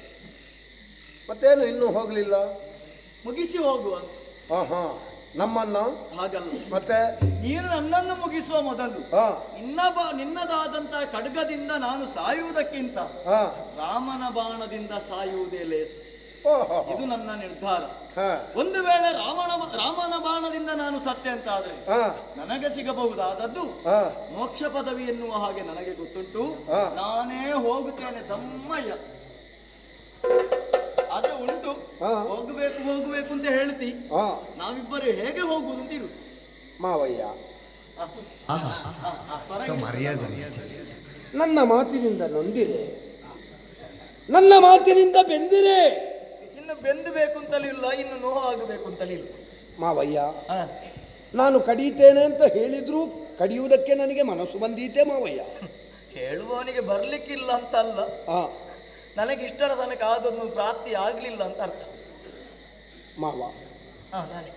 ಸಿಟ್ಟಿನ ಬರದಲ್ಲಿ ನಿಮ್ಮನ್ನು ಬೈದು ಭಂಗಿಸಿದೆ. ಹೌದು ಮಾವಯ್ಯ, ನೀವೇನು ಅಂತ ನನಗೆ ಗೊತ್ತುಂಟು. ಗೊತ್ತಿದ್ದು ನಾನು ಇಷ್ಟು ಮಾತಾಡಿದ್ಯಾಕೆ? ಈ ಪ್ರಸಂಗದಲ್ಲಿ ನಾ ಕೈಗೊಂಡಂತಹ ಯೋಜನೆ ಸಫಲವಾಗಿ ಸಾಂಗವಾಗಿ ನೆರವೇರಬೇಕು ಅಂತ ಇದ್ರೆ ನೀನಲ್ಲದೆ ಅನ್ಯರಿಂದ ಸಾಧ್ಯ ಇಲ್ಲ. ಒಂದು ಮಾತು ಹೇಳ್ತೇನೆ ಮಾವಯ್ಯ, ಸಣ್ಣ ಮಕ್ಕಳು ತಾಯಿ ಎದೆ ಹಾಲನ್ನು ಉಣ್ಣಿಸುತ್ತಿರುವಂತಹ ವೇಳೆಯಲ್ಲಿ ಏನೋ ವಿನೋದದಲ್ಲಿ ತಾಯಿಯ ಎದೆಗೆ ಮೆಟ್ಟುತ್ತಾವೆ. ತಾಯಿಯಾದವಳು ಸಿಟ್ಟುಕೊಂಡು ಮಗುವನ್ನು ಕೊಲ್ಲುವುದಕ್ಕೆ ಮುಂದಾಗುತ್ತಾಳೆಯೇ? ನಾನು ಮಗು ಮಾವಯ್ಯ. ನೀ ಹಾಲುಣಿಸುತ್ತಿರುವ ವೇಳೆಯಲ್ಲಿ ನಿನ್ನ ಎದೆಗೆ ಮೆಟ್ಟಿದೆ ಎನ್ನುವ ಕಾರಣದಿಂದ ಬಾಲ ಮಾಡಿದ ತಪ್ಪು ಎನ್ನುವ ಹಾಗೆ ಮನ್ನಿಸಬೇಕು. ಹೀಗೆ ಬೇಕಾದಾಗ ಎಷ್ಟು ಇಳೀತಿ.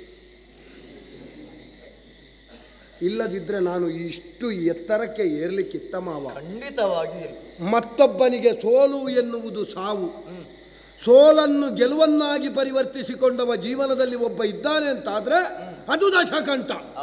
ಮತ್ತೆ ಅಷ್ಟು ಎತ್ತರಕ್ಕೆ ಏರಿದ್ದೇನೆ. ಇಲ್ಲದೆ ಹೋದ್ರೆ ನೀನು ದಶಕಂಠನಾಗಿ ಇರ್ತಿದ್ದಿ, ರಾವಣ ಆಗ್ತಿರ್ಲಿಲ್ಲ. ಮಾವಯ್ಯ, ಪ್ರಕರಣದ ಸಂಕ್ಷಿಪ್ತವಾಗಿ ನಿನಗೆ ಹೇಳ್ತೇನೆ. ಏನು? ಅಡಿಮ, ಮಹಿಮ, ಗರಿಮ, ಲಘಿಮ, ಪ್ರಾಪ್ತಿ, ಪ್ರಾಕಮ್ಯ, ಈಶತ್ವ, ವಶತ್ವ ಎನ್ನುವಂತಹ ಅಷ್ಟಸಿದ್ಧಿಗಳನ್ನು ಬಲ್ಲವರು ಅಸುರರಾದಂತಹ ನಾವು ಯಾವ ಸೂಕ್ಷ್ಮ ರೂಪವನ್ನು ಯಾವ ಘೋರ ರೂಪವನ್ನು ಧರಿಸುವುದಕ್ಕೆ ಸಾಮರ್ಥ್ಯವುಳ್ಳವರು. ನೀನೊಂದು ಪೊಂಮೃಗವಾಗಬೇಕು. ಎಷ್ಟು ವೇಷ ಬೇಕಾದ್ರೂ ಮಾಡುತ್ತೇನೆ.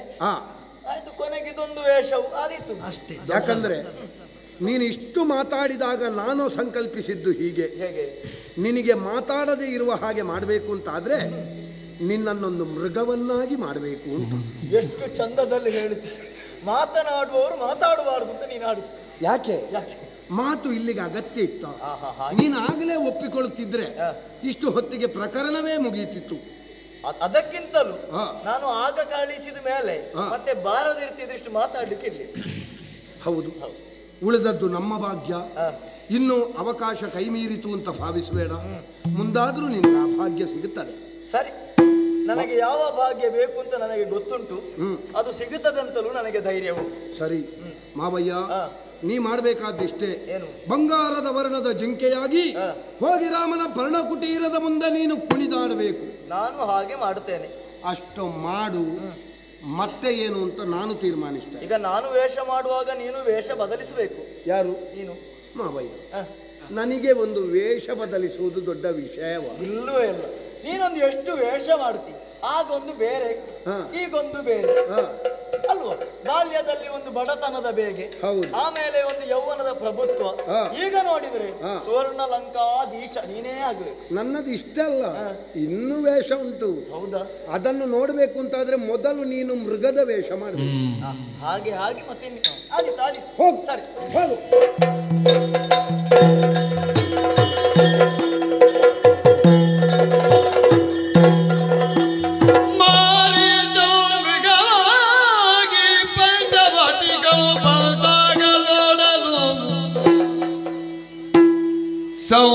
ಸೌರಮ್ಯಾತಿಶಯ ಪ್ರದಾನ ಕರದಿವು ಕಂಡಾಗಲ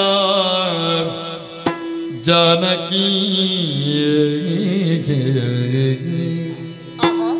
ಭ್ರಮೆಗೊಂಡು ತನ್ನ ರಸನ ಕೂಡೆ ಬೇಡಿದಳು ತಾನೇ ಕಾತದಿಂದ ನೋಡಿದೆಯ ರಾಮ ನೋಡಿದೆಯ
ಆಗಿರುವ ಮೈಯ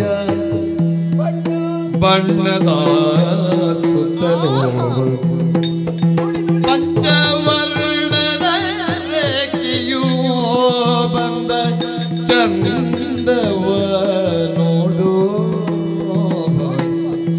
ಸಣ್ಣ ಸಣ್ಣ ಕಾಲಬೆರಳು ಸಾವಿರ ಭಾವಗಳ ತನ್ನಂಗ ದಿನ್ನಂಗ ದಿಕ್ಕಿಟ ಹೋಗಿಟ್ಟು ಕುಣಿವ ಚಂದವ ನೋಡು ಚಿನ್ನದ ಆಗಿರುವ ಮೈಯ ಬಣ್ಣದ ಸುತ್ತಲೂ ಪಂಚ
ಸೀತಾ ಹೀಗೆ ಬನ್ನಿ, ಹೀಗೆ ಬನ್ನಿ.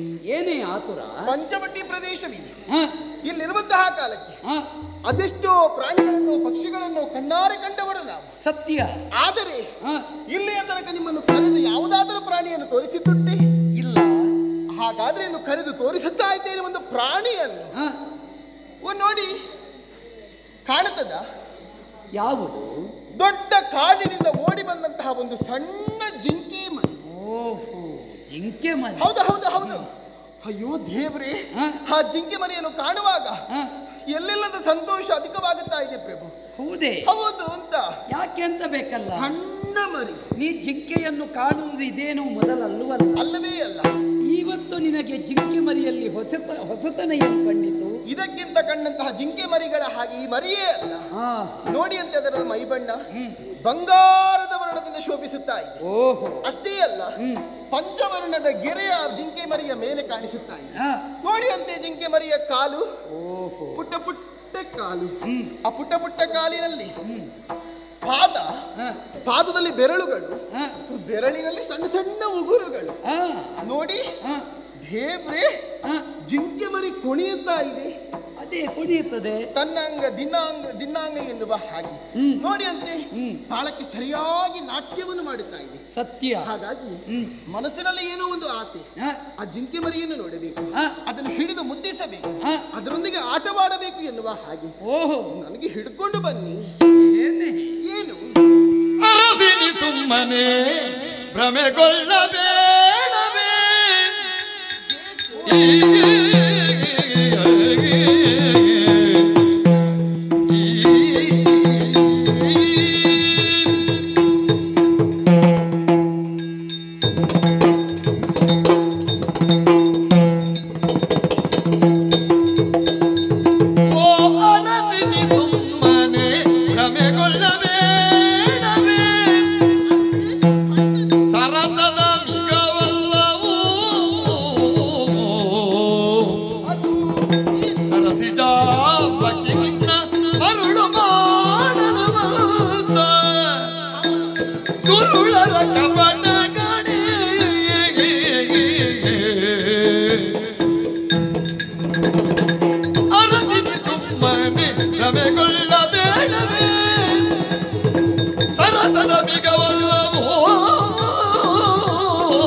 ಯಾಕೆ ಆತುರ ಪಡ್ತಾ ಇರುವೆ? ಇಷ್ಟರವರೆಗೆ ಈ ಪಂಚವಟ್ಯದ ಕಾನನದಲ್ಲಿ ಗೋದಾವರಿ ತಟದಲ್ಲಿ ನಾವು ವಿಹರಿಸುತ್ತಲೇ ಇದ್ದವರು. ಹೌದು, ಇಂತಹ ಮೃಗ ನಮ್ಮ ಕಣ್ಣಿಗೆ ಕಾಣಲಿಲ್ಲ. ಇದೇ ಮೊದಲು. ಜಿಂಕೆ ಮರಿಗಳೆದೆಷ್ಟೋ ಇವೆ. ಹೌದು, ಆದ್ರೆ ಇದುವೇ ನಿನ್ನನ್ನು ಯಾಕೆ ಕರ್ಷಿಸುತ್ತಾ ಇದೆ ಬಲ್ಲೆಯ? ಇದು ನಿಜವಾಗಿಯೂ ಮಿಗ ಅಂತ ನನಗೆ ಅನ್ನಿಸುವುದೇ ಇಲ್ಲ. ಮತ್ತೆ ಯಾಕಂದ್ರೆ ಈ ಕಾಡನ್ನು ಪ್ರವೇಶ ಮಾಡುವಾಗ ಈ ಮೊದಲು ನಾವು ಹಲವಾರು ಮಾಯೆಗಳನ್ನು ಕಂಡವರು. ಯಾರ್ಯಾರದ್ದು ಯಾವ್ಯಾವ ವೇಷ ಅಂತ ಹೇಳಲಿಕ್ಕೆ ಸಾಧ್ಯ ಇಲ್ಲ. ಒಂದೊಂದು ವೇಷಗಳು ಬರ್ತವೆ, ಮುಗಿತದೋ ಇಲ್ವೋ ಅಂತ ಸಂಶಯ ಅಲ್ವೋ? ಆದ್ದರಿಂದ ಯಾವುದನ್ನೋ ಮುಗಿಸುವುದಕ್ಕಿರುವಂತಹ ವೇಷ ಇದು. ಹಾಗಿದ್ರೆ ಯಾವ ವೇಷ?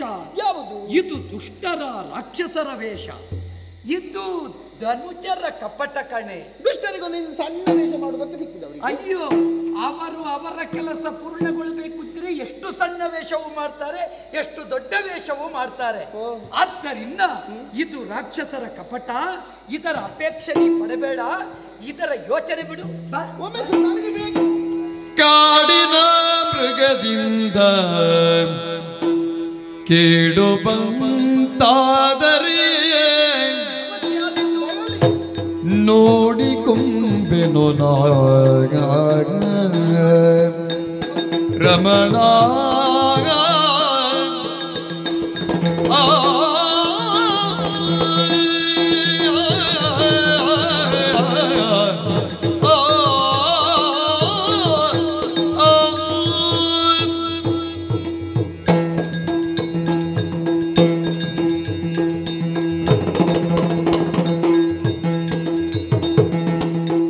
ಕಾಡಿನ ಮಿಗದಿಂದ ಕೇಳು ಬಂತಾದರೆ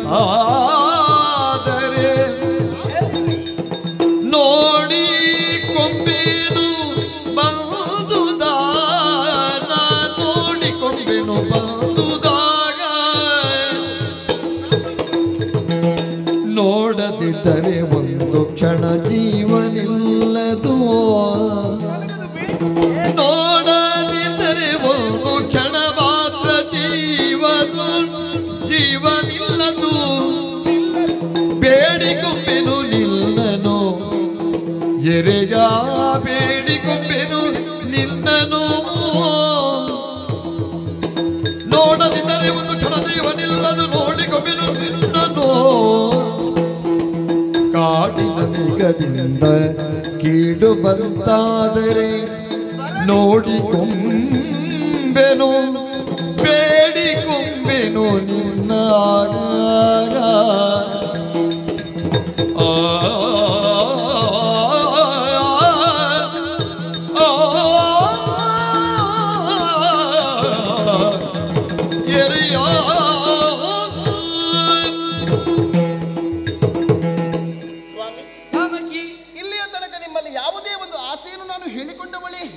ಇಲ್ಲ ಇಂದು ಯಾಕೋ ಎನ್ನುವ ಜಿಂಕೆಯ ಮರಿಯನ್ನು ಕಾಣುವಾಗ ನನಗದು ಬೇಕು ಬೇಕು ಎನ್ನುವ ಹಾಗೆ ಆಸೆ ಹುಟ್ಟಿತ್ತು.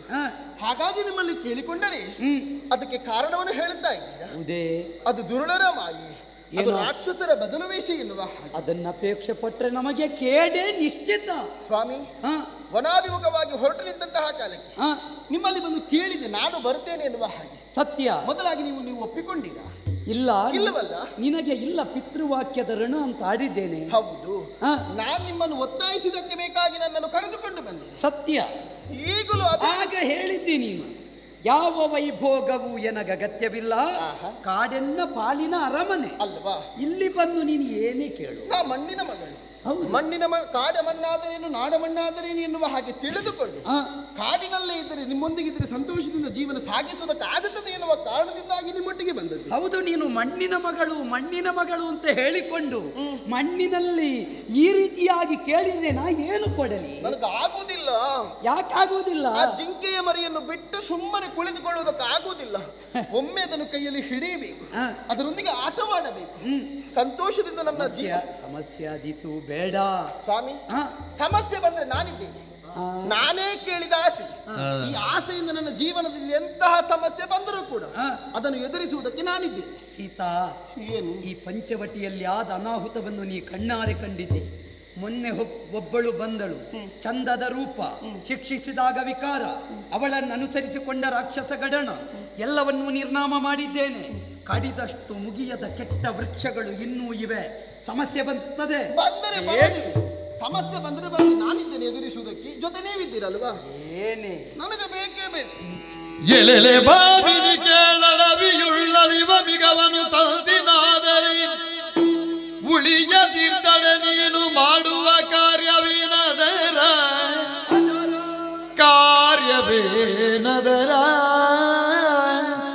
ರಮಣಿ. ನಿನ್ನನ್ನು ಕಾಣುತ್ತಲೇ ಅದು ನಟಿಸುತ್ತಾ ಉಂಟು. ಇದು ವಂಚನೆಯ ಮೃಗ ಎನ್ನುವುದರಲ್ಲಿ ಎರಡು ಮಾತೇ ಇಲ್ಲ. ಆದರೆ ನಿನ್ನ ಅಪೇಕ್ಷೆಯಂತೆ ಸತಿವಾಕ್ಯವನ್ನು ಪೂರೈಸುವುದಕ್ಕೆ ಬೇಕಾಗಿ ಪತಿಯಾಗಿ ನಾ ಗಮಿಸ್ತೇನೆ. ಹೋಗಿ ಸರ್ವ ಪ್ರಯತ್ನವನ್ನು ಅದನ್ನು ಹಿಡಿಯುವುದಕ್ಕೆ ಮಾಡುತ್ತೇನೆ. ಒಂದು ವೇಳೆ ಸಿಗದೇ ಇದ್ದರೆ ಅದನ್ನು ನಾ ನಿಗ್ರಹಿಸಲೇಬೇಕಾಗುತ್ತದೆ. ಹೀಗೆ ಒತ್ತಾಯ ಮಾಡಿದ ನೀನು ನಾಳೆ ಅದು ನನ್ನ ಬಾಣಕ್ಕೆ ಘಾತಿಸಲ್ಪಟ್ಟು ಸತ್ತರೆ ನಾ ಏನು ಮಾಡಲಿ? ಒಂದು ವೇಳೆ ಅದನ್ನು ತಂದು ನಿನಗೆ ಕೊಟ್ಟರೆ ನೀ ಅದರಿಂದ ಮಾಡಿಕೊಳ್ಳುವುದಾದರೂ ಏನು? ಪಂಚಬಾಣನ ಪಿತನೇ ಕೇಳಸುವ ಕಿಸುತಮಿಗ ಮಡಿದುದಾದರೆ ಕಂಚುಕವರ ತಿರುವೆನು, ಕಂಚುಕವರ ತಿಸುವೆನು, ಚರ್ಮವ ತೆಗೆದು ಪ್ರೀತಿಯಲಿ ರಮಣ.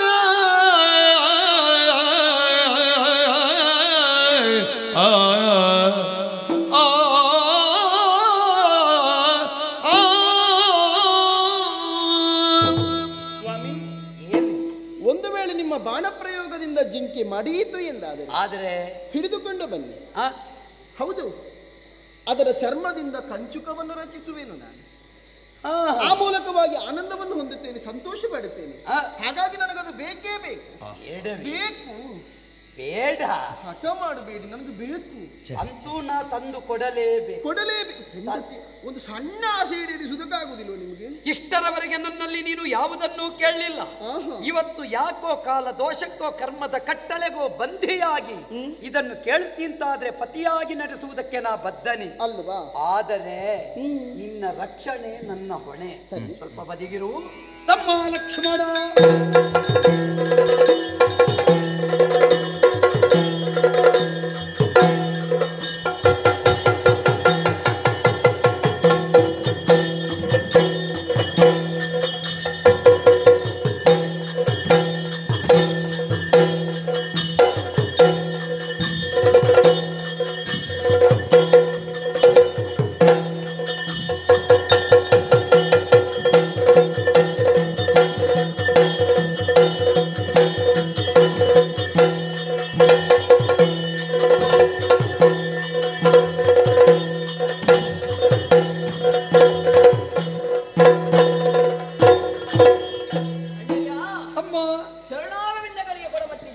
ಸಹಜ ಲಕ್ಷ್ಮಣ. ಜನಕನಂದನೆ ಮೃಗಮನೋಚಿತೆ ಆದವಳ್ಳಯ್ಯ ತರಲ್ಲ ಪೋಪೇನ ಬರುವಾದನಗನಿಗೆ ಧರಣಿ ಜಾತೆಯ ಕಾಯ್ದುಕೊಳ್ಳಯ್ಯ ಅನುಜ ಲಕ್ಷ್ಮಣ. ಜನಕನಂದನೆ ಮೃಗಮನೋಚಿತೆ ಆದವಳ್ಳಯ್ಯ. ಸಹಜ ಲಕ್ಷ್ಮಣ, ಅಣ್ಣಯ್ಯ ಶೀಘ್ರವಾಗಿ ಕರೆಯುವುದಕ್ಕೆ ಕಾರಣ ಉಂಟು. ಏನಣ್ಣ? ಕ್ಷಣದಿ ಪೋಪೇನ. ಯಾಕೆ ಬಲ್ಲೆಯ? ಯಾಕಣ್ಣ? ಮೃಗ ಮನೋಚಿತೆಯಾಗಿದ್ದಾಳೆ ಜಾನಕಿ. ಮುಂದೆ ಕಾಣುತ್ತಾ ಇದೆಯಲ್ಲ ಜಿಂಕೆ ಮರಿಯೊಂದು, ಅದು ಬೇಕು ಅಂತ ಹಠ ಹಿಡಿಯುತ್ತಾ ಇದ್ದಾಳೆ. ಯಾಕಂದ್ರೆ ಈ ಕಾನನದಲ್ಲಿ ರಾಕ್ಷಸರ ವ್ಯವಹಾರ ಏನು ಅಂತ ನೀನು ಬಲ್ಲವನೇ ಇದ್ದಿ. ನಾ ಹೋಗಿ ಆ ಮೃಗವನ್ನು ಹಿಡಿದು ತರುವಲ್ಲಿವರೆಗೆ ಜನಕ ಜಾತೆಯ ಸಂರಕ್ಷಣೆ ನಿನ್ನ ಹೊಣೆ. ಅಗ್ರಜ ವೀರ ಸ್ವಲ್ಪ ಕೆಲಸಕ್ಕೆ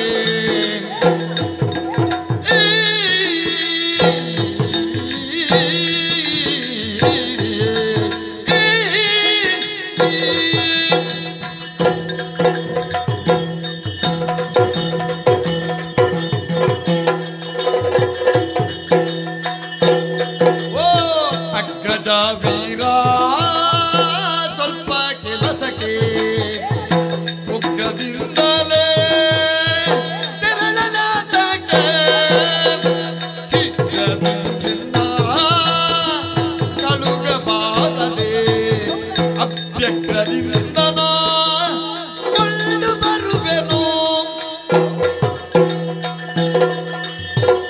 ಅಣ್ಣಯ್ಯ ಅಮ್ಮ, ನಿನ್ನ ಚರಣ ಸೇವೆಗಾಗಿ ಅಯೋಧ್ಯೆಯಿಂದ ನಿನ್ನ ಜೊತೆಗಾಗಿ ಬಂದವನು ನಾನು. ನಿಜ. ಇಲ್ಲಿಯವರೆಗೆ ಗೆಡ್ಡೆ ಗೆಣಸುಗಳನ್ನು ಕಾಲ ಕಾಲಕ್ಕೆ ಸರಿಯಾಗಿ ನಿಮ್ಮಿರುವರೆಗೂ ನಾನು ನೀಡುತ್ತಿದ್ದವ ಸತ್ಯ. ಜೊತೆಗೆ ನಿಮಗೊಂದು ಪರ್ಣ ಕುಟೀರವನ್ನು ನಿರ್ಮಿಸಿ ಬದಿಯಲ್ಲಿ ನಾನೂ ಒಂದು ಕುಟೀರವನ್ನು ನಿರ್ಮಿಸಿ ನಿಮ್ಮ ಬಗೆಗಾಗಿ ಲಕ್ಷ್ಯವನ್ನು ಇರಿಸಿದವ ನಿಜ. ಈಗ ಈ ಕೆಲಸಕ್ಕೆ ನಿನಗೆ ನನ್ನ ಲಕ್ಷ್ಯ ಬರಲಿಲ್ವಾ ಅಣ್ಣ? ಅಲ್ಪ ಕೆಲಸ ಅಂತ ಆಡ್ತಾ ಇದ್ದಿ ಅಣ್ಣ. ಕೆಲಸ ಎಷ್ಟು ಸಿಕ್ಕಿದೆ ಎನ್ನುವುದಕ್ಕಿಂತಲೂ ಸಿಕ್ಕಿದ ಕೆಲಸದಲ್ಲಿ ಏನು ಮಾಡಿದ್ದಾನೆ ಅನ್ನುವುದು ಮುಖ್ಯ ಮಗು. ಅದು ಹೌದು. ಆದರೆ ಈ ಕೆಲಸ ಯಾಕೆ ನಿನಗೆ ಸೂಚಿಸಿದೆ ಬಲ್ಲೆಯ? ಯಾಕೆ? ನೀ ಕಾಯಬೇಕು, ನಾ ಹೋಗಬೇಕು. ಹೆಂಡತಿ ಅಪೇಕ್ಷೆಯನ್ನು ಈಡೇರಿಸಬೇಕಾದದ್ದು ಪತಿಯ ಕರ್ತವ್ಯ. ಅವಳು ಕೇಳಿಕೊಂಡದ್ದು ಪತಿಯಾದ ನನ್ನಲ್ಲಿ.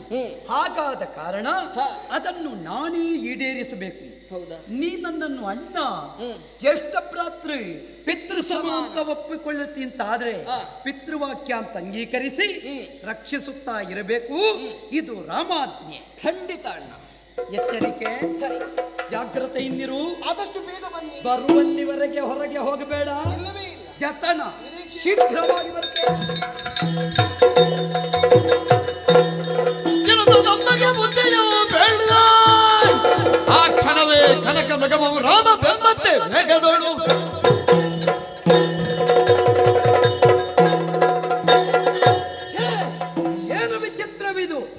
ಜಾನಕಿ ಕೇಳಿದಂತಹ ಪೊಮ್ಮಿಗವನ್ನು ಅನುಸರಿಸುತ್ತಾ ಮುಂದೆ ಬಂದೆ. ಹಿಡಿಯುವುದಕ್ಕೆ ಬೇಕಾಗಿ ಬಹಳಷ್ಟು ಪ್ರಯತ್ನ ಪಟ್ಟೆ. ಆದರೆ ನನ್ನ ಅಂಕೆಯ ಒಳಗೆ ಅದು ಸಿಗುತ್ತಾ ಇಲ್ಲ ಅಂತಾದರೆ ಇನ್ನು ನಮಗೆ ಬೇಕಾದದ್ದು ಅಂಕ. ಇದರಿಂದಲೇ ಒಂದು ಅಂಕಣ ಸಿದ್ಧವಾಗಲಿ. ಅದಕ್ಕೆ ಬೇಕಾಗಿ ನಿಶಂಕೆಯಿಂದಲೇ ಮಾರ್ಕಣವನ್ನನ್ನು ತೆಗೆದು ಆ ಪೊಮ್ಮಿಗದ ಮೇಲೆ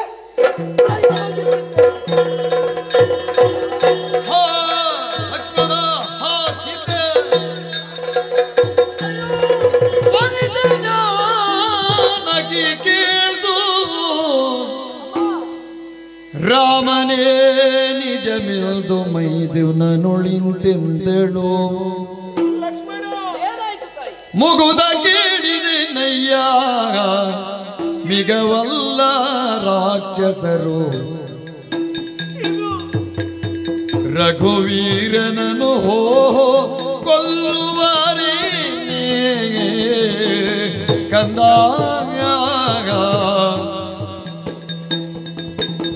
ಜಗದೇಕ ವೀರ ಕೂಗುವ ಧ್ವನಿ ಕೇಳಿತು.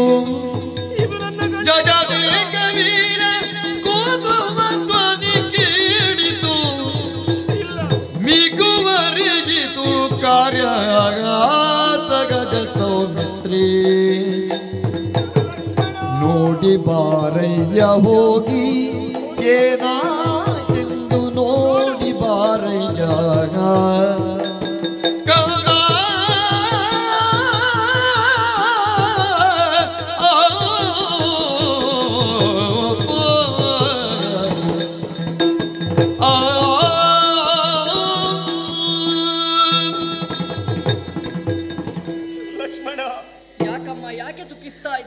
ಕೇಳಿಸಿತ ನನ್ನ ಗಂಡನ ಸ್ವರ.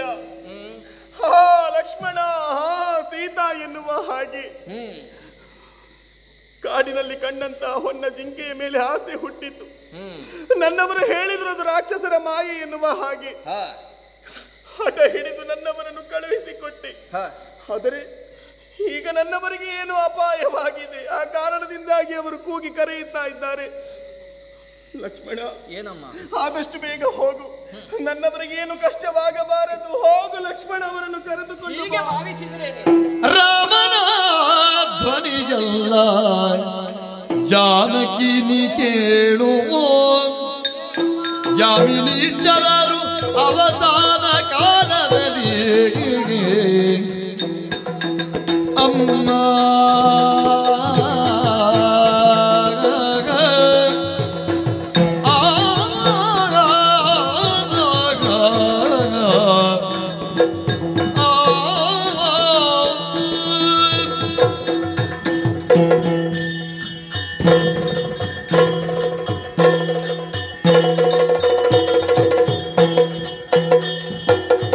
ರಾಮನ ಧ್ವನಿಯಲ್ಲ ಜಾನಕಿನಿ ಕೇಳುವೋ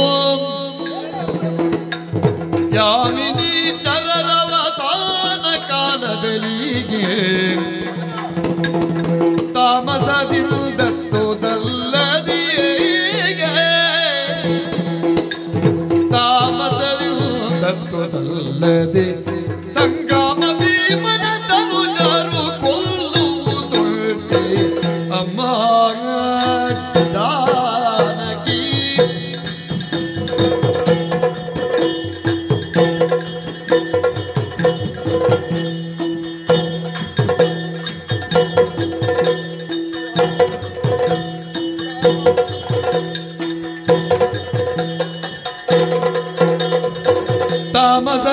ತಾಮಸದಿಂದತ್ತುದಲ್ಲದೆ ಸಂಗ್ರಾಮ ಭೀಮನ ತನುಜರು ಕೊಲ್ಲುವುದುಂಟೆಯೇ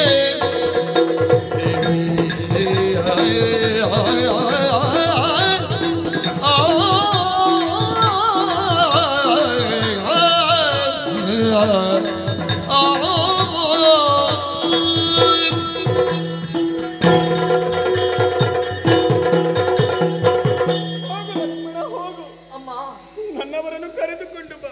ಧೃತಿಗಿಡಬೇಡಿ ತಾಯಿ. ಯಾತಕ್ಕಾಗಿ ನೀವು ಈ ರೀತಿಯಾಗಿ ಅನುಮಾನಿಸ್ತಾ ಇದ್ದೀರಿ? ಗೊತ್ತಾಯ್ತು. ಏನು? ಯಾವ ಹೆಂಡತಿಗೆ ಆಗಲಿ ಗಂಡನಿಗೆ ಏನಾದರೂ ತೊಂದರೆ ಆಯಿತು ಅಂತಾದ್ರೆ ದುಃಖಿಸುವವಳಿದ್ದಾಳೆ, ನೊಂದುಕೊಳ್ಳುವವಳಿದ್ದಾಳೆ. ಅದೇ ರೀತಿಯಾಗಿ ನಿಮ್ಮದಾದಂತಹ ಭಾವನೆಯನ್ನು ಇಲ್ಲಿ ವ್ಯಕ್ತಪಡಿಸಿದ್ದೀರಿ ಅಮ್ಮ. ಆದರೆ ಎಲ್ಲ ಹೆಂಡತಿಯರ ಹಾಗೆ ನೀವು ನಿಮ್ಮ ಪತಿದೇವರು ಎಂಬ ಹಾಗೆ ಭಾವಿಸಬೇಡಿ ನೀವು. ಯಾಕೆ ಬಲ್ಲಿರ? ಈಗ ಶ್ರೀರಾಮಚಂದ್ರ ಏನೆಂಬ ಹಾಗೆ ನಾನೂ ಅರಿತಿದ್ದೇನೆ, ನೀವು ಅರಿತಿದ್ದೀರಿ. ಸರಿ. ಬಾಲ್ಯದಲ್ಲಿ ಸಿದ್ಧಾಶ್ರಮದಲ್ಲಿದ್ದಂತಹ ಸಂದರ್ಭ ಎಷ್ಟೋ ರಾಕ್ಷಸರನ್ನು ಸೆರೆಬಡಿದವನಿದ್ದಾನೆ. ಮಾರೀಚ, ಸುಬಾಹು, ತಾಟಕಿ ಮೊದಲಾದಂತಹ ರಾಕ್ಷಸರನ್ನು ನಿರ್ನಾಮ ಮಾಡಿ ಯಜ್ಞ ಸಂರಕ್ಷಣೆಯನ್ನು ಮಾಡಿದವನಿದ್ದಾನೆ. ಅಷ್ಟು ಮಾತ್ರವಲ್ಲ, ನಿಮ್ಮನ್ನು ವರಿಸುವಂತಹ ಸಂದರ್ಭ ರಾಜಾದಿ ರಾಜರುಗಳೆಲ್ಲ ಧನುಸ್ಸನ್ನು ಎತ್ತಲಾಗದ ಅಸಹಾಯಕತೆಯಲ್ಲಿರುವಾಗ ತಾನು ಏಕಾಂಗ ವೀರನಾಗಿ ಆ ಸುನಾಭ ಧನುಸ್ಸನ್ನು ಎತ್ತಿ ನಿಮ್ಮನ್ನು ವರಿಸಿದವನಿದ್ದಾನೆ. ಪಿನಾಕಿ ಸದೃಶ ಬಲಾಢ್ಯನಿದ್ದಾನೆ. ಅಂತಹ ವೀರನಿಗೆ ಯಾವತ್ತಾದ್ರೂ ತೊಂದರೆಯಾಗುವುದುಂಟೇನಮ್ಮ? ಅಮ್ಮ, ಇದು ಆದದ್ದೇನು ಗೊತ್ತೇ? ಏನು? ರಾಕ್ಷಸರು ತಮ್ಮ ಅವಸಾನ ಕಾಲದಲ್ಲಿ ಜೋರಾಗಿ ಬೊಬ್ಬೆ ಇಟ್ಟು ನಮ್ಮನ್ನು ಮರುಳು ಮಾಡ್ತಾ ಇದ್ದಾರೆ. ಹಾಗಾಗಿ ಅಮ್ಮ, ನಾವು ಮರುಳಾಗಬಾರದು. ನಮ್ಮ ಅಣ್ಣನಿಗೆ ಏನೂ ಆಗಲಿಲ್ಲ ತಾಯಿ. ಏನು ಲಕ್ಷ್ಮಣ ಮನದ ಸಂಜಯ ಆ ನರೇಂದ್ರಗೆ ಪ್ರಾಣ ಸಂಕಟಾಗ ನೀನು ಸುಮ್ಮನೆ ತಡವ ಮಾಡದೆ ಪ್ರಾಣನಾಥನ ನೋಡಿ ಪಾರಯ್ಯಾಗ. ಏನು ಲಕ್ಷ್ಮಣ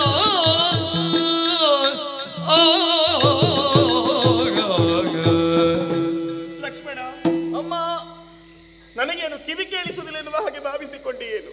ಖಂಡಿತವಾಗಿಯೂ ಇಲ್ಲಮ್ಮ. ಕೂಗಿದಂತಹ ಧ್ವನಿ ನನ್ನವರದ್ದು ಅಥವಾ ಇತರರದ್ದು ಎನ್ನುವ ಹಾಗೆ ತಿಳಿಯದಂತಹ ಅಪ್ರಬುದ್ಧಳು ನಾನು ಎನ್ನುವ ಹಾಗೆ ಭಾವಿಸಿಕೊಂಡೆಯ? ನನ್ನ ಗಂಡ ಶ್ರೀರಾಮಚಂದ್ರನ ಸ್ವರ ಹೇಗೆ ಎನ್ನುವುದು ನನಗೆ ತಿಳಿಯಲಿಲ್ಲವೇನೋ?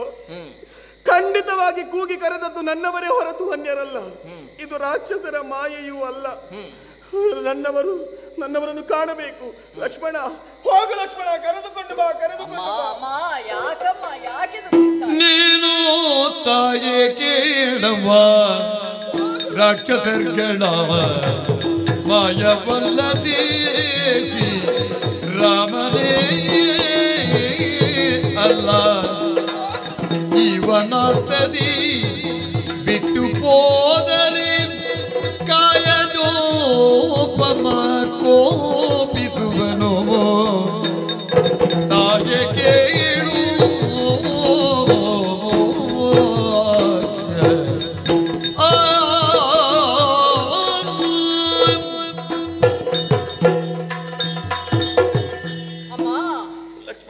ಸ್ವರ ಏನೋ ಅಣ್ಣನ ಹಾಗೆ ಇತ್ತು. ನನ್ನವರ ಸ್ವರವದು. ಹೌದಮ್ಮ. ಹೋಗು. ಮೊದಲಾಗಿಯೇ ನಾನು ಹೇಳಿದೆ, ನನ್ನ ಅಣ್ಣನೂ ನಿಮ್ಮಲ್ಲಿ ಹೇಳಿದ್ದ, ರಾಕ್ಷಸರು ಮಾಯಾವಿಗಳು ಎಂತಹ ಮಾಯೆಯನ್ನಾದರೂ ಸೃಷ್ಟಿ ಮಾಡಬಲ್ಲರು.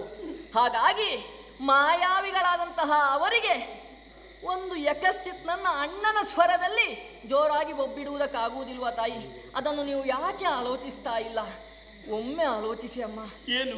ಅಣ್ಣನು ನಿಮ್ಮ ರಕ್ಷಣೆಗೋಸ್ಕರವಾಗಿ ನನ್ನನ್ನು ಇಲ್ಲಿ ಇರಿಸಿದ್ದಾನೆ, ಆಜ್ಞೆಯನ್ನು ಮಾಡಿದ್ದಾನೆ. ಒಂದು ವೇಳೆ ಈ ಆಜ್ಞೆಯನ್ನು ಉಲ್ಲಂಘಿಸಿ ನಾನು ಮುಂದೆ ಹೋದೆ ಅಂತಾದ್ರೆ ಅಣ್ಣನ ಆಜ್ಞೆಯನ್ನು ಮೀರಿದಂತಹ ತಪ್ಪು ನನಗೊದಗ್ತದಮ್ಮ. ಆ ಅಪರಾಧ ಒದಗಬಾರದಂತಾದ್ರೆ ನಾನು ಇಲ್ಲಿಯೇ ಇರಬೇಕು. ಅದುವೇ ನನಗೆ ಭೂಷಣ.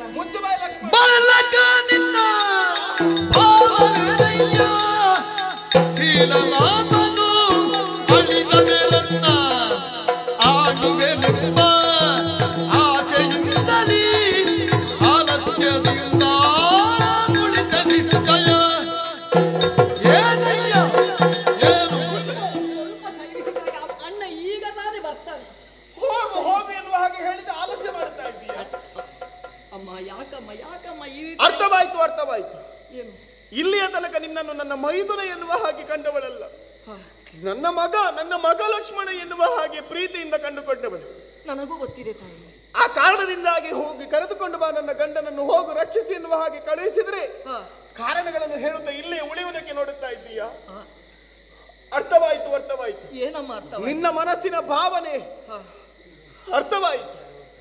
ರಾಮ ಅಳಿದರೆ ಅತ್ತಿಗೆಯಾದಂತಹ ಸೀತೆಯನ್ನು ನಾನು ಆಳಬಹುದು ಎನ್ನುವ ಹಾಗೆ ತಿಳಿದುಕೊಂಡೆಯ?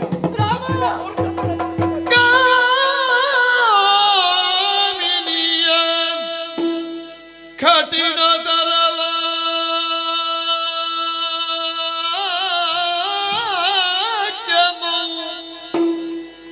ಕೇಳ್ದು ಶ್ರೀರಾಮ ರಾಮ ಕಠಿಣ ತರವ ಕೇಳ್ದು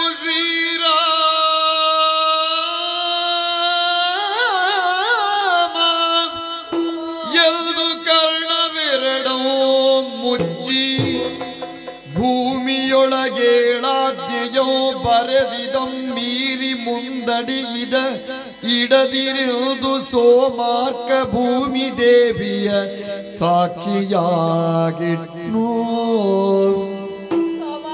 ತಾಮನದಿಯೇ ರಾಮ ರಾಮ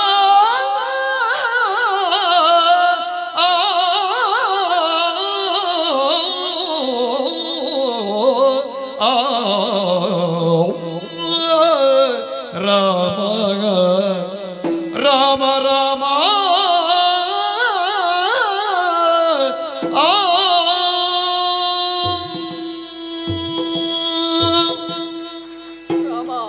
ರಾಮ ರಾಮ ಇದನ್ನು ಕೇಳಲಿಕ್ಕಾಗಿಯೋ ನಾನು ಇಲ್ಲಿದ್ದದ್ದು ರಾಮ. ಇಂತಹ ಕಟು ನುಡಿಯನ್ನು ಕೇಳುವುದಕ್ಕಾಗಿಯೋ ನಾನು ಇಲ್ಲಿದ್ದದ್ದು. ಇಲ್ಲ, ಸಹಿಸುವುದಕ್ಕೆ ಸಾಧ್ಯವೇ ಇಲ್ಲ. ಅಣ್ಣ ಅತ್ತಿಗೆಯರ ರಕ್ಷಣೆಗೆಂದು ಅಯೋಧ್ಯೆಯನ್ನು ತೊರೆದು ಅವರೊಂದಿಗೆ ಬಂದವನು ನಾನು. ಹೊರಡುವಂತಹ ಸಂದರ್ಭ ನನ್ನ ಅಬ್ಬೆ ಸುಮಿತ್ರಾದೇವಿ ನನ್ನಲ್ಲಿ ಒಂದು ಮಾತನ್ನು ಹೇಳಿದ್ಲು. ತಂದೆಯಾದಂತಹ ದಶರಥ ಮಹಾರಾಜರನ್ನು ನಿನ್ನ ಅಣ್ಣನಲ್ಲಿ ಕಾಣು, ತಾಯಿಯಾದಂತಹ ನನ್ನನ್ನು ಸೀತಾಮಾತೆಯಲ್ಲಿ ಕಾಣು, ಅಯೋಧ್ಯೆಯನ್ನು ನೀನು ಹೋಗುವಂತಹ ಅಡವಿಯಲ್ಲಿ ಕಾಣು ಎಂಬ ಹಾಗೆ. ಆ ಮಾತು ಇನ್ನೂ ನನ್ನ ಸ್ಮೃತಿ ಪಟಲದಲ್ಲಿ ಹಾಗೇ ಉಳಿದಿದೆ. ಆದರೆ ಯಾರನ್ನು ಇಲ್ಲಿಯವರೆಗೆ ನನ್ನ ತಂದೆ ತಾಯಿ ಎಂಬ ಹಾಗೆ ಭಾವಿಸಿದ್ನೋ ಆ ತಾಯಿ ಸಮಾನಳಾದಂತಹ ಸೀತಾಮಾತೆ ನನ್ನನ್ನು ಸಂಶಯಿಸ್ತಾ ಇದ್ದಾಳ. ಇದಕ್ಕಾಗಿಯೇ ನಾನು ಬದುಕಿಳಿದದ್ದು. ಇಲ್ಲ ಇಲ್ಲ, ರಾಜರ್ಷಿಗಳ ಮಗಳಾದಂತಹ ಜಾನಕಿಯ ಬಾಯಲ್ಲಿ ಇಂತಹ ಕಟುವಾರ್ತೆ, ಇದನ್ನು ಕೇಳಿದ ಕ್ಷಣವೇ ಬರಸಿಡಿಲೆ ನನ್ನೆದೆಗೆ ಅಪ್ಪಳಿಸಿದಂತಹ ಅನುಭವ ಆಗ್ತಾ ಉಂಟು. ಕಾದ ಸೀಸವೇ ಕರ್ಣಕ್ಕೆ ಎರಚಿದಂತಹ ಅನುಭವ ಆಗ್ತಾ ಉಂಟು. ಇದನ್ನು ಕೇಳಿ ನಾನೆಂತೂ ಇಲ್ಲಿ ಉಳಿಯಲಿ? ಅವರ ರಕ್ಷಣೆಯನ್ನು ಮಾಡಬೇಕೆಂದು ಅಯೋಧ್ಯೆಯಿಂದ ನವ ಯೌವನಾಂಗಿಯಾದಂತಹ ಊರ್ಮಿಳೆಯನ್ನು ನಾನು ಬಿಟ್ಟು ಬಂದೆ. ಬಹುಶಃ ಇದೇ ತಪ್ಪಾಯಿತೋ ಏನೋ, ಆ ವಿಧಿಗೂ ಅದನ್ನು ಸಹಿಸುವುದಕ್ಕೆ ಆಗಲಿಲ್ವೋ ಏನೋ. ಅದಕ್ಕಿಂತಹ ಪರೀಕ್ಷೆ, ಒಂದು ಕಡೆ ಅಣ್ಣನ ಆಜ್ಞೆ, ಮತ್ತೊಂದು ಕಡೆ ಇಂತಹ ಸಂಶಯದ ಮಾತು. ಎಂತಹ ಸಂದಿಗ್ಧ ಪರಿಸ್ಥಿತಿ ನನ್ನದು. ರಾಮ ರಾಮ, ಇರಲಿ, ಅರ್ಥವಾಯಿತು. ಅಣ್ಣನ ಆಜ್ಞೆಯನ್ನು ಉಲ್ಲಂಘಿಸಿದಂತಹ ಅಪರಾಧ ನನಗೊದಗಿದ್ರೂ ತೊಂದರೆ ಇಲ್ಲ. ಆದರೆ ಇಂತಹ ಸಂಶಯಾಸ್ಪದವಾದಂತಹ ಅಪವಾದ ನನಗೊದಗಬಾರದು. ಇಂತಹ ಅಪವಾದದ ಬದುಕು ಲಕ್ಷ್ಮಣನಿಗೆ ಬೇಡ. ಆಯ್ತಮ್ಮ, ಸರಿ, ಹೋಗ್ತೇನೆ. ನಿಮ್ಮ ಈ ಸಂಶಯದ ಮಾತನ್ನು ಕೇಳಿಯೂ ಕೂಡ ನಾನು ಇಲ್ಲಿಯೇ ಉಳಿದೆನಂತಾದ್ರೆ ಈ ಲಕ್ಷ್ಮಣನಿಗೆ ಮೌಲ್ಯ ಏನುಂಟಮ್ಮ? ಇಲ್ಲ ಅಮ್ಮ, ಏನು? ಇಲ್ಲಿಂದ ಹೋಗುವುದಕ್ಕಿಂತ ಮುನ್ನ ನನ್ನದೊಂದು ಮಾತಮ್ಮ. ಏನದು? ಇದು 7 ಗೆರೆಯನ್ನು ಎಳೆಯುತ್ತಾ ಇದ್ದೇನೆ.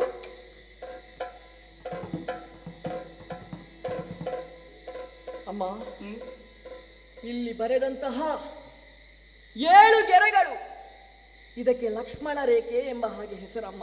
ಸರಿ. ನಾನು ನನ್ನ ಅಣ್ಣನನ್ನು ಕರೆದುಕೊಂಡು ಬರುವಲ್ಲಿಯವರೆಗೆ ಈ ರೇಖೆಯನ್ನು ನೀವು ಯಾವತ್ತಿಗೂ ದಾಟಕೂಡದಮ್ಮ, ದಾಟಿ ಮುಂದಕ್ಕೆ ಹೋಗಕೂಡದಮ್ಮ. ಇದು ನಿಮ್ಮಲ್ಲಿ ನಿಮ್ಮ ಮಗನಾದಂತಹ ಲಕ್ಷ್ಮಣನ ಬೇಡಿಕೆ ತಾಯಿ. ಆಗಲಿ. ಓ ಪ್ರಾಣಿಗಳಿರ, ಎಲೈ ಪಕ್ಷಿಗಳಿರ, ಎಲೈ ಸೂರ್ಯ ಚಂದ್ರರಿರ, ಮುಕ್ಕೋಟಿ ದೇವತೆಗಳಿರ, ನಾನು ನನ್ನ ಅಣ್ಣನನ್ನು ಕರೆದುಕೊಂಡು ಬರುವಲ್ಲಿಯವರೆಗೆ ನನ್ನ ತಾಯಿಯನ್ನು ನೀವೇ ಕಾವುದು, ನೀವೇ ಕಾವುದು. ಅಮ್ಮ ಅಮ್ಮ ಹೋಗಿದೆನಮ್ಮ. ಅಕಾವಿ ವಸನ ಮುಖಯ್ಯದ ಪಸರ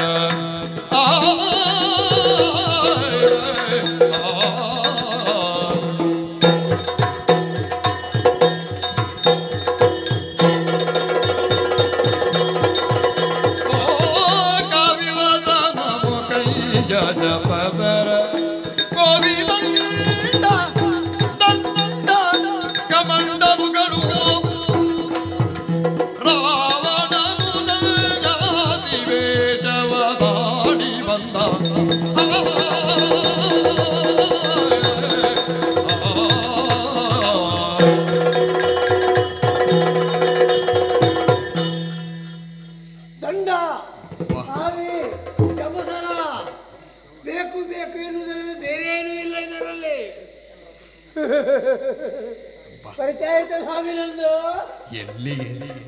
ಗೊತ್ತಾಗ್ಲಿಕ್ಕಿಲ್ಲ. ಸನ್ಯಾಸಿ ಅಂತ ಗ್ರಹಿಸಿದ್ದೀರಿ, ನಾವು ಹಾಗೆ ಬೇಡ ಭಿಕ್ಷುಕ ಅಂತ ಗ್ರಹಿಸಿದ್ದೀರಿ. ಇದು ಎಂತದಿದು? ವೇಷ ಸ್ವಾಮಿ, ವೇಷ. ನಾನೇ ಸುವರ್ಣ ಲಂಕಾಧೀಶ. ಪರಿಚಯ ಆಯ್ತಲ್ಲ. ಬೇಕು ಬೇಕು ಬೇಕು. ಶೂರ್ಪನಖೆಯ ಮಾತಿನಿಂದ ಕೇಳುತ್ತಾ ಇದ್ದೇನೆ.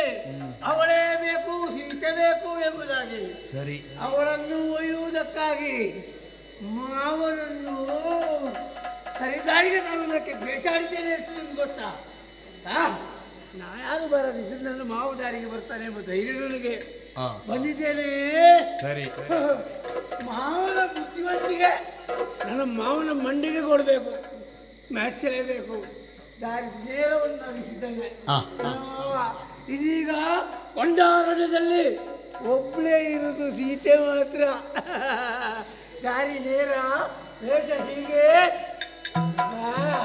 ಭಿಕ್ಷೆಯ ನೀಡೆ ದೇವಿ, ಸನ್ಯಾಸಿಗೆ ಭಿಕ್ಷೆಯ ನೀಡೆ ದೇವಿ. ಅಮ್ಮ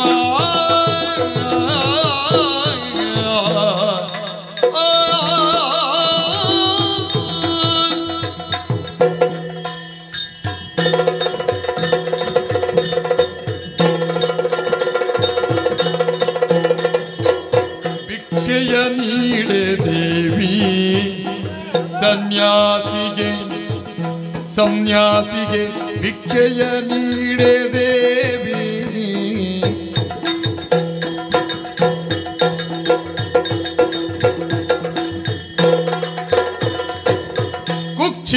ಕುಕ್ಷಿಗಾಧಾರವಿಲ್ಲದೆ ದೇಶ ದೇಶ ಪ್ರದಕ್ಷಿಣೆ, ಕುಕ್ಷಿಗಾಧಾರವಿಲ್ಲದೆ ದೇಶ ದೇಶ ದೇಶ ದೇಶ ದೇಶ ಪ್ರದಕ್ಷಿಣೆ ಗೈದಿಲ್ಲಿ ಬಹುದೆ ಕಣಮ್ಮ. ಭಿಕ್ಷೆಯ ನೀಡೆ ದೇವಿ, ಸನ್ಯಾಸಿಗೆ ಭಿಕ್ಷೆಯ ನೀಡು, ಭಿಕ್ಷೆಯ ನೀಡು, ಭಿಕ್ಷೆಯ ನೀಡು.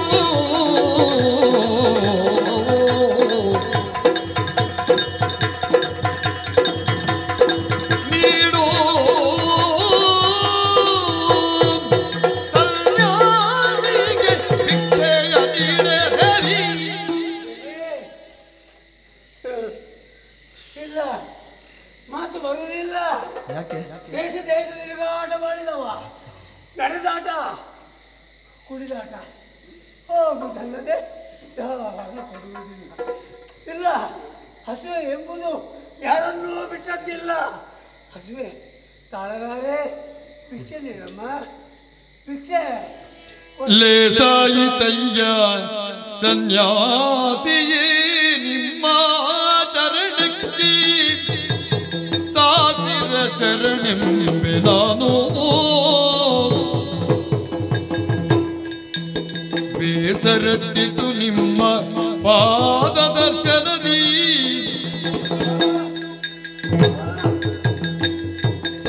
ಬೇಸರಟ್ಟಿತು ನಿಮ್ಮ ಪಾದ ದರ್ಶನದಿ ಈ ಪಾದ ದರ್ಶನದಿ ಸಂತೋಷವಾಯಿತು ಎಲ್ಲ ಮನಕ್ಕೆ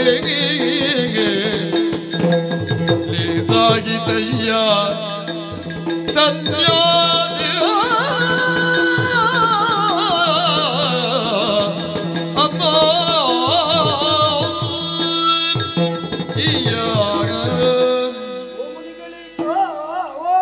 ನಿಮ್ಮ ಚರಣದ್ವಯಗಳಿಗೆ ಶಿರವಾಗಿ ವಂದಿಸಿಕೊಳ್ಳುತ್ತಾ ಇದ್ದೇನೆ. ಶುಭಂ ಶುಭಂ.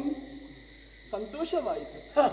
ನನಗೂ ಬಹಳ ನಿಮ್ಮನ್ನು ಕಾಣುವಾಗ ಆನಂದವಾಗುತ್ತಾ ಇದೆ. ನನಗೆ ಇನ್ನಷ್ಟು ಮತ್ತಷ್ಟು. ಹೌದೇ? ನಮ್ಮದಾದಂತಹ ಪರ್ಣಕೋಟಿ ಇರವೇ ಪಾವನತ್ವವನ್ನು ಹೊಂದಿತೋ ಎನ್ನುವ ಹಾಗೆ ನಿಮ್ಮ ಪಾದ ದರ್ಶನದಿಂದ ನನಗನಿಸಿತು. ಸಂಶಯವೇ ಇಲ್ಲ. ಈ ಪ್ರಪಂಚದಲ್ಲಿ ಕಣ್ಣಿಗೆ ಕಾಣುವ ದೇವರು ಯಾರು ಅಂತ ಕೇಳಿದದು ಬ್ರಾಹ್ಮಣ ಉತ್ತಮ. ಹಾಗಾಗಿ ಬಾರಿ ಬಾರಿಗೆ ನಿಮಗೆ ವಂದಿಸಿಕೊಳ್ಳುತ್ತಾ ಇದ್ದೇನೆ. ಆದ್ರೆ ನೀವು ಯಾರು, ಎಲ್ಲಿಂದ ಬಂದದ್ದು, ಏನು ಕತೆ, ಏನು ತಿಳಿಯಲಿಲ್ಲ ಅಂತ.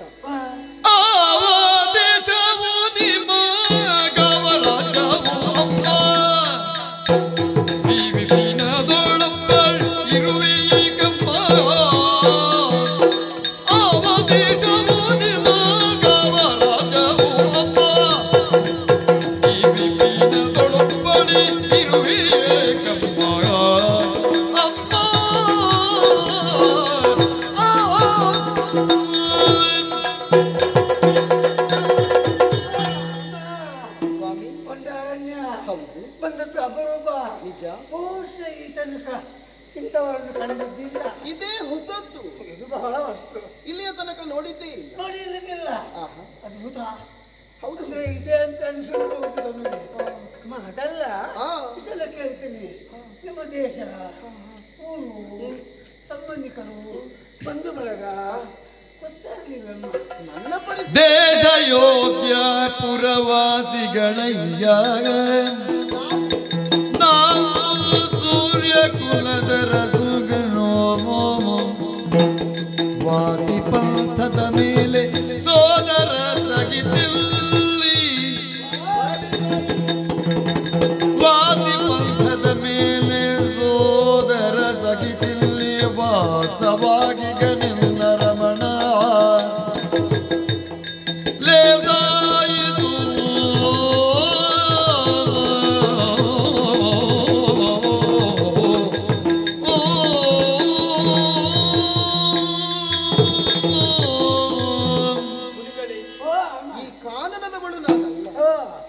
ಅಯೋಧ್ಯೆ ಕೇಳಿದ್ದೀರಾ? ಯಾವತ್ತೂ ಕೇಳಿದ ನೆನಪು. ನಮ್ಮ ಪುರ ಅದು. ಅಲ್ಲ, ಹೌದು. ನಡೆದರೆ ಹತ್ತಿರದ ಮನೆ ಅಲ್ಲ, ಸೂರ್ಯವಂಶ. ದಶರಥ ಚಕ್ರವರ್ತಿ ಮಗನಾದಂತಹ ಶ್ರೀರಾಮಚಂದ್ರನು ಮಡದಿ ಸೀತೆ ನಾನು. ಹೌದು ಹೌದು. ಪಿತೃವಾಕ್ಯ ಪರಿಪಾಲನೆಗೆ ಬೇಕಾಗಿ ನನ್ನ ಪತಿ ತಮ್ಮನಾದಂತಹ ಲಕ್ಷ್ಮಣನನ್ನು ಸೇರಿ ನನ್ನೊಂದಿಗೆ ಕಾನನಕ್ಕೆ ಬರುವಂತಹ ಪರಿಸ್ಥಿತಿ ಬಂದೊದಗಿತ್ತು. ಅಂದಿನಿಂದ ಇಂದಿನ ತನಕ ಈ ಎಲೆಮನೆಯಲ್ಲಿಯೇ ಸಂತೋಷದ ಜೀವನವನ್ನು ಸಾಗಿಸಿಕೊಂಡು ಬಂದವರು. ಇದು ನಮ್ಮ ಪರಿಚಯ. ನನ್ನ ಗಂಡ ನಾನು ಕಂಡಂತಹ ಜಿಂಕೆಯನ್ನು ತರುವುದಕ್ಕೆ ಬೇಕಾಗಿ ಹೋಗಿದ್ದಾರೆ. ಹಾಗಾಗಿ ಅವರ ನಿರೀಕ್ಷೆಯಲ್ಲೇ ಇದ್ದೇನೆ ನಾನು. ಕಥೆ ಒಳ್ಳೆದುಂಟು, ಅಂದ್ರೆ ಹೊಟ್ಟೆ ಕೇಳುವುದಿಲ್ಲ, ಹಸಿ ತಾಳುವುದಿಲ್ಲ. ಅಡುಗೆ ಊಟಗಳೆಂಬ ಗೊಡವೆಯೂ ನಮಗಿಲ್ಲ. ಅಡವೆಯ ಫಲಹಾರದೊಳಗೆ ಕೊಡುವೆ ನಿಲ್ದರೆ ತಮ್ಮ ನಾದಿಯ ಮೀರಿ ಮುಂದಡಿ ಇಡಬೇಡ ಎಂದಿಗನು.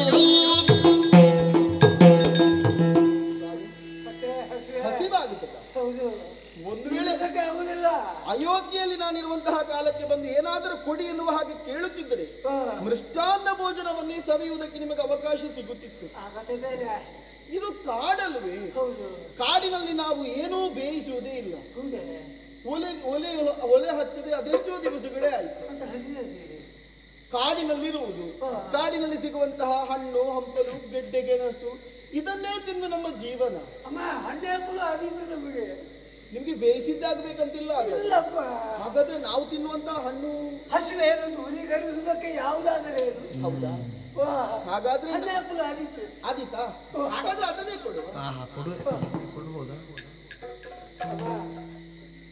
ಅಮ್ಮ ನೀವು ಮೊದಲಕ್ಕೆ ಬಹುಶಃ ಮನಸ್ಸಿಲ್ಲ. ಒಂದು ವೇಳೆ ಕೊಡದಿದ್ರೆ ಏನಾದೀತು? ಬ್ರಾಹ್ಮಣರು, ತಪಸ್ವಿಗಳು, ದೇವರ ಧ್ಯಾನ, ಈಶ್ವರ ಇದನ್ನು ಬಿಟ್ಟರೆ ಬೇರೆ ಯಾವುದೂ ಇಲ್ಲ. ಮುನಿದರೆ ಶಾಪ ಕೊಟ್ರೆ ನಿರ್ಮೂಲವಾದೀತು ಅಂಶ. ಅಲ್ಲ, ಕೊಡುವುದಕ್ಕೆ ನನಗೆ ಮನಸ್ಸಿದೆ, ಆದ್ರೆ ಮುಂದೆ ಬಂದು ಕೊಡುವುದಕ್ಕಾಗುದಿಲ್ಲ ಅಂತ. ಹೌದು, ಇಲ್ಲಿಂದ ಹೋಗುವಂತಹ ಕಾಲಕ್ಕೆ ನನ್ನ ಮೈದುನ ಲಕ್ಷ್ಮಣ 7 ಗೆರೆಗಳನ್ನು ಹಾಕಿ ಹೋಗಿದ್ದಾನೆ. ಅದನ್ನು ದಾಟಿ ಮುಂದೆ ಹೋಗಬಾರದು ಎನ್ನುವ ಹಾಗೆ. ಲಕ್ಷ್ಮಣ ರೇಖೆ. ಹೌದು ಹೌದು. ಹಾಗಾಗಿ ನೀವು ಸ್ವಲ್ಪ ಬಂದ್ರೆ ನಿಮ್ಗೆ ಕೊಡಬಹುದು ಅಂತ. ನಾ ದಾಟಿ ಬರುವುದಕ್ಕೆ ಆಗುದಿಲ್ಲ ಅಂತ.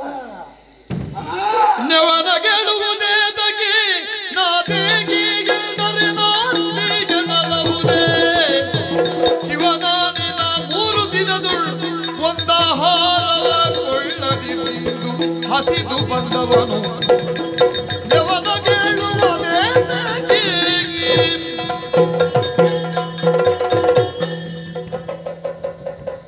ಗೆರೆ ದಾಟಿ ಬರುವ ಹಾಗಿಲ್ಲ ನನಗೆ. ನನ್ನ ಕಾಲು ನನ್ನ ನೆವನದಲ್ಲಿ ಕೊಡುವುದಕ್ಕೆ ಮನಸ್ಸಿದೆ ಸ್ವಾಮಿ, ದಾಟಿ ಬರುವ ಹಾಗಿಲ್ಲ. ಶಾಪ ವಂಶ ನಿರ್ಮೂಲನವಾದೀತು. ಶಿವನಾಣೆ ಇದು. ಇಲ್ಲ, ಖಂಡಿತ ಸಂಶಯವಿಲ್ಲ. ಗೆರೆ ಹಾಕಿದ್ದ ಯಾಕಬಲ್ಲೆಯ ಒಂದಾರಣ್ಯ ನನ್ನಂತ ರಕ್ಕಸರು ಎಷ್ಟು ಬಂದಿದ್ದಾರೆ ಯಾರಿಗೊತ್ತು? ನನ್ನ ಹಾಗೆ ಕೋಪಿಸಿಕೊಳ್ಳಬೇಡಿ, ಶಾಪ ಕೊಡುವುದು. ಹಾಗಾದ್ರೆ ಈ ರಸೆಯಲ್ಲಿ ಋಷಿವಾಕ್ಯ ತಪ್ಪಾಗುವುದಕ್ಕೆ ಸಾಧ್ಯವೇ ಇಲ್ಲ. ನಿಮಗೆ ಬೇಕಾದದ್ದು ನಾನು ಕೊಡುತ್ತೇನೆ. ತಪ್ಪುವುದಿಲ್ಲ. ಮುಂದೆ ಮುಂದೆ ಮುಂದೆ ಬನ್ನಿ. ಮುಂದೆ ಮುಂದೆ ಮುಂದೆ ಮುಂದೆ ಮುಂದೆ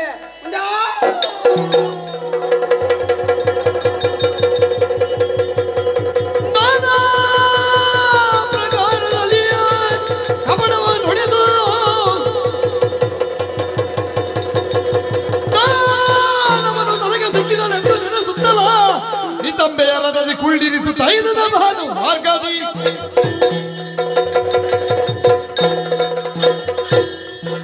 ಸನ್ಯಾಸಿಯಾಗಿ ಬಂದೆ. ಸೀತೆ ಲಕ್ಷ್ಮಣ ರೇಖೆಯನ್ನು ದಾಟಿದ್ದಾಳೆ. ನೆಲವನ್ನೇ ಕತ್ತರಿಸಿ ನನ್ನದಾದಂತಹ ಪುಷ್ಪಕ ವಿಮಾನದಲ್ಲಿ ಕುಳ್ಳಿರಿಸಿದ್ದೇನೆ. ಅಂಬರ ಪಥದಲ್ಲಿ ಹೋಗಲಿ ವಿಮಾನ.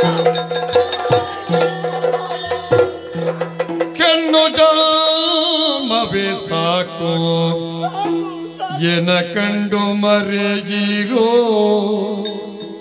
ರಾಮ ರಾಮ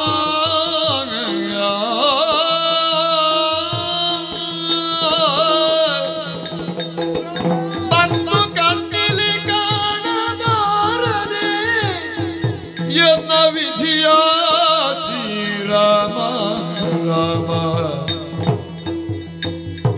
ಜನಕರಾಯಗೆ ಮಗಳಾಗಿ ನ ಜನಿಸಿದೆ ರಾಮ ವರವರದಾಕ್ಷಿ ಭೂಮಿ ದೇವಿಗೆ ಮಗಳಾಗಿ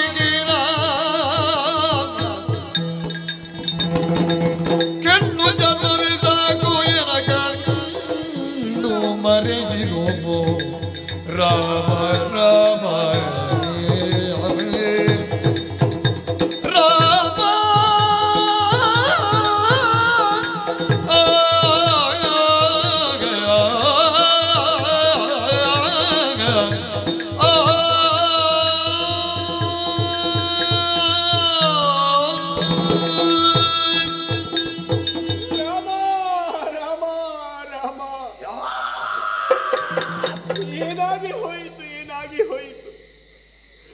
ಮಣ್ಣಿನ ಮಗಳು ನಾನು. ಕಾಡಿನಲ್ಲಿ ಕಂಡಂತಹ ಹೊನ್ನ ಜಿಂಕೆಯಲ್ಲಿ ನನಗೆ ಆಸೆ ಹುಟ್ಟಿದಂತಹ ಒಂದು ಆಸೆ ನನ್ನ ಜೀವನಕ್ಕೆ ಮುಳುವಾಗಿ ಹೋಯಿತಲ್ಲ. ಜನಕರಾಯನಿಗೆ ಮಗಳಾಗಿ ಹುಟ್ಟಿದೆ, ದಶರಥ ಚಕ್ರವರ್ತಿಗೆ ಸೊಸೆಯಾದೆ, ಶ್ರೀರಾಮಚಂದ್ರನ ಮಡದಿಯಾದೆ. ಆದರೇನು ಮಾಡೋಣ, ಈಗ ಈ ದುರುಳನ ಕರಹತೆಗೆ ನಾ ಸಿಲುಕಿ ಹೋಗಿದ್ದೇನೆ. ಈ ಪ್ರಪಂಚದಲ್ಲಿ ಹೆಣ್ಣಾಗಿ ಹುಟ್ಟುವುದೇ ತಪ್ಪೆ. ಆ ವಿಧಿ ಯಾಕೆ ನನ್ನ ಹಣೆಯಲ್ಲಿ ಇಂತಹ ಹಣೆ ಬರಹವನ್ನು ಬರೆದ? ರಾಮ ರಾಮ ನನ್ನನ್ನು ಕಾಪಾಡು.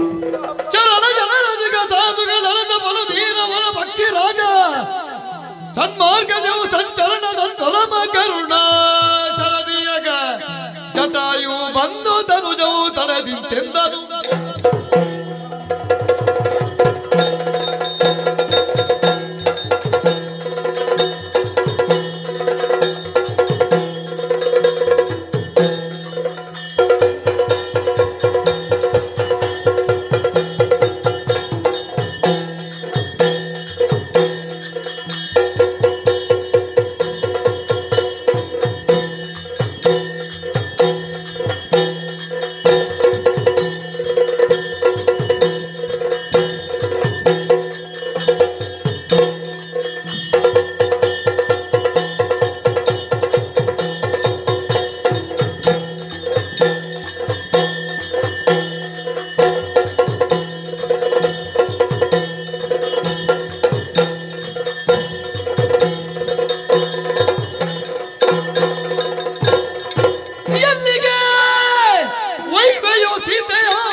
ಕೊಳೆತ ಹಣ್ಣನ್ನು ತಿನ್ನುವಂತಹ ಬಡ ಪಕ್ಷಿಯೇ ರಾವಣನನ್ನು ವಿಚಾರಿಸುವುದಕ್ಕೆ, ರಾವಣನನ್ನು ವಿಮರ್ಶಿಸುವುದಕ್ಕೆ ನಿನಗೆ ಪಾರುಪತ್ಯವನ್ನು ಕೊಟ್ಟವರು ಯಾರು? ಬಂದ ದಾರಿಯಲ್ಲೇ ಹಿಂತಿರುಗಿ ಹೋದೆ ಅಂತಾದ್ರೆ ಪ್ರಾಣ ಉಳಿದೀತು, ಅದಲ್ಲದಿದ್ರೆ ಶಿರ ಕತ್ತರಿಸಿ ಕತ್ತುಕೊಂಡೊಯ್ಯುವಾಗ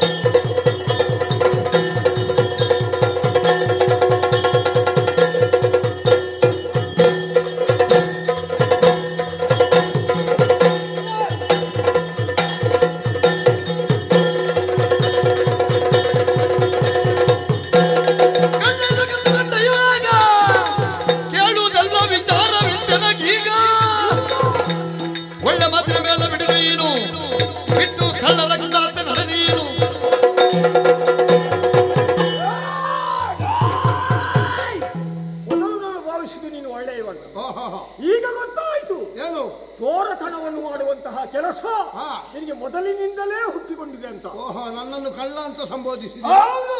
ಯಾಕೆ? ಯಾವ ವಸ್ತುವನ್ನು ಕಳ್ಳರು ಎಳೆದುಕೊಂಡು ಹೋಗುವಾಗ ಒಬ್ಬ ವಿಚಾರಿಸುವುದಕ್ಕೆ ಬರ್ತಾರಂದ್ರೆ ಅವ ಯಾವನೆಂಬುದಾಗಿ ನೀನು ಸರಿಯಾಗಿ ಯೋಚನೆ ಮಾಡಬೇಕು. ಯಾರು? ಏನು ಕೊಳೆತ ಮಾಂಸವನ್ನು ಅಥವಾ ಹಣ್ಣನ್ನು ತಿಂದು ಬದುಕುವಂತಹ ಹಕ್ಕಿ ನಾನಲ್ಲ. ನನ್ನದು ಒಳ್ಳೆಯ ಜಾತಿಯೇ ಹೌದು. ಅದಕ್ಕಾಗಿ ಹೇಳ್ತಾ ಇದ್ದೇನೆ, ನೀನು ಮಾಡಿದ ತಪ್ಪಿಗೆ ನಿನಗೆ ಶಿಕ್ಷೆ ಕೊಡುವುದರ ಜೊತೆಯಲ್ಲಿ ನಾನು ಯಾರೆಂಬುದನ್ನು ತೋರಿಸುವುದಕ್ಕೆ ಬಂದಿದ್ದೇನೆ. ಸೀತಾ ಮಾತೆಯನ್ನು ನನ್ನ ಬಳಿಯಲ್ಲಿ ಬಿಟ್ಟು ನಿನ್ನ ಪುರವನ್ನು ನೀನು ಸೇರು. ಇಲ್ಲದಿದ್ದರೆ ನಿನ್ನನ್ನು ನಾನು ಕೊಂದು ಮುಗಿಸ್ತೇನೆ. ನಾನು ನೀನು ಎನ್ನುವುದು ದೂರ.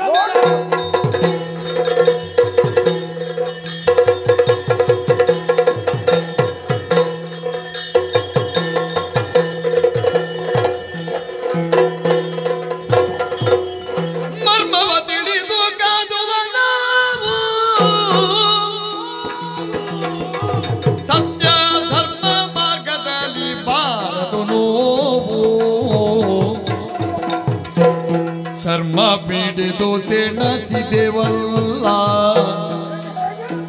ಶರ್ಮ ಬಿಡಿದು ಸೆಣಸಿದೆವಲ್ಲ, ನಮಗೊಮ್ಮೆ ಕೆಲವು ಕಾಣಿಸಲಿಲ್ಲ.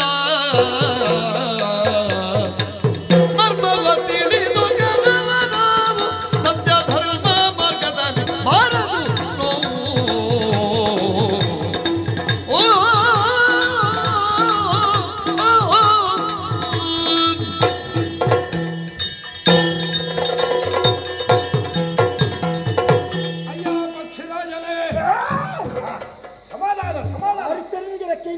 ಸಿಟ್ಟಿನ ಕೈಯಲ್ಲಿ ಬುದ್ಧಿಯನ್ನು ಕೊಡಬೇಡ.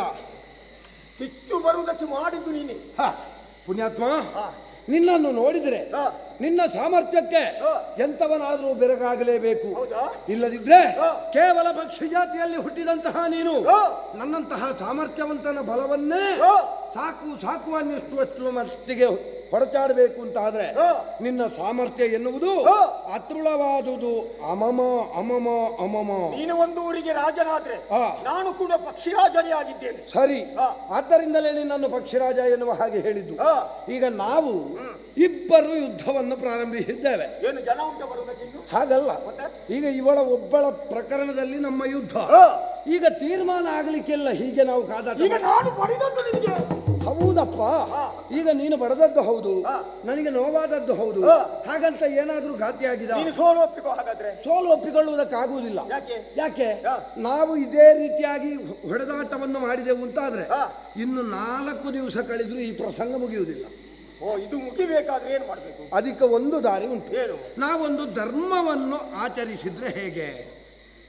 ಧರ್ಮಾಚರಣೆ? ಹೌದು. ನಿಮಗೆ ಗೊತ್ತುಂಟು ಧರ್ಮಾಚರಣೆ ಏನಂತ? ಯುದ್ಧದಲ್ಲಿ ಧರ್ಮ ಎನ್ನುವುದು ಸಮ್ಮತವಾಗಿರ್ಬೇಕು. ಅದು ಹೇಗೆ? ಹಾಗಂತ ಯುದ್ಧ ಧರ್ಮವೂ ಸಮ್ಮತವಾಗಿರ್ಬೇಕು.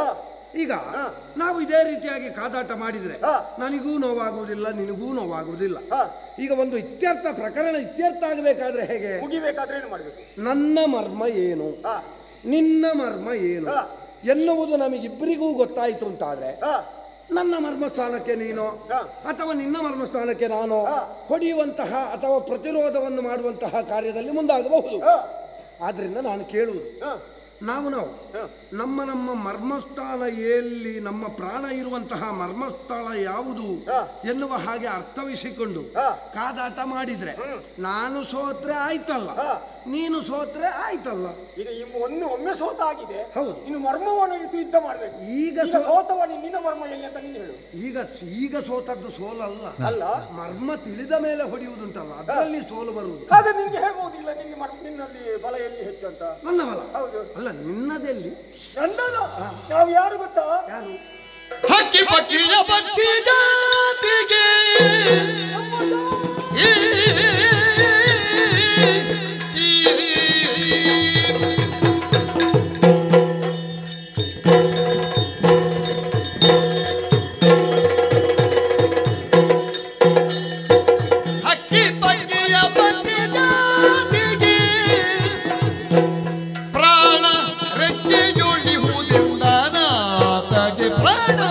ರೆಕ್ಕೆಯೊಳಿಹುದೆಂದ ಮಾತಗೆ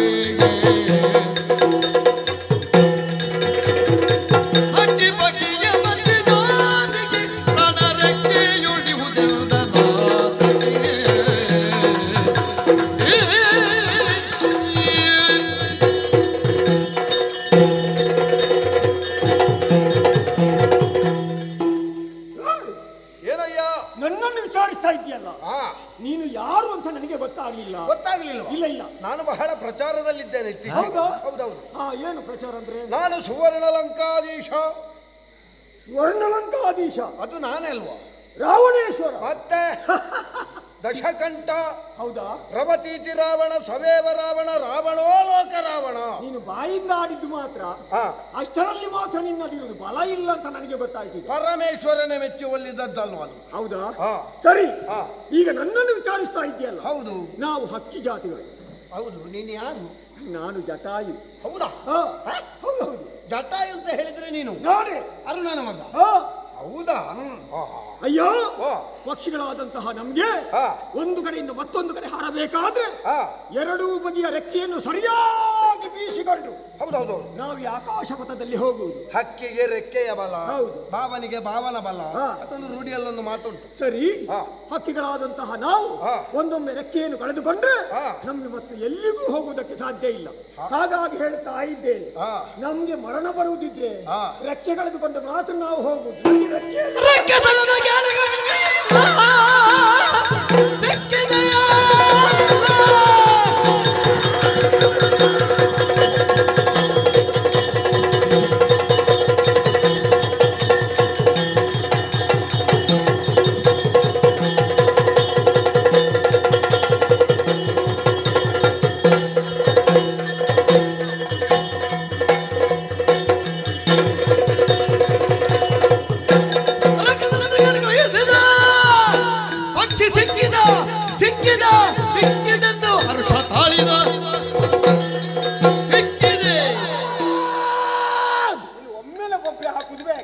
ಈಗ ನನ್ನ ಬಲ ಎಲ್ಲಿ ಅಂತ ಹೇಳಿದೆಲ್ಲ, ಈಗ ನಿನ್ನದು ನನಗೆ ಗೊತ್ತಾಗ್ಬೇಡವಾ? ಹೌದಾ?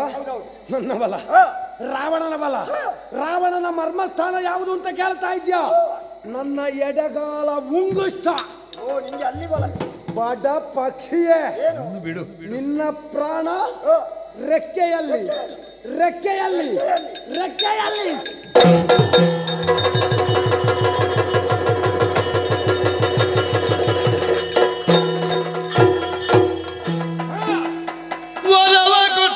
ಸೀತೆಗೆ ರಾಮನ ಚರಣವನು ಕಂಡರುಗುವನಕವು ಮರಣವಿಲ್ಲೆಲ್ದಿನಲು ಕೊಂಡಂಬರದಿ ನುಡಿದಾಗ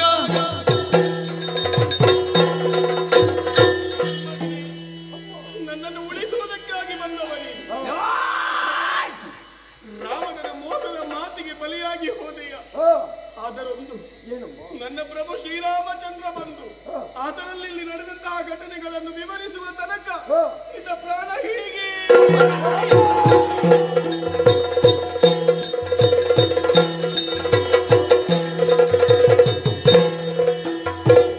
ದೂರಪಥ ನಡೆದು ಪಲ್ದುತ ಬೇಸರವನು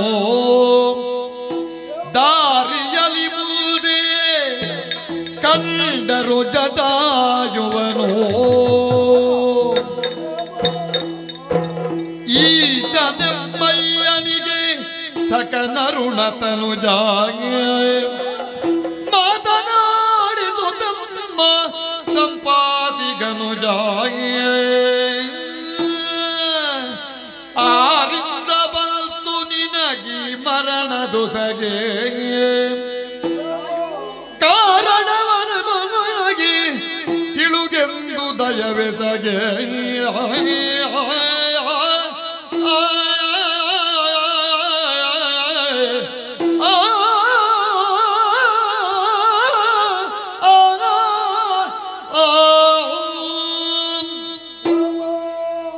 ಅಯ್ಯ ಮಹಾತ್ಮ ಪಕ್ಷಿಯೇ, ದೂರದಿಂದಲೇ ನಿನ್ನನ್ನು ಕಂಡವರು ನಾವು. ನಮ್ಮ ಅಯ್ಯನಿಗೆ ನೀ ಸಖ ಎನ್ನುವುದನ್ನು ಅರ್ಥ ಮಾಡಿಕೊಂಡಿದ್ದೇವೆ. ವೀರ ಜಟಾಯು, ಯಾರಿಂದ ಬಂದುದೀ ನಿನಗೆ ಮರಣದ ಹೊಸಗೆ ಹೇಳುವೆಯಾ? ಪಾಲಯ ರಘುವೀರ ಪರಮ ಪವಿತ್ರ ಲೋಕದೊಡೆಯಲಿ ಕೇಳು ಬಿಲ್ಲಪವಾನ ಕೂಳ ರಾವಣ ಕದ್ದುಕೊಂಡು ಜಾನಕಿಯನು ಮೇಲಂಬರದಿ ಪೋಪ ವೇಳಿಯು ನಾನು ರಘುವೀರ.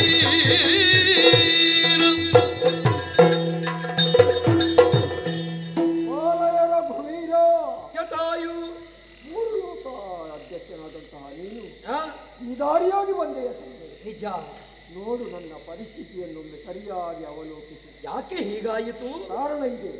ಅಂಬರ ಪಥದಲ್ಲಿ ನನ್ನದಾದಂತಹ ಚಲನೆ ವೇಗದಲ್ಲಿ ನಾನಿರುವಾಗ ಒಬ್ಬಳ ಆಕೆ ಹೆಣ್ಣಿನ ಆರ್ತಿಗಳು ನನಗೆ ಕೇಳಿಸಿತು ತಂದೆ. ಸರಿ, ಹೋಗಿ ಹತ್ತಿರ ನೋಡಿದ್ರೆ ನೋಡುವುದೇನು ಸೀತಾಮಾತೆ.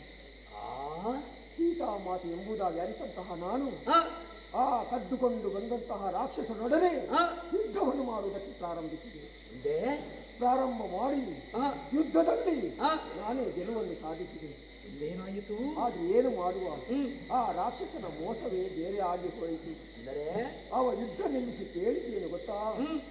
ನಿಮಗೆ ಬಲ ಎಲ್ಲಿರುವುದೆಂಬುದಾಗಿ. ಪ್ರಾಣ ಎಲ್ಲಿ ಅಂತ? ಹೌದು. ಅದಕ್ಕೆ ಅವ ಮತ್ತೊಂದು ವಿಷಯವನ್ನು ಆಡಿದ್ದಾನೆ. ನಾವು ಮರ್ಮವನ್ನು ಅರಿತು ಯುದ್ಧ ಮಾಡುವ ಎಂಬುದಾಗಿ. ಸರಿ, ಪಕ್ಷಿಯಾದಂತಹ ನಾನು ನನ್ನ ಬಲವನ್ನು ಅವನ ಮುಂದೆ ಹೇಳಿಕೊಂಡೆ. ಪಕ್ಷಿಗಳಿಗೆ ಬಲ ಇರುವುದು ಲೆಕ್ಕೆಯಲ್ಲಿ ಎಂಬುದಾಗಿ. ಆದ್ರೆ ಅವನ ಬಲವನ್ನು ಅವ ಕೂಡ ಹೇಳಿದ. ಕಾಲ ಉಂಗುಷ್ಟದಲ್ಲಿ ಬಲ ಇರುವುದೆಂಬುದಾಗಿ. ನನ್ನ ಬಲವನ್ನು ಅರಿತಂತಹ ರಾಕ್ಷಸ ನನ್ನ ರೆಕ್ಕೆಯನ್ನು ಕತ್ತರಿಸಿದ. ಸೀತಾಮಾತೆಯನ್ನು ರಕ್ಷಣೆ ಮಾಡುವುದಕ್ಕೆ ನನ್ನಿಂದ ಅಸಾಧ್ಯವಾಗಿ ಹೋಯಿತು. ಬಿದ್ದಂತಹ ಸಮಯದಲ್ಲಿ ಸೀತಾಮಾತೆ ನನಗೆ ಒಂದು ವರವನ್ನು ಅನುಗ್ರಹಿಸಿದ್ದಾಳೆ. ಏನಂತೆ? ರಾಮಚಂದ್ರ ನಿನ್ನನ್ನು ಕಾಣುವಲ್ಲಿವರೆಗೆ ನನ್ನ ವಿಷಯವನ್ನು ಅವನಲ್ಲಿ ತೋಡಿಕೊಂಡು ಹೇಳುವಲ್ಲಿವರೆಗೆ ಪ್ರಾಣ ಉಳಿಯಲಿ ಎಂಬುದಾಗಿ. ರಾಮ ರಾಮ ಸುರಪುರ ಕೈದಿದ ಪಕ್ಷಿಯೂ ವರಪಿತಗಿ ಸಮನೆಂದು ತಿಳಿದು ಸಂಸ್ಕಾರವನ್ನು ವಿರಚಿಸಿ ಮತ್ತ ವರಪಿತಗಿ ಸಮನು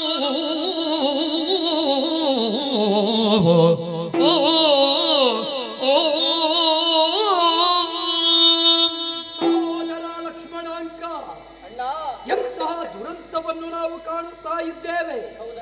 ಅಲ್ಲಿದ್ದ ಜಟಾಯು ನಮ್ಮ ವರಪಿತನಾದ ದಶರಥರಿಗೆ ಸಮಾನ. ಹಾಗೆಂದು ನನ್ನ ಸತಿಯನ್ನು ಸಂರಕ್ಷಿಸುವುದಕ್ಕಾಗಿ ತನ್ನನ್ನು ತಾನು ತೆತ್ತುಕೊಂಡ ದುಷ್ಟ ದಶಕಂಠ ಸೀತಾಪಹಾರಕ್ಕೆ ಕಾರಣ ಅಂತ ಗೊತ್ತಾಯಿತು. ಆದರೆ ಏನು ಮಾಡೋಣ? ಇವನಿಗೆ ಔತ್ವದೈಹಿಕಾದಿ ಕರ್ಮಗಳನ್ನು ನಾವು ಪೂರೈಸಬೇಕು. ಅಂತ್ಯಕ್ರಿಯೆಯನ್ನು ಪೂರೈಸಿ ಉತ್ತರ ಕ್ರಿಯಾದಿ ಕರ್ಮವನ್ನು ವಿರಚಿಸಿ ಸುರಪುರ ಕೈದಿದ ಇವನಿಗೆ ಕೈವಲ್ಯವನ್ನು ಕಾಣಿಸುವ ವ್ಯವಸ್ಥೆ ಮಾಡೋಣ. ಆ ಬಗ್ಗೆ ಚಿಂತಿಸೋಣ.